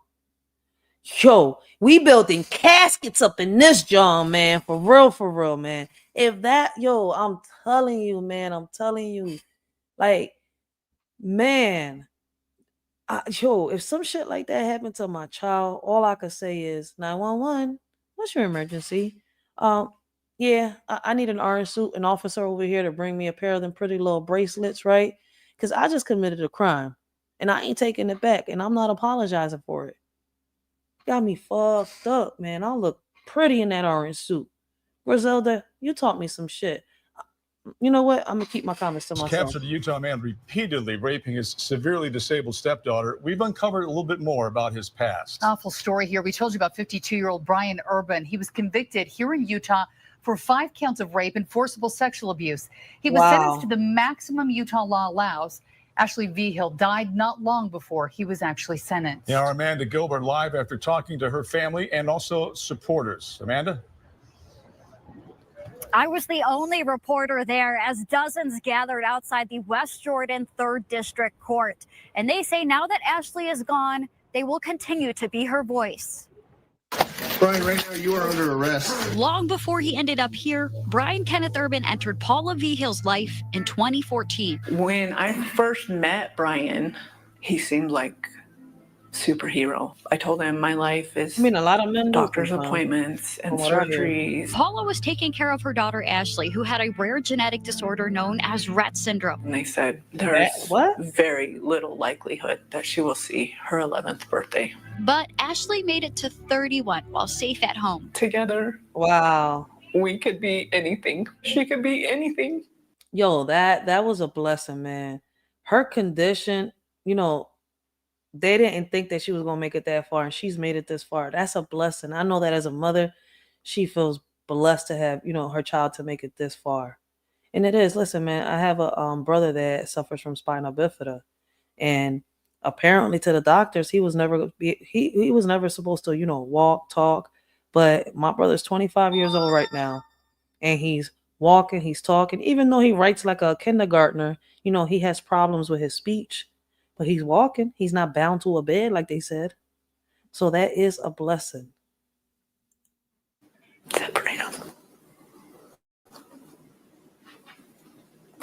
When Ashley's seizures grew worse and she was losing weight, Paula installed nanny cams while working with her doctors to figure out what was happening. And what I found was footage of him raping her. Video after video, only a few watched in court, too graphic for TV, showed Urban undressing, moving, and then raping Ashley. Wow. What a son of a bitch. Right after Paula made this discovery. In court, he'd eventually blame high levels of testosterone, steroids, and medication for his actions. My testosterone levels were elevated extremely high in a short amount of time. I was in a dream. So he blamed it on his testosterone levels. Like, yo, I'm telling you, I wish I had the superpower to fucking just reach through the screen and, yo, man. We building caskets up in this John, man, for real, for real. My state, where reality felt like a dream. But as he spoke in front of a packed courtroom, the most important seat was empty. Ashley Vigil died in March, about 2 weeks before Urban's sentencing. I was angry before, and when she died, I'm so angry now that I don't. What are we trying to do? Justice laws. But her story has been heard. Justice for Ashley. Justice for Ashley. Justice for Ashley. Justice for Ashley. So much so one family drove from Montana to join this rally. Paula reached out to me. Paula says that family, that's the beginning of this story. This story didn't begin here. It ends here.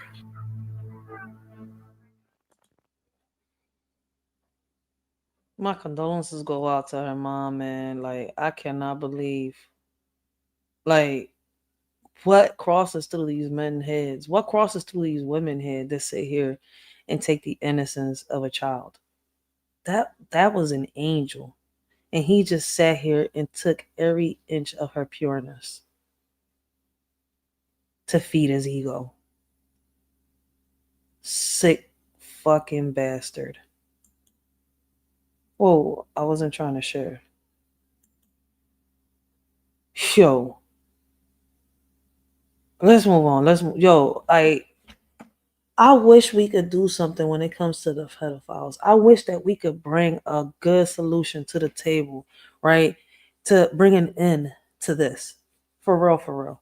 For me, as a casket, right? Like, y'all don't want to hear the opinions of other people. Listen, man, if this was Patreon, I could be straight out with it. Me, I would never do unto others what hurt me. The way that, what was done to me, I would never, ever do it to somebody else. But I've had some people, right? Now, I think hopefully me saying it like this, y'all can understand, right? And YouTube won't strike me. I've had people say that a casket is too good for them, right? And I'm sitting here like, how? Like, there's no cure for what they got. And I've said, yo, people have literally sat here and said, I'm capable of doing what you're not capable of doing. And when I look at them like, what? I'm sitting here like, oh, I couldn't do that. I could not do that. Yo. So, man, like, the ideas that other people got as a solution is crazy. That's all I could tell y'all, man. I thought I was shot out in the head, but people will do things that some of us are not willing to do it just to see some justice. It's crazy, yo. What Commander say? It's Utah. They're easy on the camos over there. Oh shit. Man, let's move on to the next story, right? We got new details on 15-year-old. All right, so they got what? New details on 15-year-old accused of killing parents and 3 siblings. Damn, he killed his 3. He or she killed his a siblings and their parents. What the hell happened in this household? I want to take you to Falls City, Washington, just outside of Seattle, where a 15-year-old was charged with the horrifying murder of his 2 parents and 3 of his siblings, tried to blame his brother for the crime as well. Oh, wow. That's detailed in court documents. And authorities are withholding the teen's name because he is a juvenile. King County Court also charged the teen with 1 count of attempted murder for shooting and wounding his 11-year-old sister. CBS News correspondent Carter Evans is in Los Angeles for us with the very latest on this. Welcome, Carter. This is just a horrifying story. Horrible.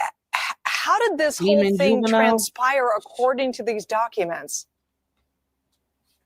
Okay, so let me try and map this out from the first phone call. This is like some type of exorcism, real life shit. Like, I mean, I don't know. Like, I'm starting to believe that in our reality, demons are really possessing certain people. And I think the ones that they are able to possess are the ones that already got darkness inside of them, if it's true. But I like, listen, man, because I've never seen a spirit. I've never seen a ghost. You see where I'm coming from?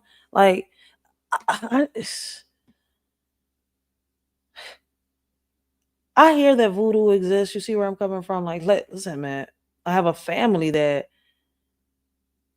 you know, that talks about Santeria and voodoo and all that shit a lot, right? And they believe in it.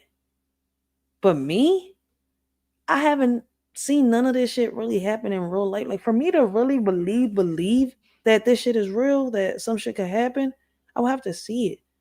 But listening to everything that's happening around, I feel as though, like, I don't know. Are demons really in our reality?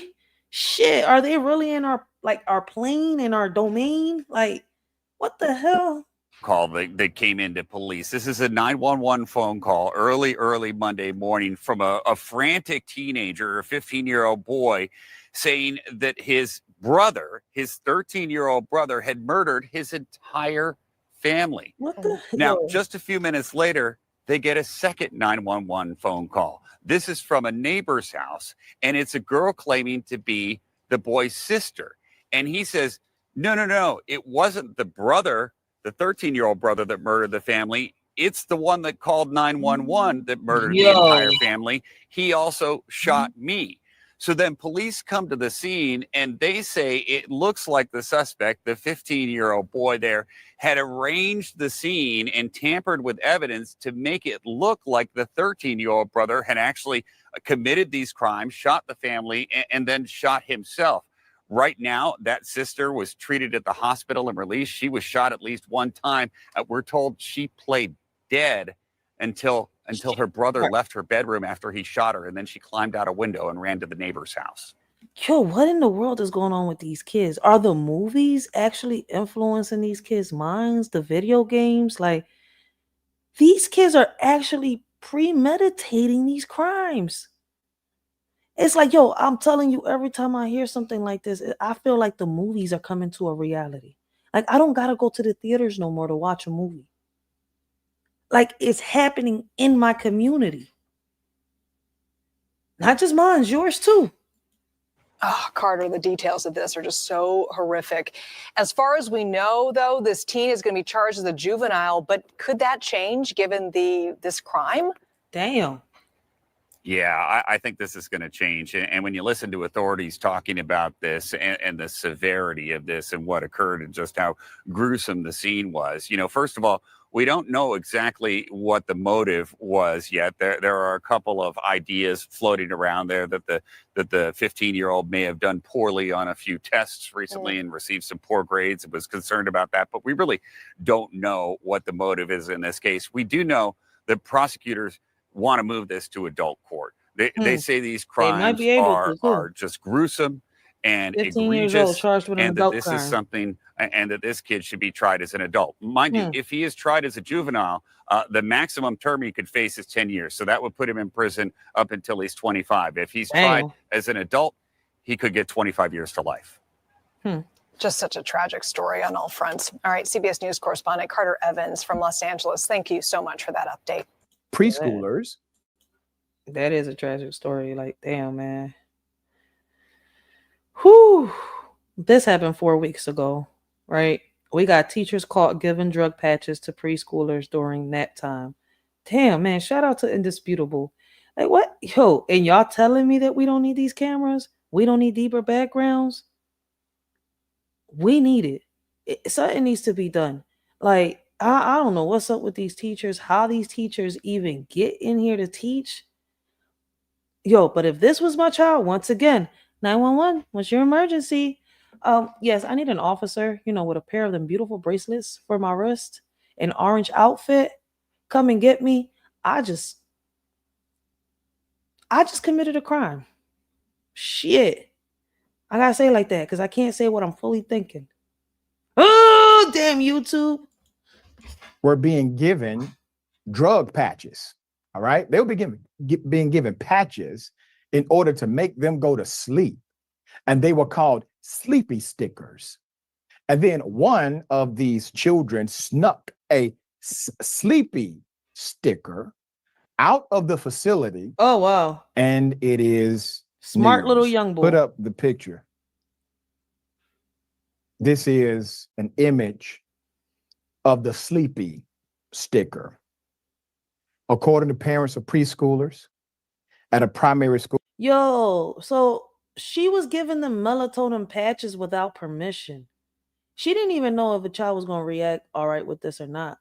Because, let's say, believe it or not, some kids have been, there have been some kids that are allergic to melatonin. They can't take it. So they have to prescribe them something else because there's something in the melatonin that, they're allergic to. Like, not everybody is the same. It's like with me. I think there's an allergy pill, if I'm not mistaken, or something like that. It's called Claritin or some shit like that. I can't take it because the pill that's supposed to help me out gives me an allergic reaction. Like, yo, they're not supposed to do this because, yo, you could kill a child doing this shit. You're doing, like, yo, I'm telling you, man. As parents, we need to be more united now than ever.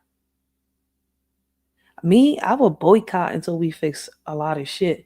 But a lot of people wouldn't make it, right? Like, listen, man, Jennifer Lewis said it best.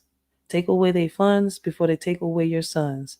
It's unfortunate right now, right? I added the twist to that. They're taking away our sons and we still giving them funds. School in Texas. Children were given these sleepy stickers. They're considered melatonin patches without any permission from anyone. Several staff members at Northgate Crossing Elementary School in Texas were recently placed on leave after putting the so-called sleeping stickers on preschoolers. So she's just been placed on leave. Y'all didn't fire her. Nobody's pressed charges. What's going to be done? During nap time, officials said this week. No, I don't even say it. The sticker I hope they was press in the charges. shape of a square with rounded edges, a pale purple background, it do look like and sticker. a glow-in-the-dark looking design of a crescent moon among the starry night, two clouds passing by. I need me one of those. Now, parents say the suspensions of the various employees allegedly responsible simply not enough. They want criminal charges filed. School officials say their own law enforcement apparatus is now on the case. One 4-year-old girl was the impetus for the ensuing scandal. The child's mother told Houston-based ABC affiliate KTRK News, quote, she said, "It is a sleeping sticker." The first mother of likely many soon-to-be aggravated parents told the TV station, quote, I asked, "Where did you get this?" And she said, my teacher gives it to me for sleeping time," end quote. The first mother said her daughter told her other children in the same preschool received the same sticker. One mom says, quote, Shout "The out next to that day we kid, went yo. to the school." She Shout told out to that lady. KTRK, "We brought the evidence up there and we filed a report. We wanted to file criminal charges. Why she If not this fired? is something that is true." The little girl even spoke up for herself about the incident. So the little child says, quote, "The sticker makes me fall asleep," end quote. I The bet. 4-year-old told Houston-based CBS affiliate KHOU. Yeah, kids Days do and talk. weeks passed. No criminal investigation appeared to be in the immediate offing. Now, even more distressing, no other parents at Northgate Crossing Elementary were notified. Nobody else was notified, even though they now know it happened. No. They broke all protocols. Like, what was this? Is a teacher? Yeah, man. Yo, this parent, yo, man, another parent that has another lawsuit against the school district of Philadelphia. They already underfunded. Like, how many more lawsuits can these school districts take? How many more? Man, in Philly, they getting hit left and right, smacked up and down. Like, yo, they getting slammed against the wall. And I noticed that Philly's not the only one dealing with lawsuits against the school district of Philadelphia. I noticed that Philly is not the only city that's dealing with lawsuits against school districts and schools. Like, this shit is happening everywhere I see. No, the parent was notified about the sleeping stickers, the first mother said. So she took matters into her own hands by sending a mass text about the stickers. First mother. What choice there was more does than she one have? parent that went through this? What choice does she have? Your child comes Yeah, home. all the kids were drugged. There's a sleeping sticker. The child understands how it works, just doesn't understand the chemical components of it, all right? But understands how it works. You go to the school basically verifies, hey, listen, sorry, we're gonna get on top of this. No movement, nothing happens. The other parents aren't even informed that this took place. Smells like cover up to me. So what other choice That's what does the schools parent do. have? They try to hide everything under the rug. The active as fast as they ingredient can. in the patches appears to be melatonin, an over-the-counter dietary supplement commonly used as a sleep aid. The supplement is generally intended for adults only. It is currently unclear whether melatonin supplements are safe for children. That's according to the Mayo Clinic, because They got them for children too. They got children's melatonin with a lower dosage. But this dumbass went and gave these kids adult melatonin. She couldn't even go and do her research and find out if they had it for kids and adults. She just went and grabbed some patches and put them on the kids, not thinking about the consequences. Blessings, Bill Jensen. Blessings, how you doing this morning? Yo, some people be doing the dumbest shit ever. I be telling y'all. have not done enough research on it. The third mom said she recently noticed a series of unfortunate changes in her son. Quote, every night, my son will come home, she told KTRK. He's staying up. He's not sleeping. Parents were formally notified on Tuesday about the stickers. At least 2 teachers and 2 professionals were suspended over the saga. Now, the institute. Shit, I bet. We all know why her kids wasn't sleeping. Shit, they were sleeping class all day, drugged up. Thanks to the teacher.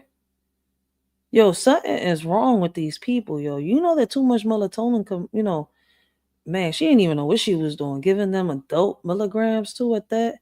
Like, too much melatonin could affect a child. You know that, right?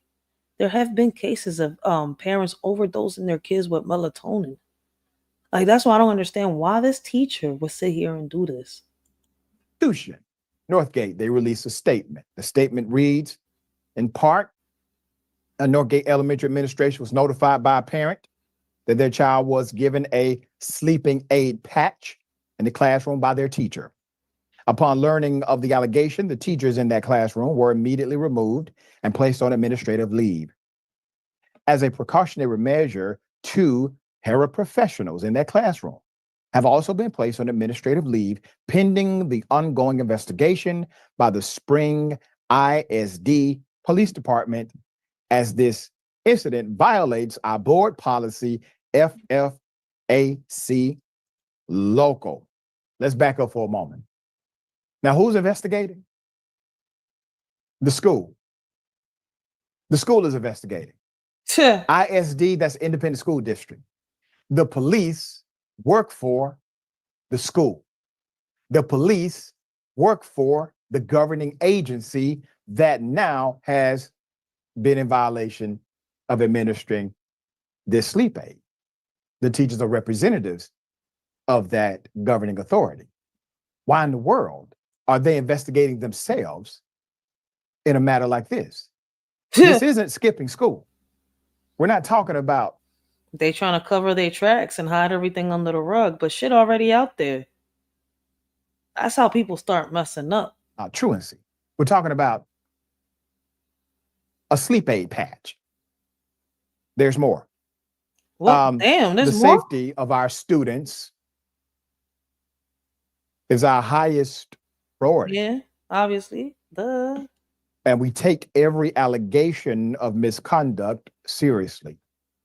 That's how it's supposed to We be. ask for our community's patience as the SISD Police Department conducts their investigation. That's fine. Let's have a concurrent investigation. Just to keep everybody honest.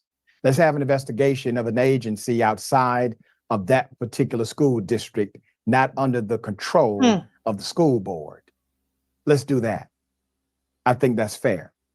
All right, being hell of a thing. And this is why it's so problematic, dear brother. One, you don't have enough information, obviously, to understand how adult doses of melatonin would impact a child. I mean, I just said that. Parents have made the fucking severe. Oh, sorry for cursing. Man, I've been cursing this whole time, right? Damn, man, because this shit is crazy, man. Parents have made the worst mistakes ever sitting here stuffing melatonin at night for their child to go to sleep, not realizing that there's effects behind everything they do, man. Like, you're talking about adult milligrams, and you don't know what your child is really allergic to unless you put it to a test. There's so many, so many after effects when it comes to certain things, when it comes to kids. You got to be careful. You got to be cautious what you put in their system. But apparently some people just don't care, especially when it's not their child. And once again, like I said, why should we put the trust? Why should we put our trust as parents, right, when it comes to our kids in the hands of a complete stranger for 8 hours a day, 5 days out of the week? They listen, man. And already multiple parents are complaining about adverse conditions or behavior exhibited by their children. 2, you don't know what other drug they're on that could have an adverse interaction with the current drug being administered to them. And 3, obviously, it's being done so in an unlawful manner without the permission, direct consent of parents. What say you? You make great points that I hadn't thought of, because I would have just thought bunch of loud, annoying kids, sleep patches, great idea. And that's why I'm not allowed around kids to be around children. Right. That's why I don't have that job. Instead, I have the job commenting. Obviously, I'm kidding. You don't want to be putting any sort of substance anywhere near a child without the express written permission of their parents, and probably medical professionals, and probably Major League Baseball should give the express written consent as well. Let's get everybody's consent, because how about just deal with nap time or the kids don't fall asleep. If you don't want to deal with noisy, loud, annoying kids, here's an idea. Don't work with kids. Get other jobs. I mean, I said the same shit. People like that don't belong in the school field. But apparently there's a lot of people that can't deal with kids, can't handle kids, and are in that field. And in my head, I can't comprehend why. Why? You don't have the patience to be around kids. Why be there? There's apparently all kinds of openings. There's apparently openings at McDonald's because they're even looking for former president convicts to do that job. So there's a lot of openings where you're not needing to be near people's children. And if you want to give sleepy patches to kids so bad, have your own kids. Then you can give them whatever you want and nobody's upset. I mean, even then there's laws. That's true, man. Something happens to your child, just be ready to wear them pretty little bracelets. Regulating it, I assume. But at least then you can claim you know what's best for your own child. People giving patches filled with substances, like you said, that could be interacting with other drugs. And we all know this is America in 2024. Most of these kids are on other substances. We know that. They're on legal speed. They're on Adderall, aka they're on all kinds of mood shifting drugs. You don't need to add to that. The kid can't fall asleep. Give him some paste and some sticks. Let him build a cabin. Give him some what? Some pepe and some sticks. The kid don't want to go to sleep. Just put a boring movie in front of them and watch them go to sleep.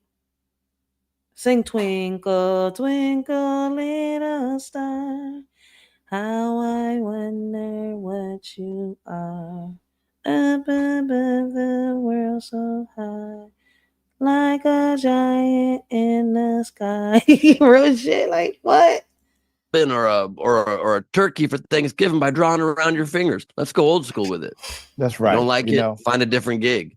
That's right. He said find a different gig, like you did a job, a side mentally hustle. Stimulate, make sure they get the proper amount of physical activity prior to nap time. And at nap time, play 7.83. Play a frequency. Play some. Once again, if Shorty got the petition, right? Make sure y'all sign it. It is in the description down below. It's also on my YouTube channel, man. Let's get these cameras in these schools. Let's get the deeper backgrounds, man. This teacher's out of pocket. Man, if I was the parent, like I said, 911. Hey, stop trying to share. We got one more video that we're able to watch, right? Because I'm about to end this live. It's 4:19 a.m. here in Philly, man. I'm about to start, getting myself together. I'm going to make breakfast and get that joint out the way and leave it right there. When they wake up, breakfast is ready. Just reheat that joint because I'm going to take a nap.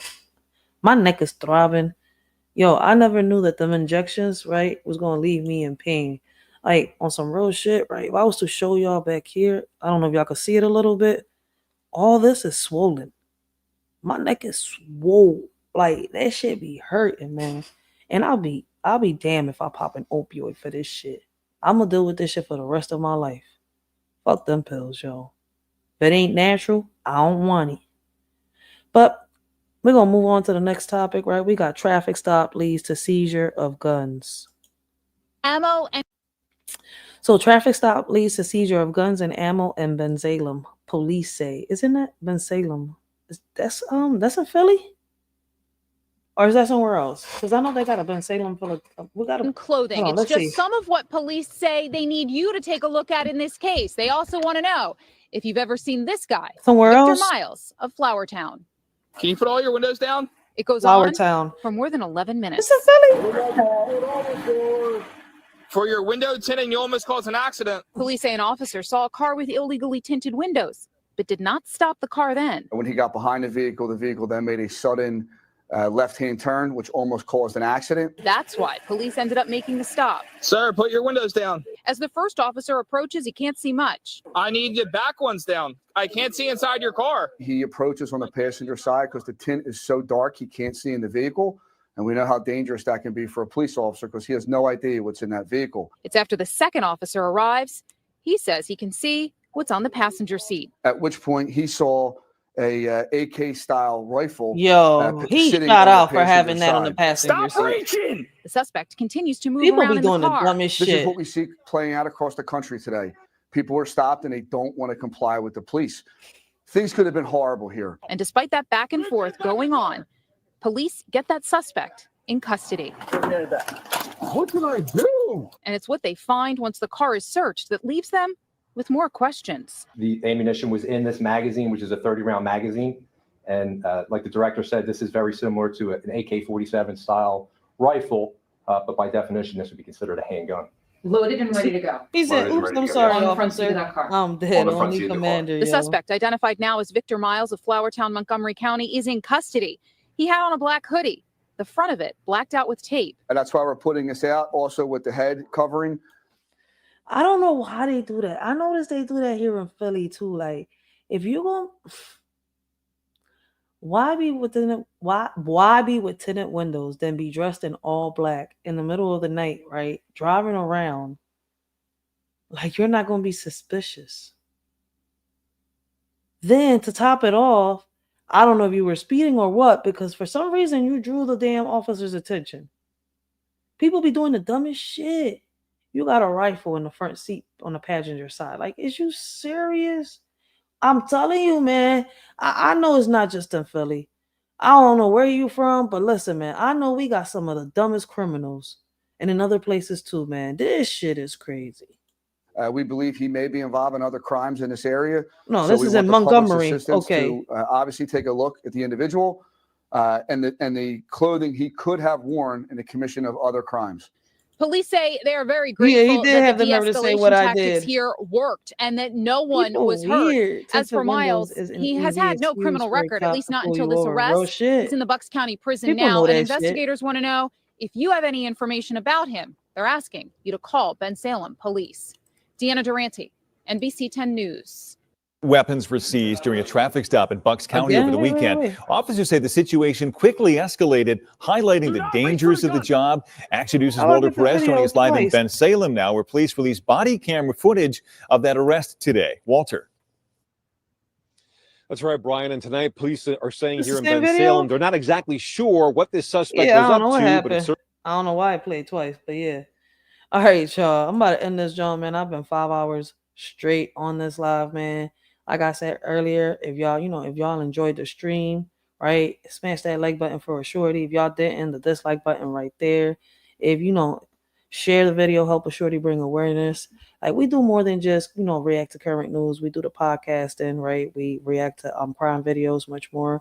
December 12th, we have a community meeting here in Philadelphia, which a shorty will be going live on that community meeting, so that y'all can see what's happening here in Philly and what certain people talk about when they come together in this community meeting. This is going to be a basic community meeting where people just come talk about what they need in their community when it comes to the vehicles, and stuff like that, traffic. So I appreciate all of y'all that have been here, that have supported a shorty, that have been rocking out with a shorty, because y'all didn't have to be here, but y'all chose to be here tonight and rock out with a shorty, man. I really appreciate all of y'all. And if you're not subbed up, once again, make sure y'all subbed up, because a shorty normally just pops up. I don't schedule lives. And I'm going to see y'all next time, y'all. I appreciate each and every one of y'all. And leave your comments down below. Let a shorty know what you think about each topic. And I'm out.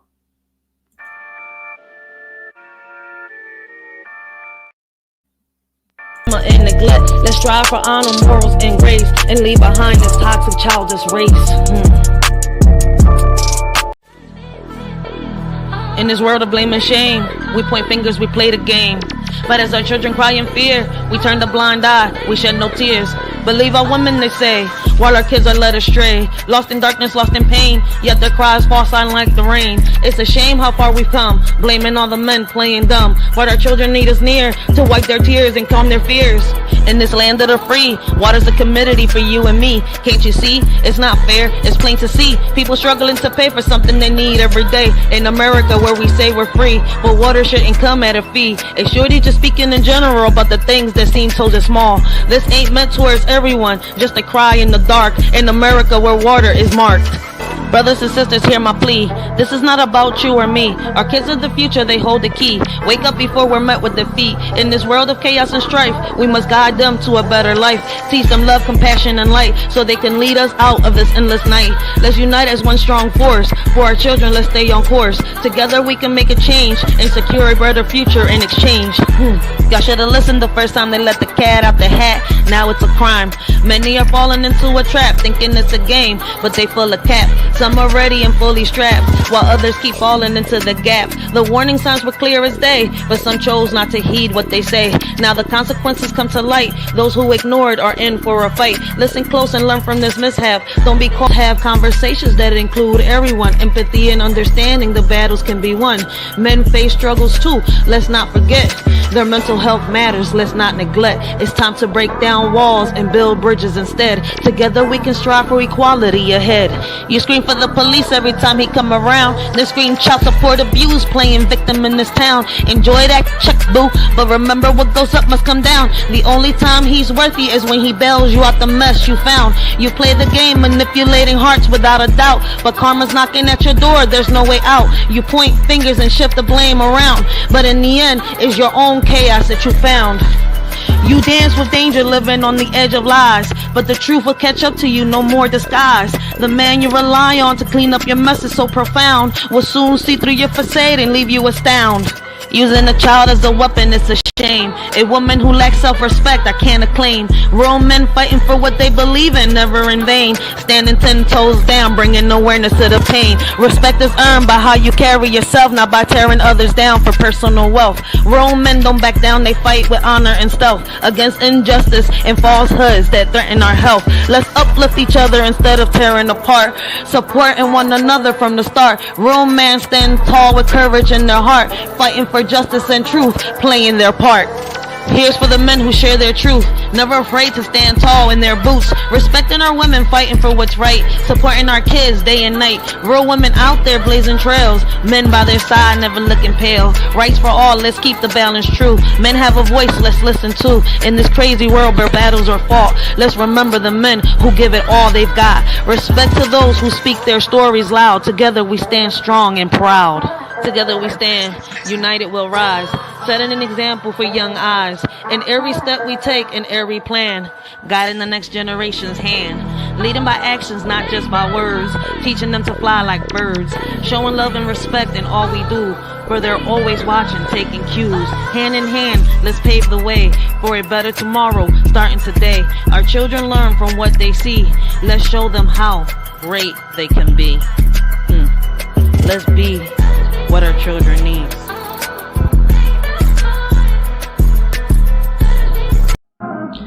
If I knew then what I know now, sometimes I wonder, would I be the same or would I be different?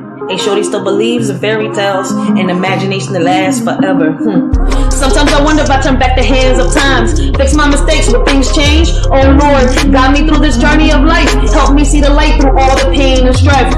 I wake up in the morning feeling lost and alone, wondering if life's worth living or if I should grab the throne. The weight of the world on my shoulders is hard to bear. I see no change, it's like nobody cares. I look in the mirror, see a stranger staring back, lost in the world that's spinning off track. I ask myself, is this all there is, or should I give up and let the darkness win?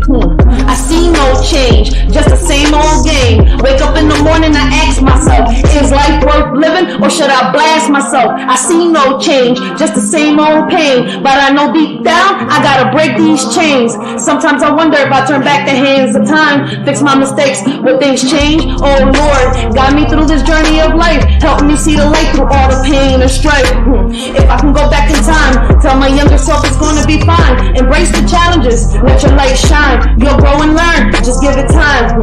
Hey young me, listen up, don't be afraid. Life's a journey, mistakes will be made. Chase your dreams, don't let them fade. Believe in yourself, you'll make the grade. Don't stress about what others say. Stay true to yourself every day. Love deeply, laugh often. Don't delay, cause in the end, it's how you play. Be kind to others along the way. Spread love and positivity each day. Don't worry about what they may say, cause your uniqueness is here to stay. Sometimes I wonder if I turn back the hands of times, fix my mistakes, but things change. Oh Lord, guide me through this journey of life. Help me see the light through all the pain and strife. If I can meet my younger self, I tell her not to be afraid, that courage will be her wealth and bravery will never fade. Don't fear the challenges ahead, for you'll face them head on. Your inner strength will dawn. You'll grow up to be a warrior, standing tall, unafraid and strong. A parent, a role model, and inspired, fighting for what's right all along. Sometimes I wonder if I turn back the hands of time, fix my mistakes, but things change. Oh Lord, guide me through this journey of life. Help me see the light through all the pain and strife. Looking back on all the roads I've traveled, regrets and lessons learned along the way, but still holding on to hope and faith that with God's grace, a brighter day will come our way. I see no change at all. I'm stuck in this cycle, feeling so small. I ask myself, is this all there is, or should I just end it all with a final kiss? I try to stay strong, but it's getting harder each day. The pain and the struggle won't seem to go away. I'm tired of the lies, tired of the deceit. I see no change, just defeat after defeat. I wake up in the morning feeling lost and alone, wondering if life's worth living or if I should grab the throne. The weight of the world on my shoulders is hard to bear. I see no change, it's like nobody cares. Deep down I know I must fight. I won't let the darkness consume me. I'll shine my light, I'll rise above the pain. I'll break free from these chains. I'll find my purpose and I'll make a change. Sometimes I wonder if I turn back the hands of times, fix my mistakes when things change. Oh Lord, guide me through this journey of life. Help me see the light through all the pain and strife. Sometimes in life we make so many mistakes, and we think that when we fall, we're not able to get up. We listen to those that, talk in our ear, tell us that they, are there for us. And at the end of the day, what's crazy? A friend ain't nothing but $1 in your pocket. Family is what you make of it. Family is not who you're born into. Alright? So we need to pick ourselves up and do what we gotta do.